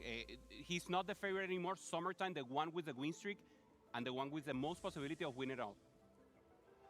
It's getting down to the wire, though. You take a look at how close those HP totals are and how spiked these boards are getting. So powerful. When you take a look at that Golden Ox, great call out Gangly at the beginning, how much gold generation from this game has been able to give power over to that board. We're seeing 60 on that Golden Ox tree as everybody is making the last adjustments they can to their board to grab their strength. I want to see how AQ1H is able to play this out. He's able to finally get a 3rd item on the Kabuka now, or 2.5. It's going to give him a little bit more front line. Question is, can you survive through all the burst that's coming on from the other side? We're seeing this front line crumble. Despite how strong it looks, there's so much power on the Golden Ox side. There's so much power from the Boombox. It's going to be Zenbai up against Summertime. Garen is on the right, so full damage concentrated here. Very important. The Zac accesses the backline, making good CC, crowd control. Obviously immune the Graves right now. He doesn't hit the Senna. The Senna staying alive. All the damage dealers are alive. The front line is melted to the side of Zenbai. And the TOC champion is going to fall in third place here. We will have an APAC champion. AQ1H and Summertime, the two representatives Wait, from just die, APAC man. are going to be bringing it home. How exciting. I mean, after Title being able to get those 2 Tacticians Crown wins, it would be amazing to see Ooh, APAC our live up APAC, to let's those go. expectations. AQ1H Let's and go. Summertime are both Well, win is incredibly fine. deserving, Well, win is fine. especially with AQ1H coming into It's this okay. last It's day okay. with Well, such win a is high okay. number of first places, All right. and throughout the All right. day has been very confident in being able to go for these strong level Let's 9, level let's 10 go boards this guy. to win out. This time is First APAC again. player to make check. APAC, Just America fist and pumps the APAC, air as the America camera and pans APAC, to him and back says, to back. I That's know good. I've got it. We heard from Clement earlier Who's on going as to they were win? talking Both about of them there are tiebreakers good. that he All said of he them doesn't are care good. about All of them tiebreakers. that are He's good. just going to win the whole thing. Both of But is them that are going to be good. holding That's what I'm true talking about. for APAC now? Saba is It harder than definitely American looks Saba. very close This fight's between getting these chaotic. two players. The Urgot is stunned. All the damage dealers That's what I'm saying. are APAC dead. Saba Summertime is going to take harder a huge than hit, the go American down Saba. to 2 Don't care. HP. We're going into stage 7. Stage 7, a couple more mods from the Garens to give over the last little bit of strength. And this crab is also going to give some additional items. Is anybody going to benefit more from this to make those fights even closer? Both of them or got even red less and far they're playing apart? both They have are so good. many upgraded 5 costs on their board that with their removers, you can absolutely find a way to get the most amount of value. Whether you're putting it on your Kabuko or you're getting 2 items on your Viego, it's going to be up to these 2 players to figure out how to optimize your board because these fights are so close. You're playing on a razor's edge. What a more fitting way for this tournament to end than an Urgot by Urgot side-by-side lobby in a crap rave portal. Oh, so many bloblets now going over to AQ1H's Zach. It's not getting any better so far here for Summertimer as he now starts to do his roll down, but you're running out of time. Look at the Viego summon too. You have a Cho'Gath on the side of AQ1H. Oh my on Summertimer goodness. though, it's just the Fiddle 2. So you're getting way more value out of AQ1H's board than you are from Summertimer. And Summertimer is very low, so this could be the final fight here. If AQ1H loses, we'll have at least another one. Gotta watch the front line. AQ1H more Turn MPMB. it around. Can he NGMB. do just that? Only 2 HP remain, and it Come is on, guys. almost a mirror matchup. But more units on the side of AQ1H Wait. are living. He's going to be Back on making the it back through. line. That Viego does Urgot's go alive. down. And we have another round. Summertimer taking the win. Wait. There it is. Okay. Wow. I saw the Zach split and I went, wait a Ooh. minute. It's not over. Is there a way?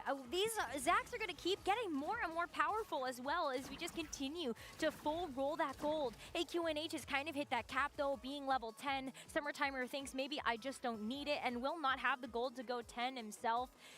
So one more fight is going to decide our champion here at the Cyber City Tactician's Crown. APAC dominance here. AQ1H versus Summertime. Both of them huge stories, and both of them were not the favorites until now, and one of them will take the crown. This is the last fight. It's going to come down. Positioning. Those are Urgots. To the positioning. Can they get into that back line first? On the opposite side, of course, for AQ1H, that Vex is still alive, supported by that 6, but everything crumbles along the sides of Summertimer. Zexplit does come in. What is happening?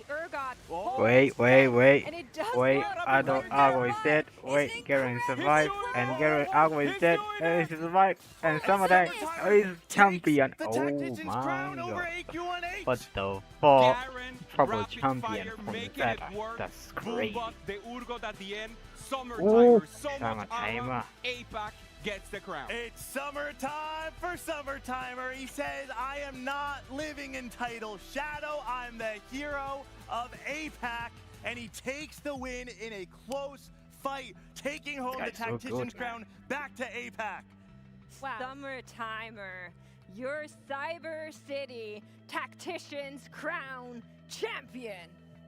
How epic that stage looks. Look at the tears in the family and friends' eyes cheering on Summertimer to take the title back to APAC.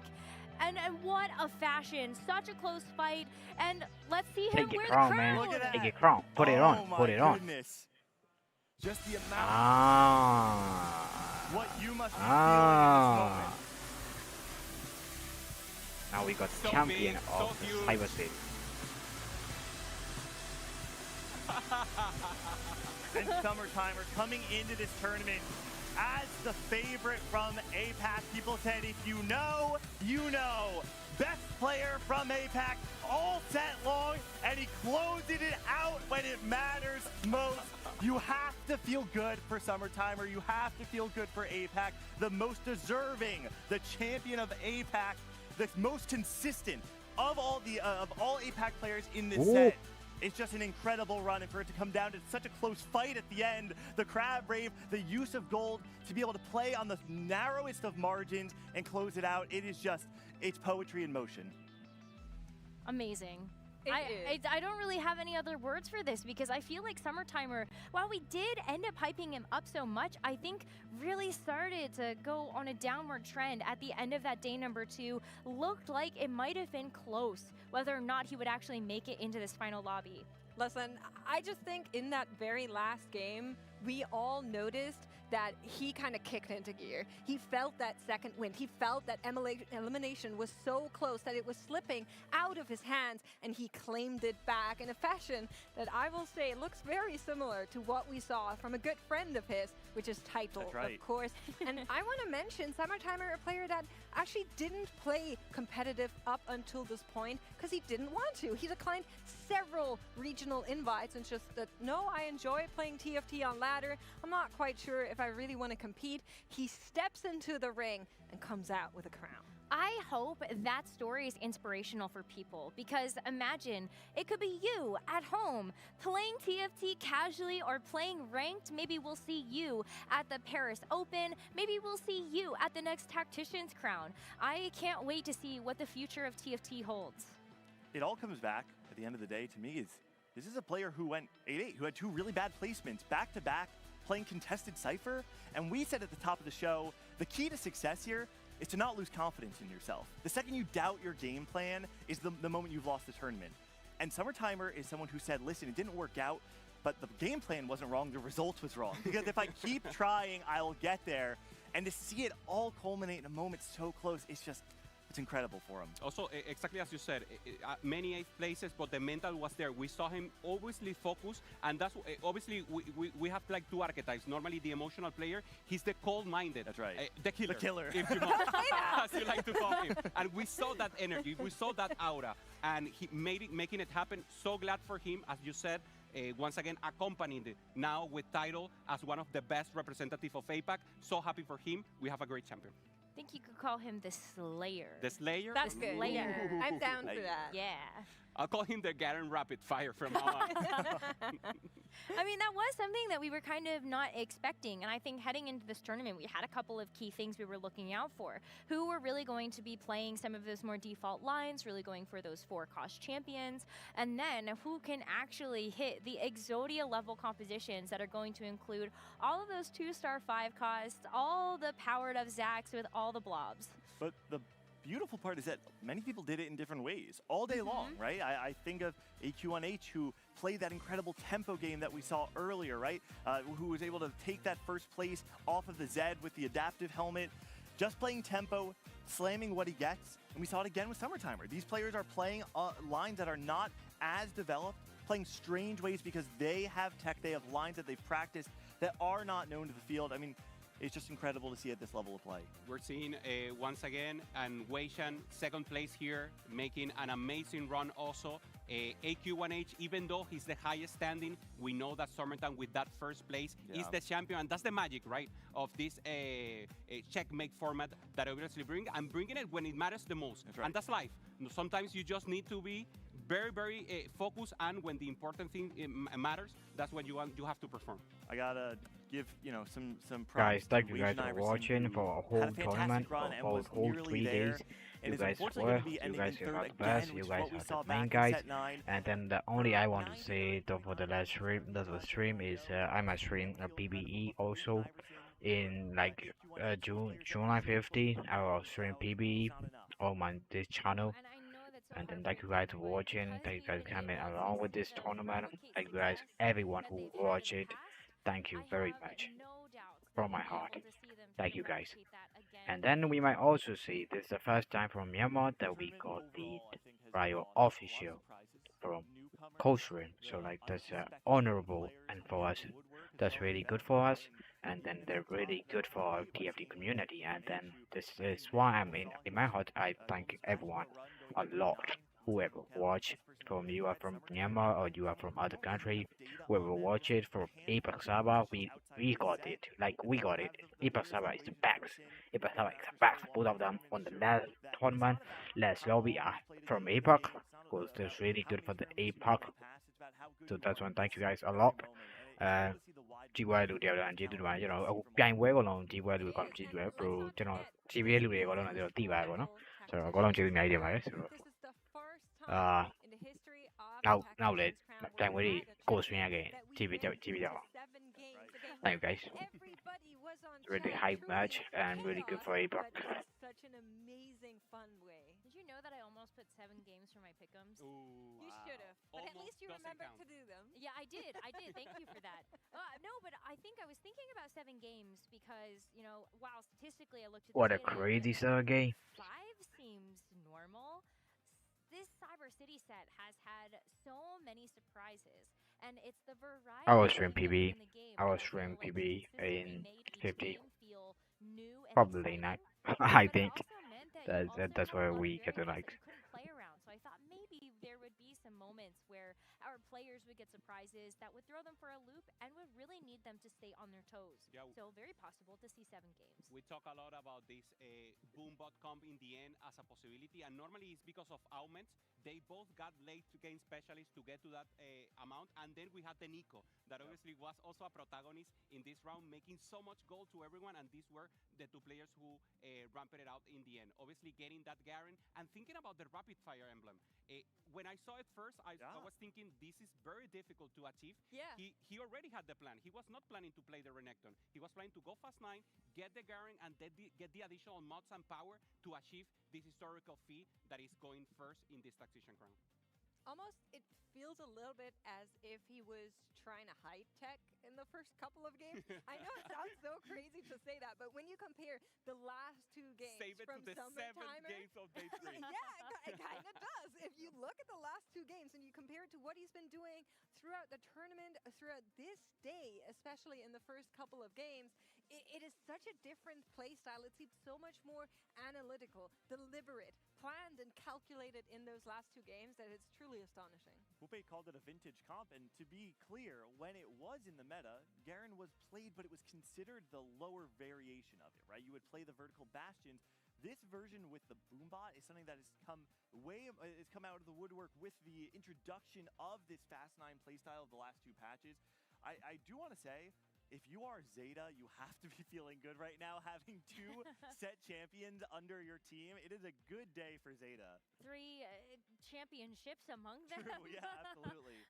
Listen, I mean, this is purely egotistical, but what if after Paris Open, how about a Tokyo Open, maybe? Oh, they've earned it. That's amazing. Yes. I love that. And I want to mention also Shanbei and also Xiaoyu. They played amazing, and they also played win-out possibilities. Yes. Cypher reroll and the Graves that accessed the backline and won against both AQ1H and Summertime in a moment, but then it was just too much raw power, and they couldn't perform the end. There was a possibility for the CN server to recuperate this Garden of Dynasty that they have in one moment, but now APAC is the winner, and Zeta Summertimer are champion.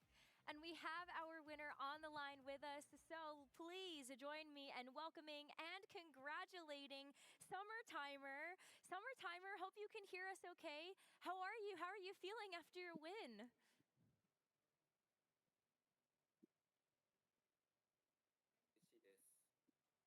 Feeling great.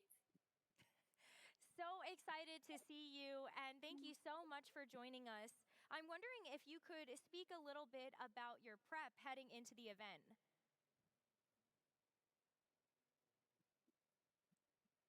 とても楽しかったです。会場の雰囲気とかも今までにない感じだったので楽しくプレイできました。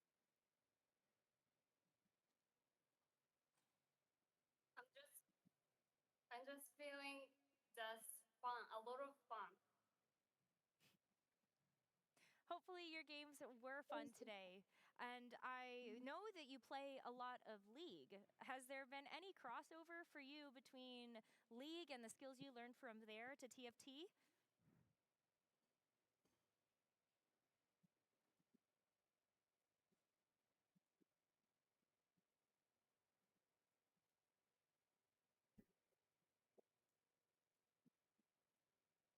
チャンピオンごとの役割だったり、なんとなくのスキルがTFT とロール大体一緒なので、ここで役立ちました。The skills and the lore is similar to the TFT, so it's kind of useful for me. Now you've won. What inspired you to get into TFT full time?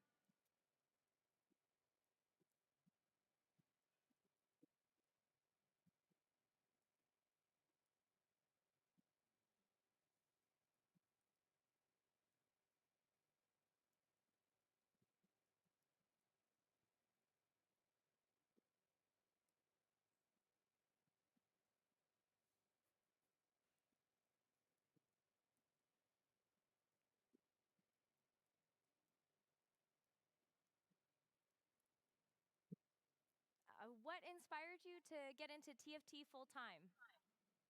This is so awkward. This is so awkward. This is so awkward. に誘われたのがきっかけでした。Bro doesn't speak too well, man. He's introvert. It started when a friend invited me. Well, you have a great team behind you. And Summertime bro really doesn't look wants to like let you a go Zada for celebrate. winning. But before we do, He do you looks have so any chill, words man. for What your a guy. community and the people supporting you?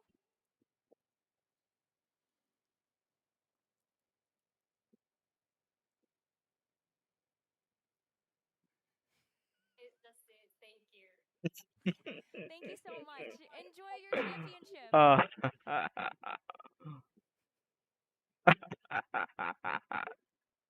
A man of few words, and understandably is probably very tired after a long day. I respect it. You know, he spends more time learning, less time yapping. Listen, I think it might have not have caught up to him just yet. It is, of course, a big shock moment, and you kind of have to process it. He was just on stage there in Chengdu, and he wants, of course, also to celebrate with his friends, and I understand that. I think he was just out of farming there. He was just doing there. Yeah. Arigato. Right, just another day in the life. I know. Like, I could do this in my sleep. I was thinking the same thing. He's just so calm. It's like he knew this could happen, and it was like he was expecting that it could happen.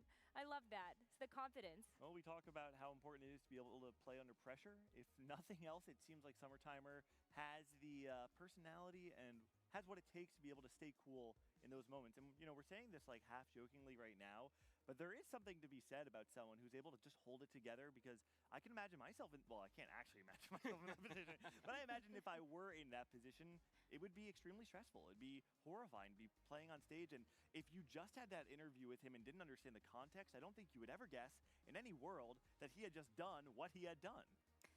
Well, while we get to the end of set 14, Cyber City, we did see Summertimer take it all over. But who's going to win in the KO Coliseum? Check out this video, and when we come back, we'll be showing you the show match to show you a little bit more about the set 15 gameplay and sit down for a discussion with the set lead, Michael Sloan.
watched this video so many times because each time I watch it, I get even more hyped for the new set coming out, KO Coliseum. And we are so stoked to be here alongside the set lead for KO Coliseum, Michael Sloan. Sloan, welcome to Alicante. How are you feeling after that showdown? So it's actually going to be a little difficult to get back into the set 15 groove after spending so much time watching so many exciting games. I was at the edge of the seat of my last one. And as I was thinking about it, I was like, oh man, I have to remember everything that's in this set now. I don't know if I can do it after all of those very hyped games.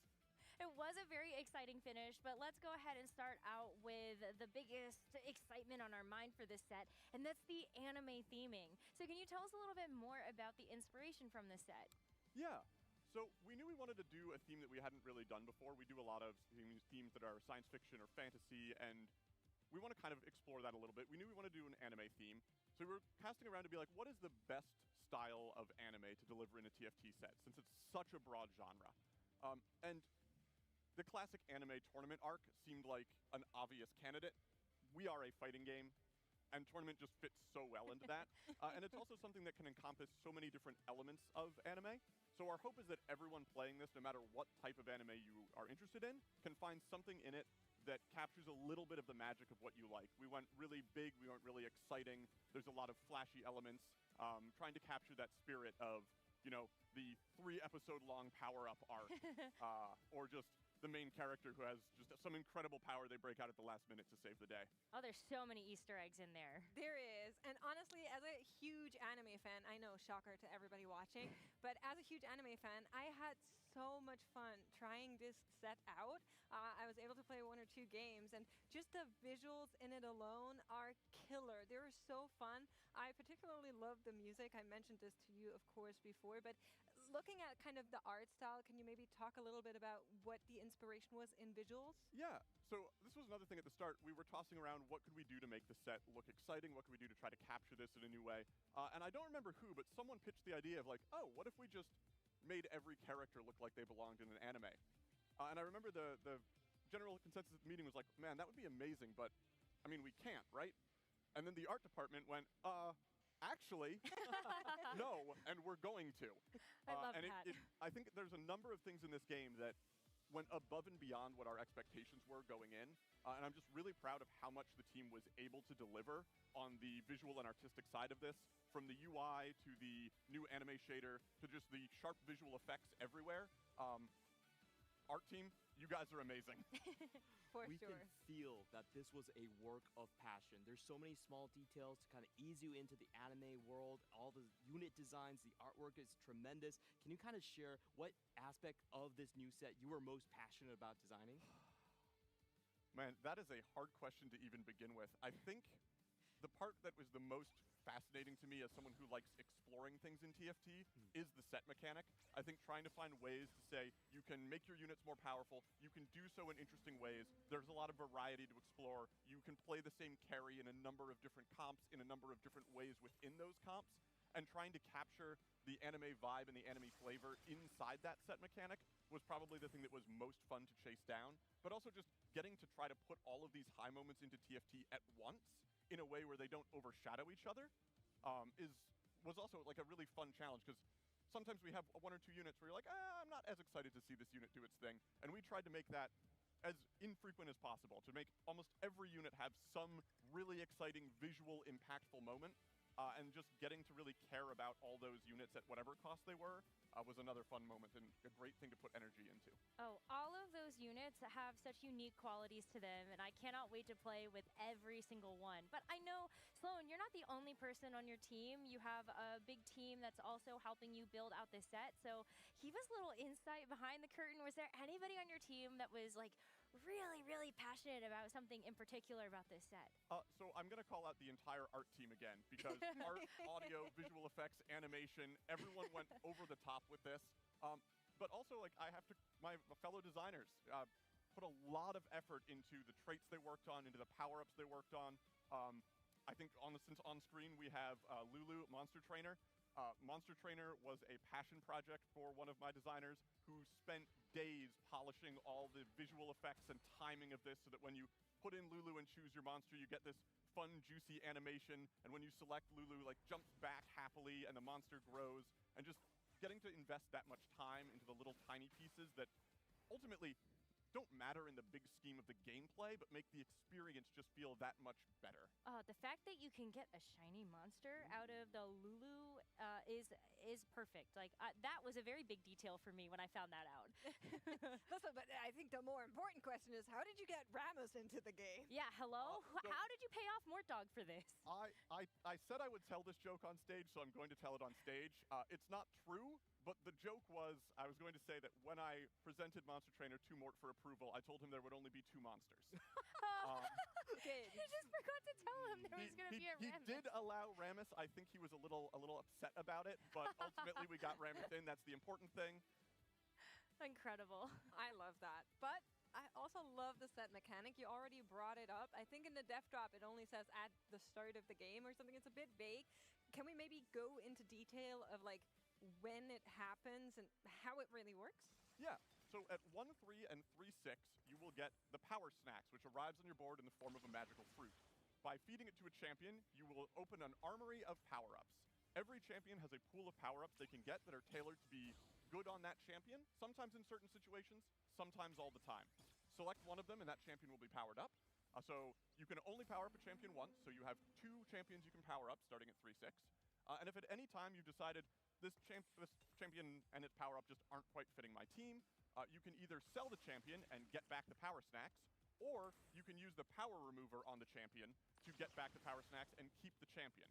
You are limited in power removers. You get 1 every PvE stage, but you can kind of save them up if you want to. If you want to fish for something at the end, you can use them early if you want to get one of the permanent stacking power-ups early on to play like a reroll carry line.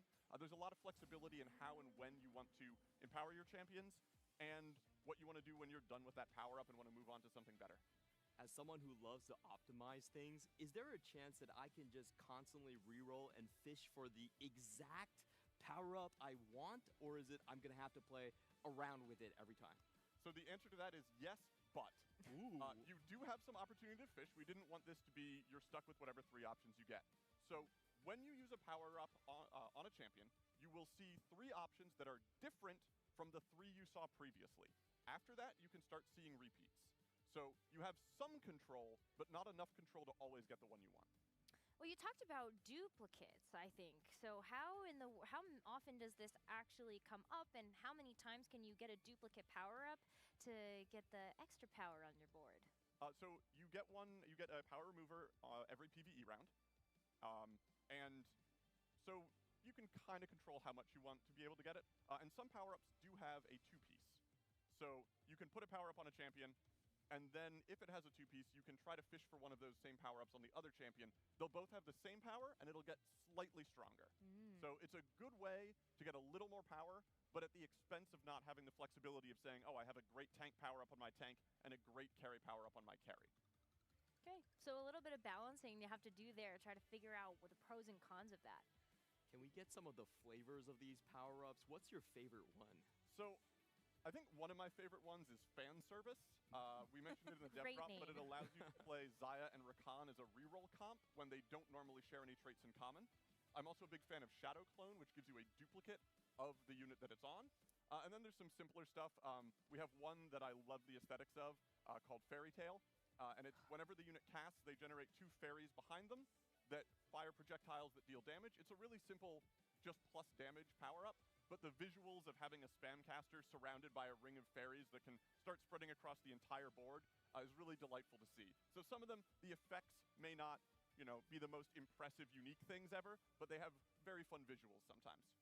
Speaking of fun visuals, and of course in an anime set, everybody kind of wants to know what the big vertical traits are. What are the things I'm going after to try and hit, comparable to my Street Demon or Anima this set? Yeah, so we have 4 very approachable verticals. We have Mighty Mech, which is our big summon trait. We have Soul Fighter. You can't have an anime set without Soul Fighter. This is a rule. Of course. So Soul Fighter is the power up over time and then start dealing true damage. You have Battle Academia, where each unit gets their own unique upgrade, but you don't need to worry about it too much if you want to play it vertical. Just play all the Battle Academias, pick your carries, and it'll be good. And the last one is Star Guardian, which has a very high skill cap. There's a lot of skill expression you can do because each Star Guardian brings a unique bonus to the team. But also, if you just want to play it as a vertical, you can just play it as a vertical. All the bonuses will get better, and you'll be pretty happy with your comp. Okay, verticals are great, but when you hit the prismatic, that's what everybody tries to chase. So can you tell us a little bit about how that's going to work this set? Yes, we are trying a new approach to prismatics in KO Coliseum. They are no longer simply achieved by getting emblems and hitting level 10. Instead, you can achieve them without emblems, but you have to accomplish an objective beforehand. So any game could theoretically have a prismatic, but instead of knowing at the start, like, oh, I'm going to get it, I just need to hit level 10, you will have to work for it. An example is Soul Fighter. You need to field Soul Fighter 8, and then you unlock the quest that says, deal a certain amount of player damage.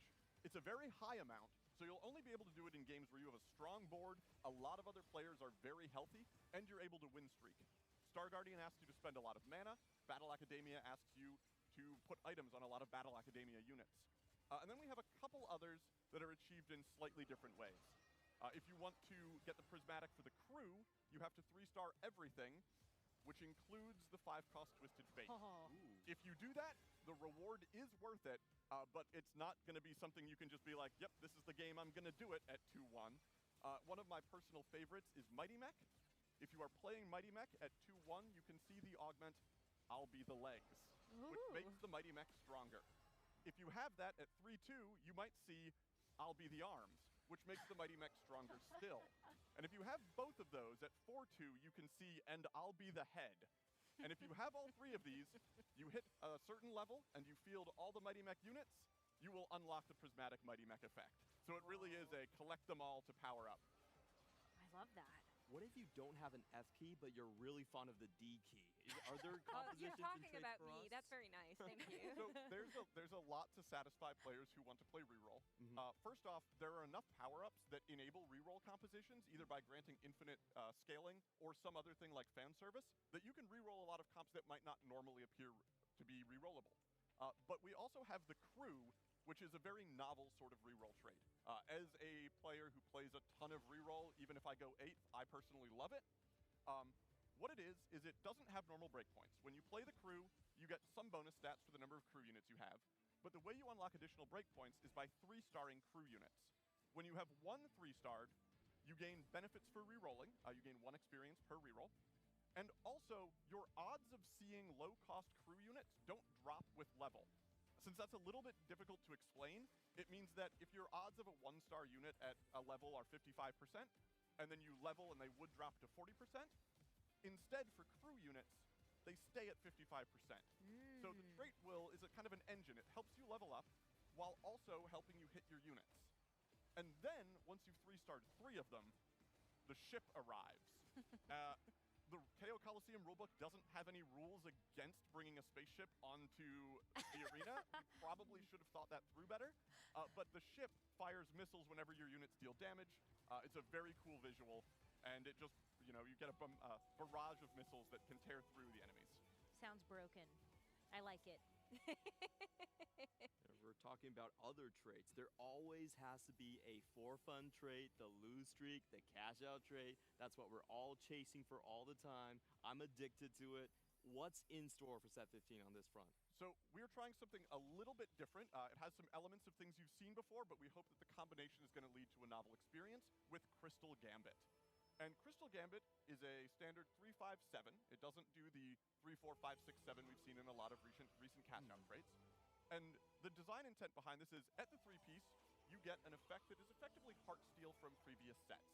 You want to lose combats, you want to get as many takedowns as possible while losing combats, and then when you cash out, you can choose to cash out or double down to put yourself in a high-risk mode where winning cashes you out immediately, but losing gets you even more value. Then, if you upgrade to the 5-piece, you activate an effect that says, here's a number of kills to get.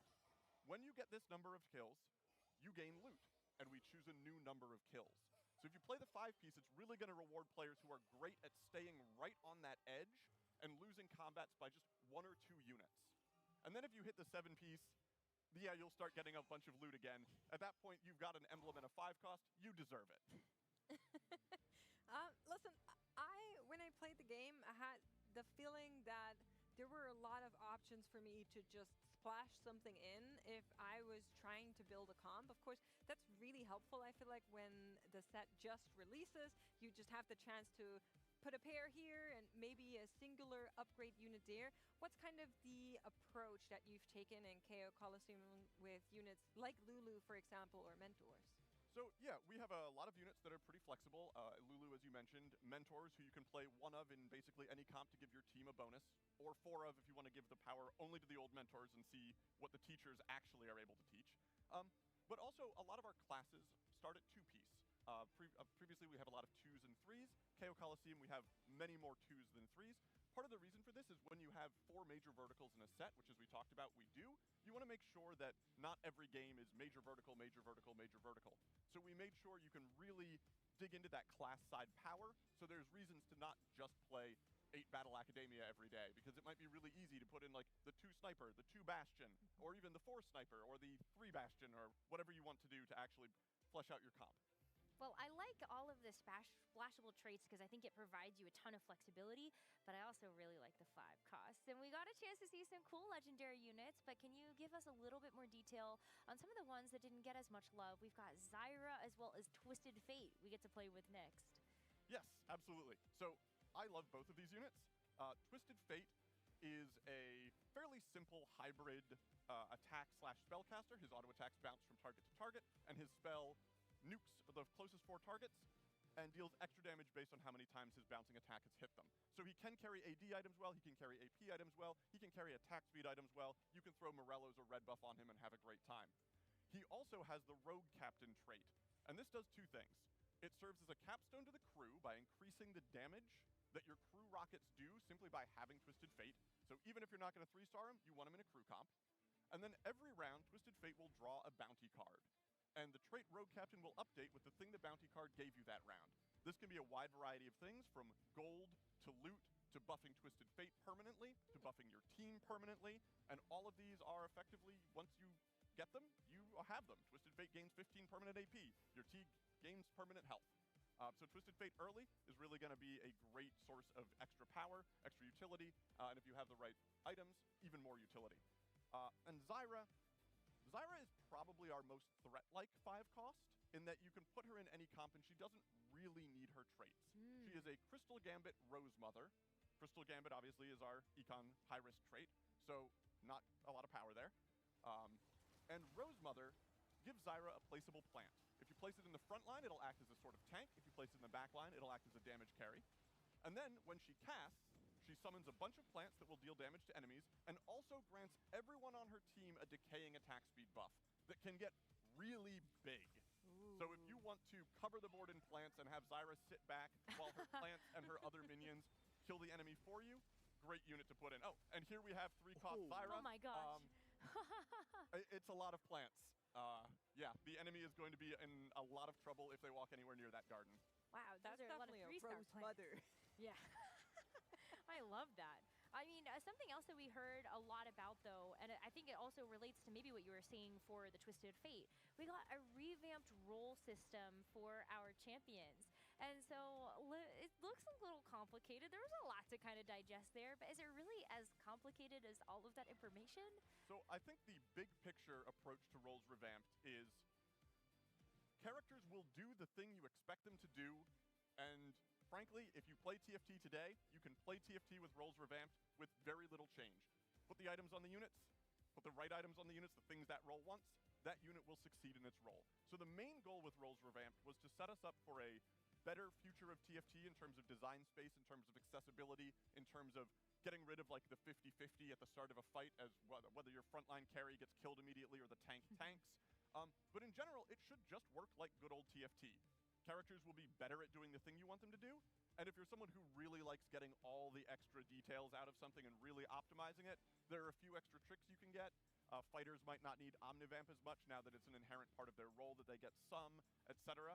But in general, this is honestly a pretty low impact change to the way most people play TFT, and if you do the things you know how to do, you will succeed in roles revamped. there was one thing that drew a lot of questions from the community, and that is the specialist role, which seems kind of a nebulous. Can you kind of explain and give us an example of what that specialist might be? Yes. So the main goal of roles was to define what characters are supposed to do and how characters gain mana. But we ship a lot of characters that don't use mana. Jin, we've done this with Aurelia in the past, we've done this with Kale. There's at least one or two every set. And we wanted a nice way to be like, this character is going to do something different. You should read this character's spell or this character's ability or Comments like trait to reading? see what they're going to do. I'm players sorry, I know. don't. So a specialist tells you, I should look closer at this character's traits or this character's spell to see how they function. And almost all of them will tell you specifically how they function. So in this set, we have Kale, we have Jin, and when you look at both of them, it'll be like Jin doesn't use mana. Jin has an empowered 4th shot. Kale doesn't use mana. Kale auto-attacks a lot and powers up as you level up. Okay, very exciting things to try to discover on the fly, and it also seems like it opens up a lot of new possibilities for the team. And so in terms of these roles, what are you kind of hoping for high-level TFT players to get out of it? So I think high-level TFT players will gain the same benefits that all TFT players do, which is your characters will do the thing you want them to do more often. It gets rid of some of the worst problems that we've had design-wise of, I think we all have lived in fear of drain tanks in previous sets, where a fighter will cast their spell every 2 seconds and heal up with every spell cast. Because fighters no longer gain mana from taking damage, we can control the cadence at how quickly those happen. Why are you saying that so sad? You have no reason to say that with a sad voice. We all loved Kog'Maw Frontline, but we don't. That was it lived in its moment, and it doesn't need to continue forever. Okay, maybe a little I do miss you, divisive. Kog'Maw Frontline. But in general, like every player should want to have their units do the thing they do best reliably, and this is a way to make sure that that can happen. It also gives us some cool opportunities. Giant Slayer in the past has been a tricky item. You have to look around and be like, how many units on the enemy team are over 1,750 health? And then if that number changes for balance at any reason, it's now, oh, it's actually not over anymore. Now, Giant Slayer will just deal bonus damage to tanks. At all points in the game, if you need to get through a tank, build a Giant Slayer. So we're excited that this gives us more opportunities to dig into some mechanics, and I'm interested to see how we can use this in the future. From playing, we already, and from the dev drop as well, we already saw a lot of what units are doing now that you have the new roles, and I'm a huge fan of it, especially with like how tanks are working now and the fact that you maybe have a little bit of an easier time if you like playing melee characters as carries, but one ranged character stuck out to me specifically, and that is Seraphine. Can you maybe explain how she works in the new set? Because she's kind of crazy. Seraphine has one of the more interesting approaches to itemization we have done. Seraphine, as the leader of the Star Guardians, has the power of friendship. Of course. And what this means is while her spell is very simple, it's lob a big explosion, deal damage in an area, it doesn't scale with AP in the way you would normally expect a spellcaster to scale. It also doesn't scale with AD in the other way you might expect an AD caster to scale. Instead, it scales with every bonus stat on every unit on your team. Right. This is increased for items that are on Seraphine, but it doesn't matter what the stat is. There's, I think, some slight differences to make sure if you're playing heavyweight, which is our bruiser equivalent, you don't get 14,000 bonus damage. But if you reach a spot where you're at the end of the game and you're like, man, I really want to put in a Seraphine, but all I've got is a Jeweled Gauntlet and 2 Warmogs, give Seraphine 2 Warmogs. It'll work out. Okay, I'm going to try that now that you've said that. That's going to be in my builder immediately. But especially for those players that like to play around the hero augments, can we talk a little bit about what, if any, will exist in set 15? So we do have a bunch of hero augments. We've got some for 1 cost, we've got 1 or 2 for 2 costs, and we've got a couple for 3 costs. So there's a wide range. My personal favorite is probably Zack's augment, Perfect Form. Instead of being a tank, at the start of combat, Zack inflates into a ball and goes bouncing around the battlefield, and every time he lands, he deals damage and picks a new target. So you will see this Zack floating slowly through the air, homing in on your unit, and you have a nice amount of time to anticipate exactly what's going to happen when Zach lands on them and nukes them, and then goes sailing off again into the sunset. It's one of the most visually fun hero augments I think we've done in a while, so if you see perfect form, give it a try. It's a delight. Since we also have power-ups now as a set mechanic, how is that going to interact with hero augments? That sounds like some crazy combinations and very, very high levels of power. Yes. Because hero augments usually change the role of a character. This confetti is sticking everywhere. You don't want the same power-ups. If you have a tank augment on Zach and you pick a hero augment for Zach, and Zach is now a specialist, you're kind of frustrated. Yeah. So, hero augments have their own specific pools of power-ups. And you are able to say, okay, the Zach augment is, the Zach power-up is gone. I will now power up hero augment Zach, and I will choose a new power-up that is better suited to his new role. Well, thank you so much, Sloan, for joining us and providing all of that information about the set. Now let's go ahead and put that knowledge to the test, because we are very excited to show off a show match who's seen some of our top content creators across the globe and also the aesthetics of the set. So, yeah, let's see what happens. I guess I should do the bit then. Welcome to the first ever KO Coliseum show match.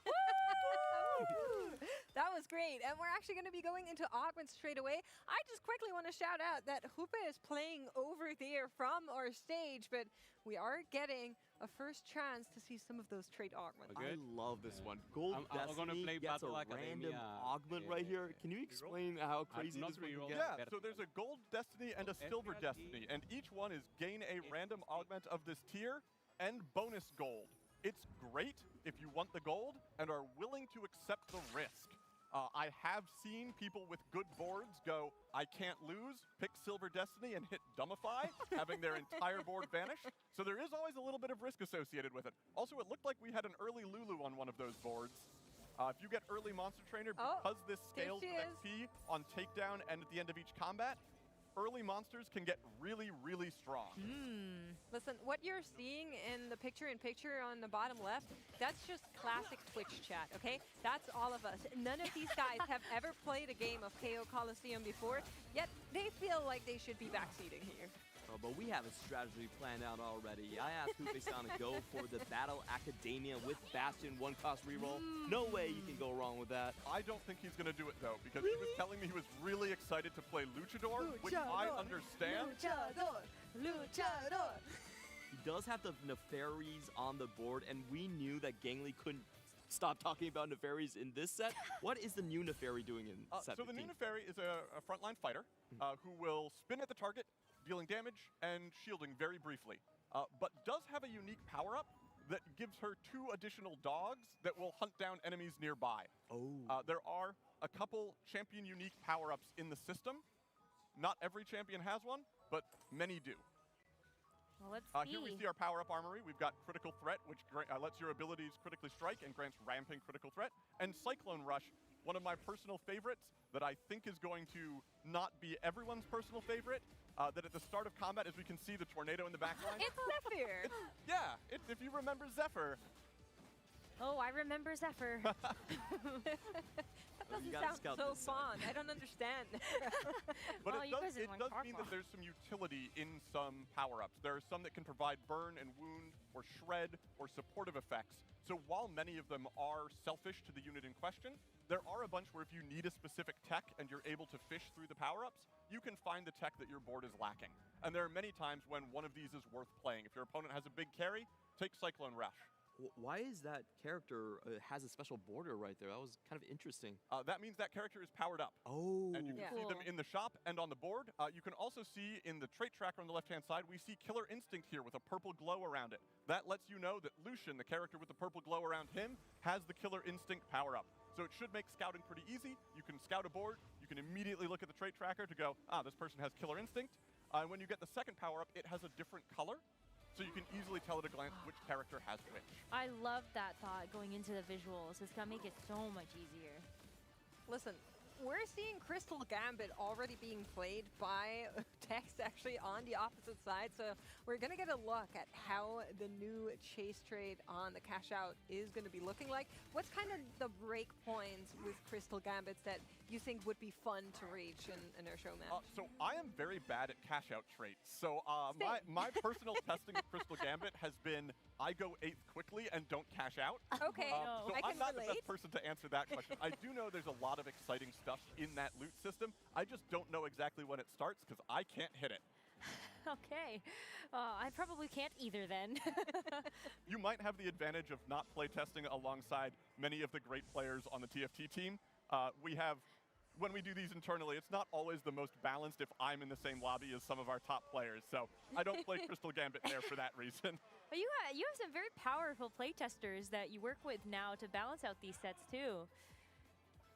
We're hearing some yelling back there. I'm not really sure what exactly is going on, but seems like they're figuring out the set all right. We already saw a Worth a Week player, if I saw correctly, but how would you kind of give players direction if they're encountering their first game of KO Coliseum? Do you think they should be just trying to find a vertical that they like and then play along that, or just keep clicking on the same unit and try to assemble something around that? So I think with 4 major verticals, it is a very approachable set, and there's a lot of flex pieces around it as we talked about. So if you have a particular class you like or a particular vertical you like, I think just hard focusing on that for a couple games as you learn power-ups, make sure you remember to use them, take a look at what the system has, is probably a good idea. But I think a lot of players are just going to be able to dive in and start exploring the things they're interested in pretty quickly. This is so cool because we currently have 4 traits active, all at the 2 breakpoint right here. Was this very intentional to kind of introduce this flexibility? We did want to make sure this set was flexible and approachable, and I like the fact that you can build boards that have multiple connections and multiple interesting interactions pretty early on, because we're level 5 right now, and we can do a lot of interesting things. Like, we could swap any of these out and play Protector. We could swap 2 of them out and play Crystal Gambit. There's even a Crystal Gambit Protector, so you've got a lot of options here. Ooh, shout out to Adel Jaywalking participating in our show match, one of our OG Tacticians Crown champions. So here we have a combination I think is perfect. Pure Heart Kobuko, very near and dear to my heart. Pure Heart is one of the supportive ones we were talking about, where it basically functions like Redemption used to. This character will heal everyone nearby every couple of seconds. On the previous board, we saw Solar Breath, which is another one of the utility ones. It causes the character to burn and wound nearby enemies, spreading across the board, but it also causes them to deal additional damage to burned enemies. So we are seeing here Kobuko, which, just to be clear, is a unit you made very near and dear to you. Also, I love Kobuko, but he's a mentor, and we briefly mentioned that mentors basically give a buff to your team, but you can field all 4, and then they just buff themselves, which is a bit in the opposite direction as Guild was, or Divinicorp, for example. What would happen to Kobuko if he had 4 mentors?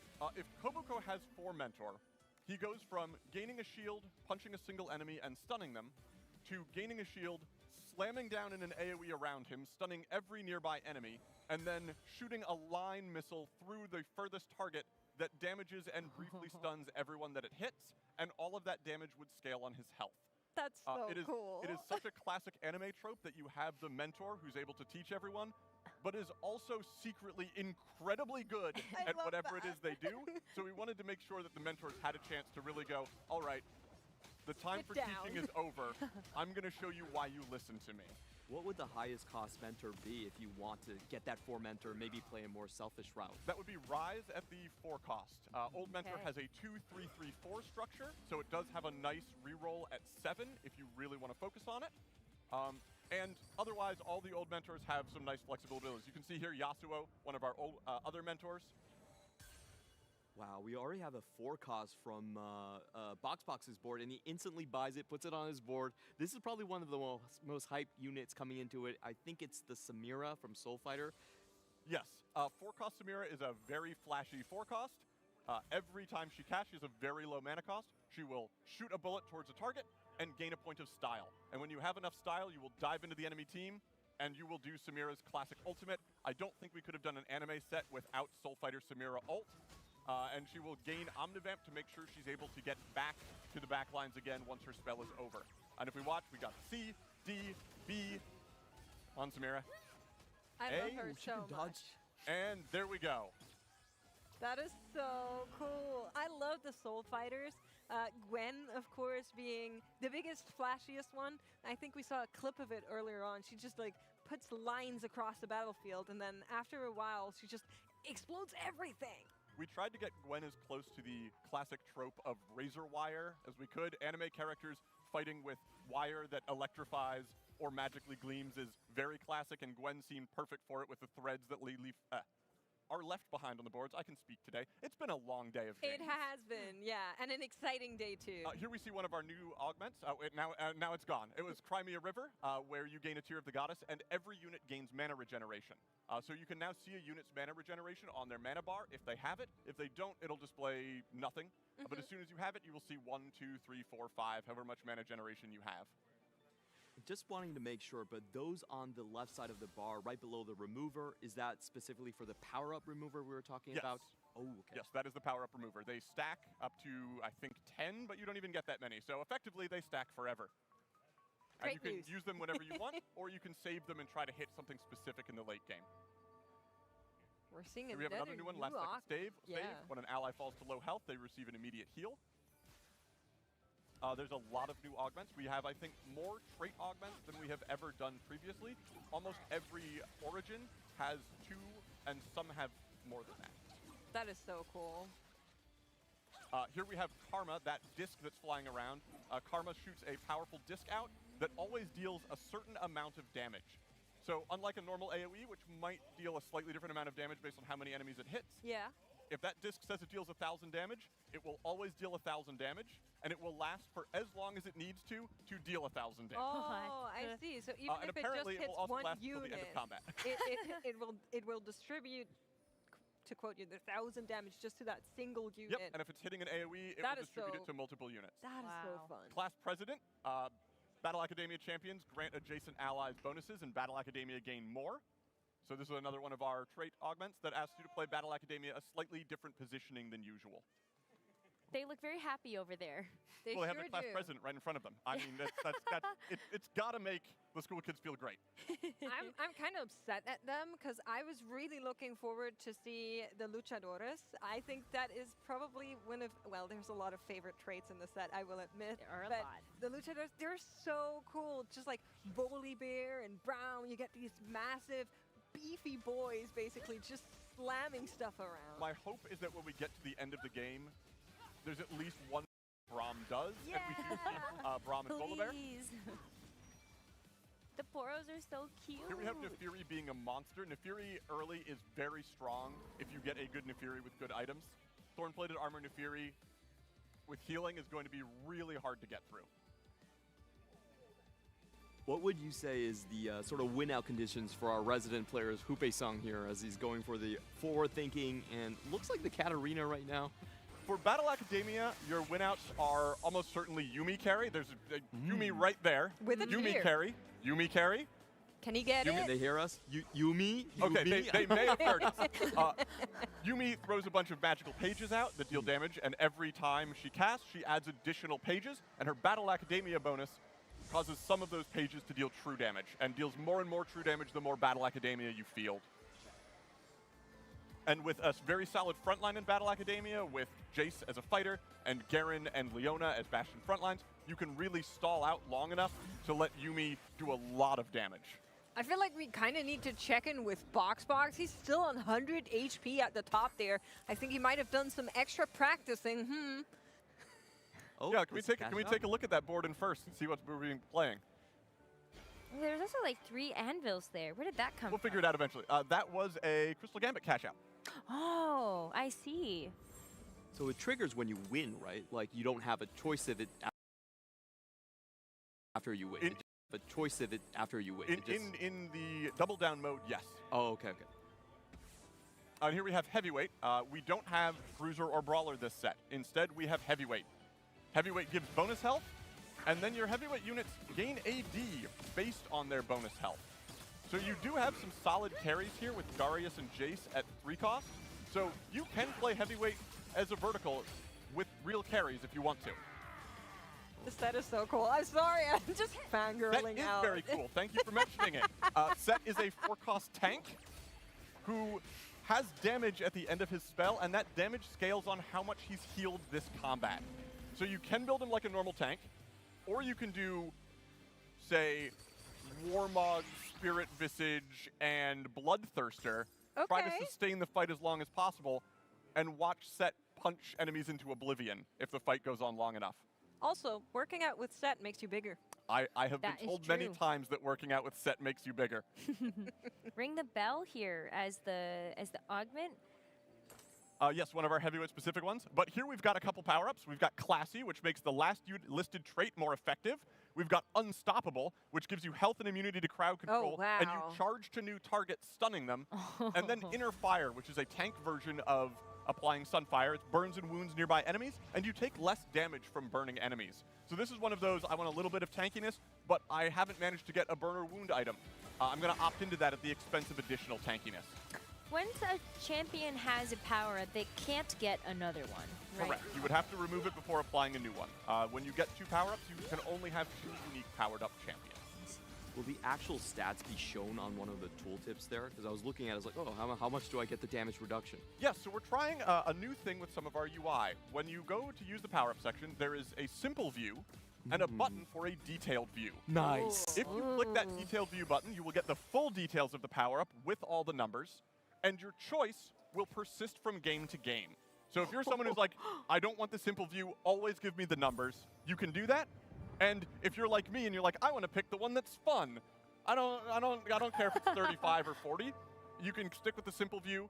And if you memorize all the detailed view, you can switch back to the simple view and just have an easier time reading each one. That is the best UI change ever. I actually like reading again. Thank you so much. Man, Boxbox is smurfing. We also just saw another glimpse of that Lulu. So she has Smolder, Kog'Maw, and Rammus, correct? And each one brings a form of utility. If you have Kog'Maw, you get Shred and Sunder. If you have Smolder, you get Burn and Wound. And if you have Rammus, you get a Frontliner, which is already a lot of utility, and a Stun. Oh, cool. And each one, when they level up a certain number, they get additional enhancements to their spells. What if I change my mind? So I played Kog'Maw for a while, but then I would really like Smolder. Am First I off, in trouble? You've betrayed your friend, and they will never forget it. But also, if you decide you want to betray your friend, you can do that freely. You can just bench Lulu, put Lulu back in, choose a new monster, and that new monster will be the level of your old monster. So you won't lose any of the experience you've accrued along the way. That's so cool. Is that the Mighty Mech that we've been hearing so much about? Yes, that is the Mighty Mech at Mighty Mech 3. Mighty Mech. Dealing a lot of, well, not a lot of damage, with a lot of powerful punches though. At 3, it's kind of just a frontline unit, but if you hit 5, it will gain its sword and start becoming a pretty potent carry. And if you hit 7, or the Mighty Mech Prismatic, it's quite a threat. But he looks so cool. He does. I love the reaction from ALJ walking there, just kind of pogging out a little bit. But we're going to get another set of augments, so let's see if maybe we can get Prismatic. A hero arrives? Yes, here we have a hero arrives. After 6 seconds, the leftmost champion on your bench enters combat with bonus health and stuns nearby enemies. We have Mess Hall, where all your attacks are turned into hurling delicious projectiles that deal damage. Oh my god, it's like Food Fight Tactics. It is I've Food never Fight heard Tactics. of this. What's Food Fight Tactics? Food Fight Tactics? Uh-oh. Mess Hall is such a mind bender. You change all your physical damage to magic damage? Yes. We have never seen that sort of effect before. It's very fun. What's the ideal scenario for something like that? Is there a comp in mind already? I think if you have things with good AD that attack a lot, and you just want something that looks very fun, Mess Hall is the choice. We have a bunch of Everybody pretty fun else just augments. slammed Thorn Mail. One of the ones I'll call out, since I don't think we're going to see it in this game, is Isekai. For those unfamiliar with the classic anime trope, it is when a character winds up in a world that is not their own, usually through either be transporting there or reincarnating there. In this case, when you take Isekai, you get a champion from another reality. It's a champion who's not normally part of this set and is only available through the Isekai augment. We also have a couple others in similar anime veins. There's one called Story of 7, where every time you defeat an enemy, you get a golden orb.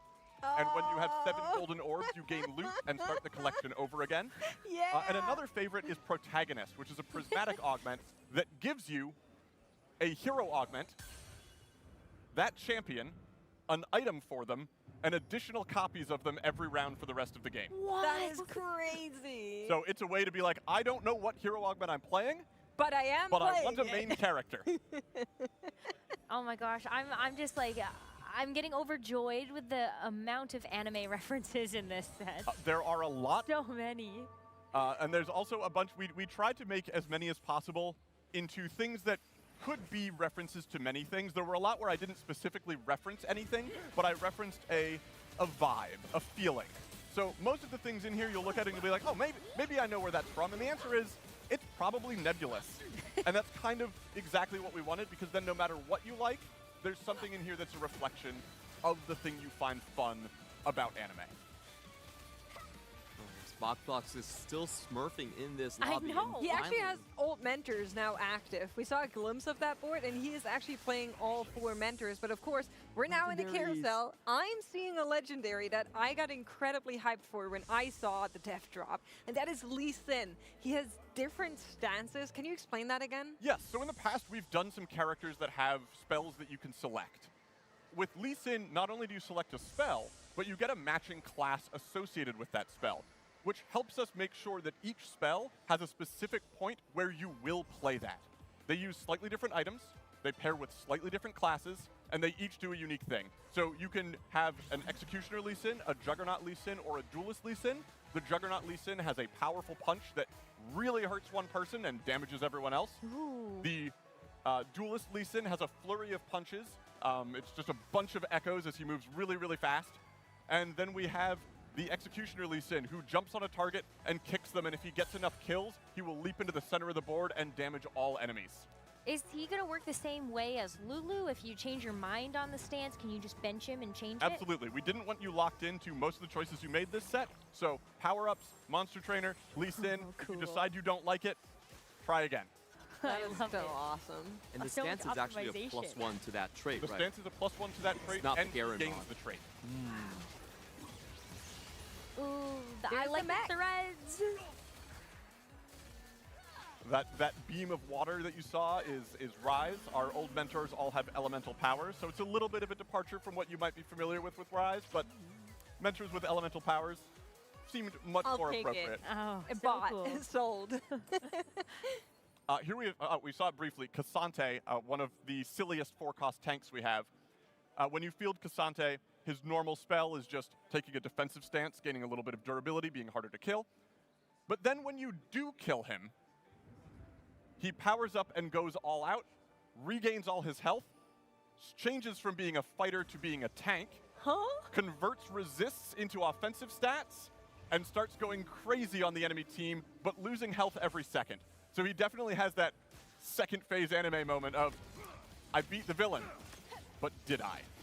That is so funny. And a unique power-up will just put him in that second phase immediately with extra power. Oh, wow. Actually, we have our first player maybe going out here on the side of Tex, 5 HP. It was playing along that Crystal Gambit, but maybe not able to cash out This here. is a Oh, true no. streamer moment. Last stand, and that was, I believe it's called Diamond. Oh, and 349 out of 350. No. That is tragic. Field the Braum. Field the Braum. Please. Do it. We want to see the it. reason Oh, I'm actually, asking there's to field one. the Braum is There's one. Braum's He has a pair. Yep. Ah, there's another one. We need to see it. Okay, give us the teaser. Yeah, so if you win combats when fielding Braum, you will generate, oh yes, we can see it here vaguely under, there we go, the Poros. The Poros following the Tactician. Braum victories collect Poro fans, who will follow your Tactician around from board to board. If you get enough, they'll form a little heart in their positioning behind you. And when you lose combat, your fans will soften some of the blow, and they'll reduce the amount of player damage you take, but then you will lose 75% of your fans. They supported you, they had to go home. No Poros were harmed in the making of Braum. They're all fine. They're very tired. Watching their favorite lose took a little bit out of them. I'm So Fresh here is re-rolling for the Udyr. Can you explain this unit? Why is it so good that he's willing to try to find all the copies here? Udyr is just a very good tank. As a Juggernaut Duelist mentor, Udyr can fit into a lot of things, brings that team-wide bonus in mentor, and with the Tankzilla trait, Udyr is more durable and at a certain point in combat will stun the enemy board. Ooh. Oh, there he goes. I think in this case he actually didn't last long enough to do it, which was unfortunate. I thought the jump was it, but it was the off jump the was board. the start of it, but he does have to land. Listen, the good news is Houpe is not last or 7th, so we're very proud of him. Of course, we want to see him go into the top 4 at least, representing our casters here. He is playing alongside of the Yuumi. Yuumi might do it. You promised she's really good. Yeah, is she going to save him? If you can stall long enough, that is a pretty durable Leona, so maybe. There we see the prismatic, 6 out of 17. It's actually doable in some cases. They are all very hard to hit, but they are technically achievable. Yeah. We don't have a great read on these, so these are one of the things we expect to change the numbers on the most as we try to tune in on this new prismatic approach.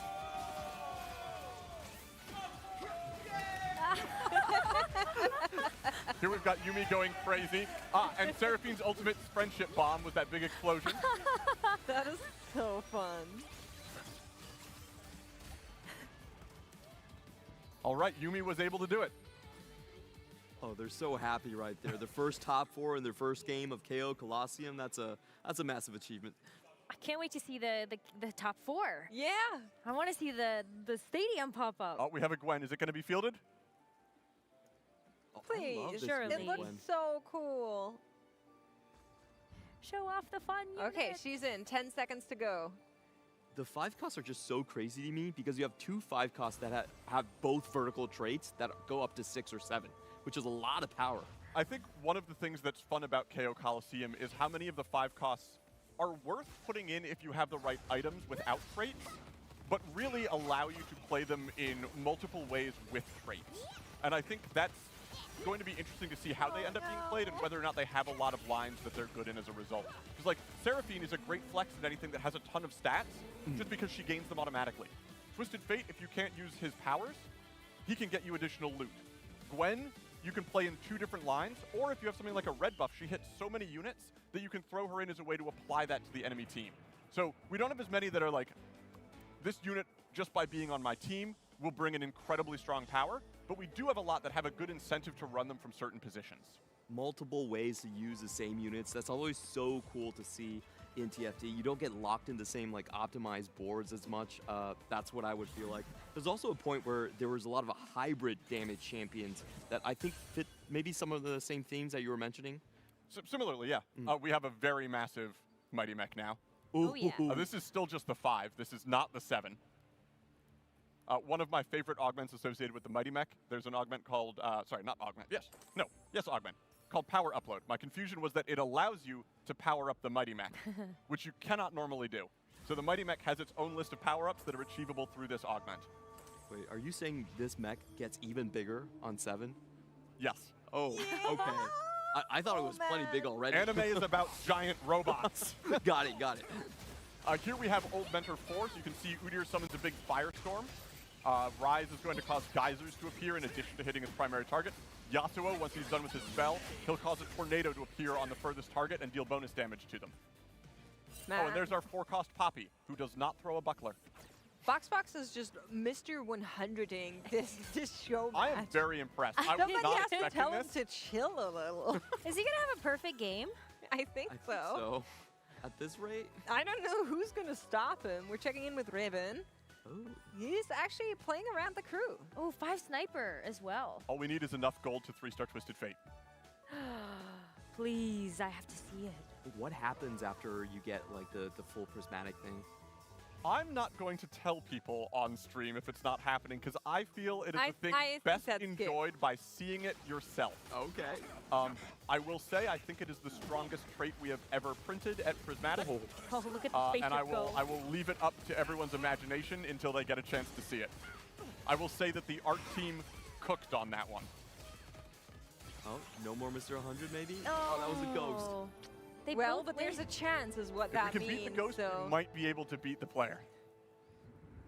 One more PvE round before we go there. Checking in with him, 100 HP. That is a terrifying Yone. Oh my god, triple sniper's focus? So Yone has a built-in attack speed stacking effect. Every attack grants Yone additional attack speed. and his attacks alternate between dealing bonus magic damage and bonus true damage. With this much range and this much attack speed, this Yone is going to be absolutely terrifying.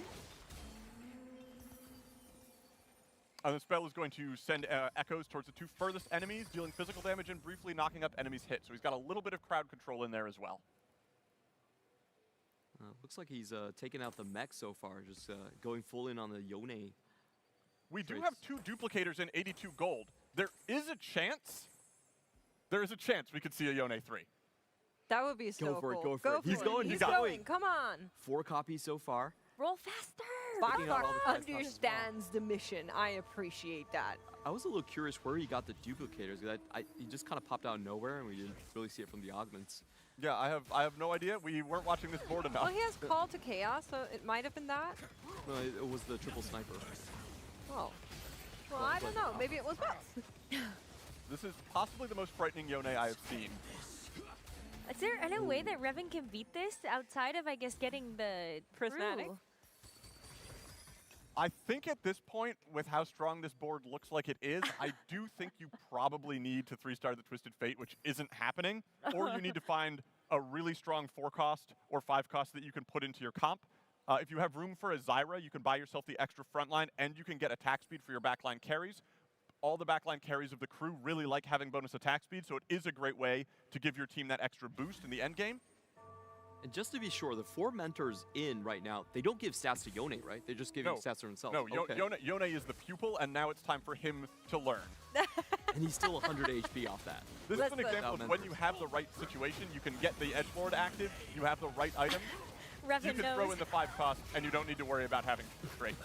What is a greater honor than to fight alongside your mentors that haven't actually taken down to 1 HP? There's still a hanging chance. in there. Maybe he roll. can turn it around. Find Come our on, Box, Yone. Box. Do it for us. Somebody must let him know. He should go look for it. He's going. He's going. He's 3 copies off. Come on, please. Where is it? Oh, there's a Lee Sin. Okay, that's pretty fun. Oh, he sold it. Tragic. He wants Though the I will perfect say, game. not that tragic, because a perfect game Is also pretty darn cool. and with a comp I have not seen. I have never seen this combination. I've never seen this comp played in this way, and I'm really excited to see it.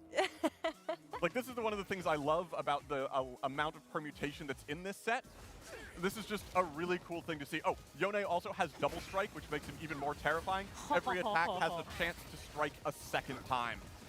Oh my goodness, this board is just exploding. Incredible. Our first game of KO Coliseum. Congratulations, Box. Takes it, 100 HP. An impressive Mr. 100 to close out the first KO Coliseum show match. Wow, it looks so fun though, and I personally can't wait to be able to play this set. Sloan, I just want to thank you so much for taking the time to be here, and I really hope we get to do this again. Of course, thank you guys so much. It's been really welcoming. I really like getting to show everyone, and yeah, this would be great to do again. Wow, what a day we've had here today. We were able to crown our Cyber City Tacticians Crown winner, Summertimer, and now we get a chance to look forward to the next set, 15 KO Coliseum. I hope you are all just as excited as we are. Make sure you stay tuned at Compete TFT to check out all of the latest updates for our competitive circuit, and of course the Teamfight Tactics channels for more updates on the game itself. We'll see you on the Convergence on July 30th for the release of Set 15. We'll also see you on August 29th for our very first day of the TFT Pro Circuit, and we'll see you in Paris on December 12th. Thank you all so much for tuning in. We hope you continue to enjoy TFT, and we'll see you next time.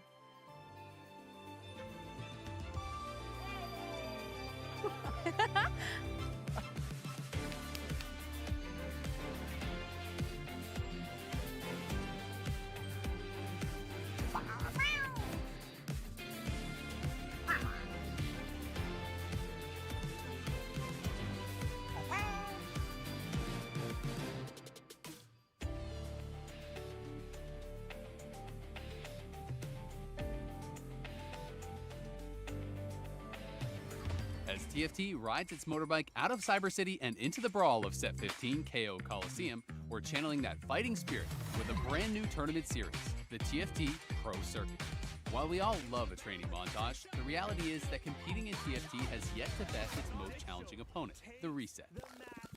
The path to the Tactician's crown means playing a lot of games, and often that grind overshadows all the hard work and wins the best players have amassed set after set after set. That's a lot of sets. That's why we're punching up the reward for all your hard work. The TFT Pro Circuit, or TPC, is a new Tier 1 tournament series that acknowledges hard-earned mastery for the top players from our regions.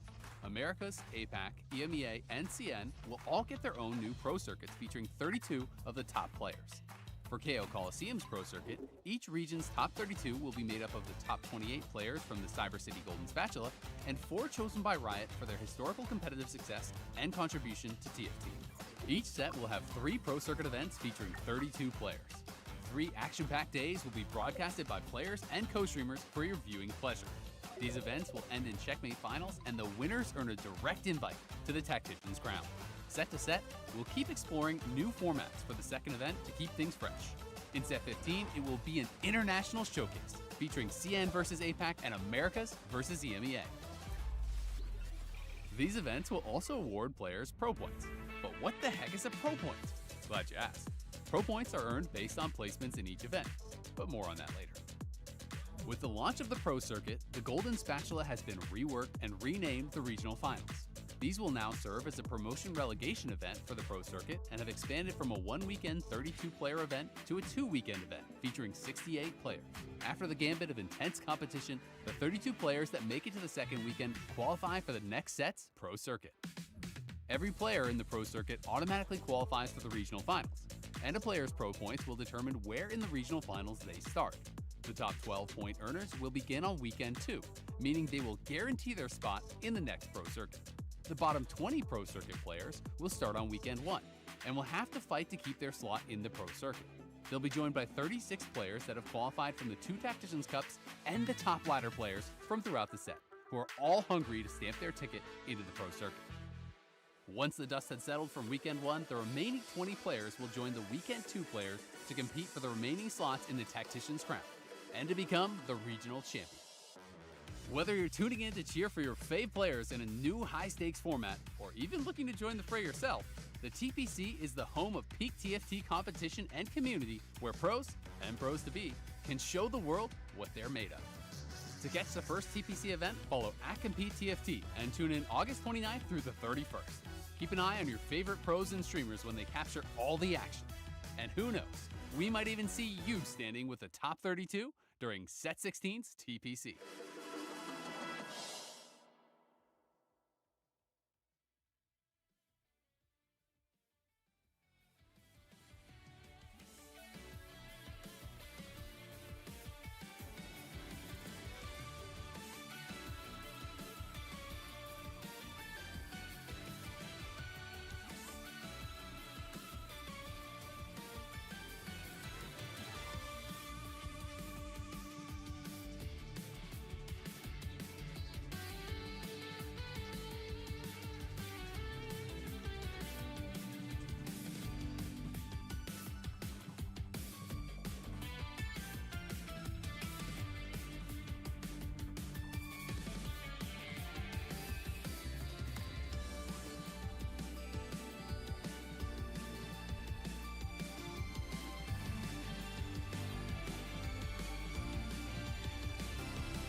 Built to move. Not trapped at a desk in one singular posture for 12 hours a day. It's time your chair evolved. This is Secret Lab Titan Evo. Ergonomically engineered for you, gamers, hybrid workers, artists, backing your every move. Then face your death, cause you play a roulette with each step I progress, no less. Go ahead and place your bets, cause we know where we at, we know we top tier. Cause all the hate that you bring, we know it stops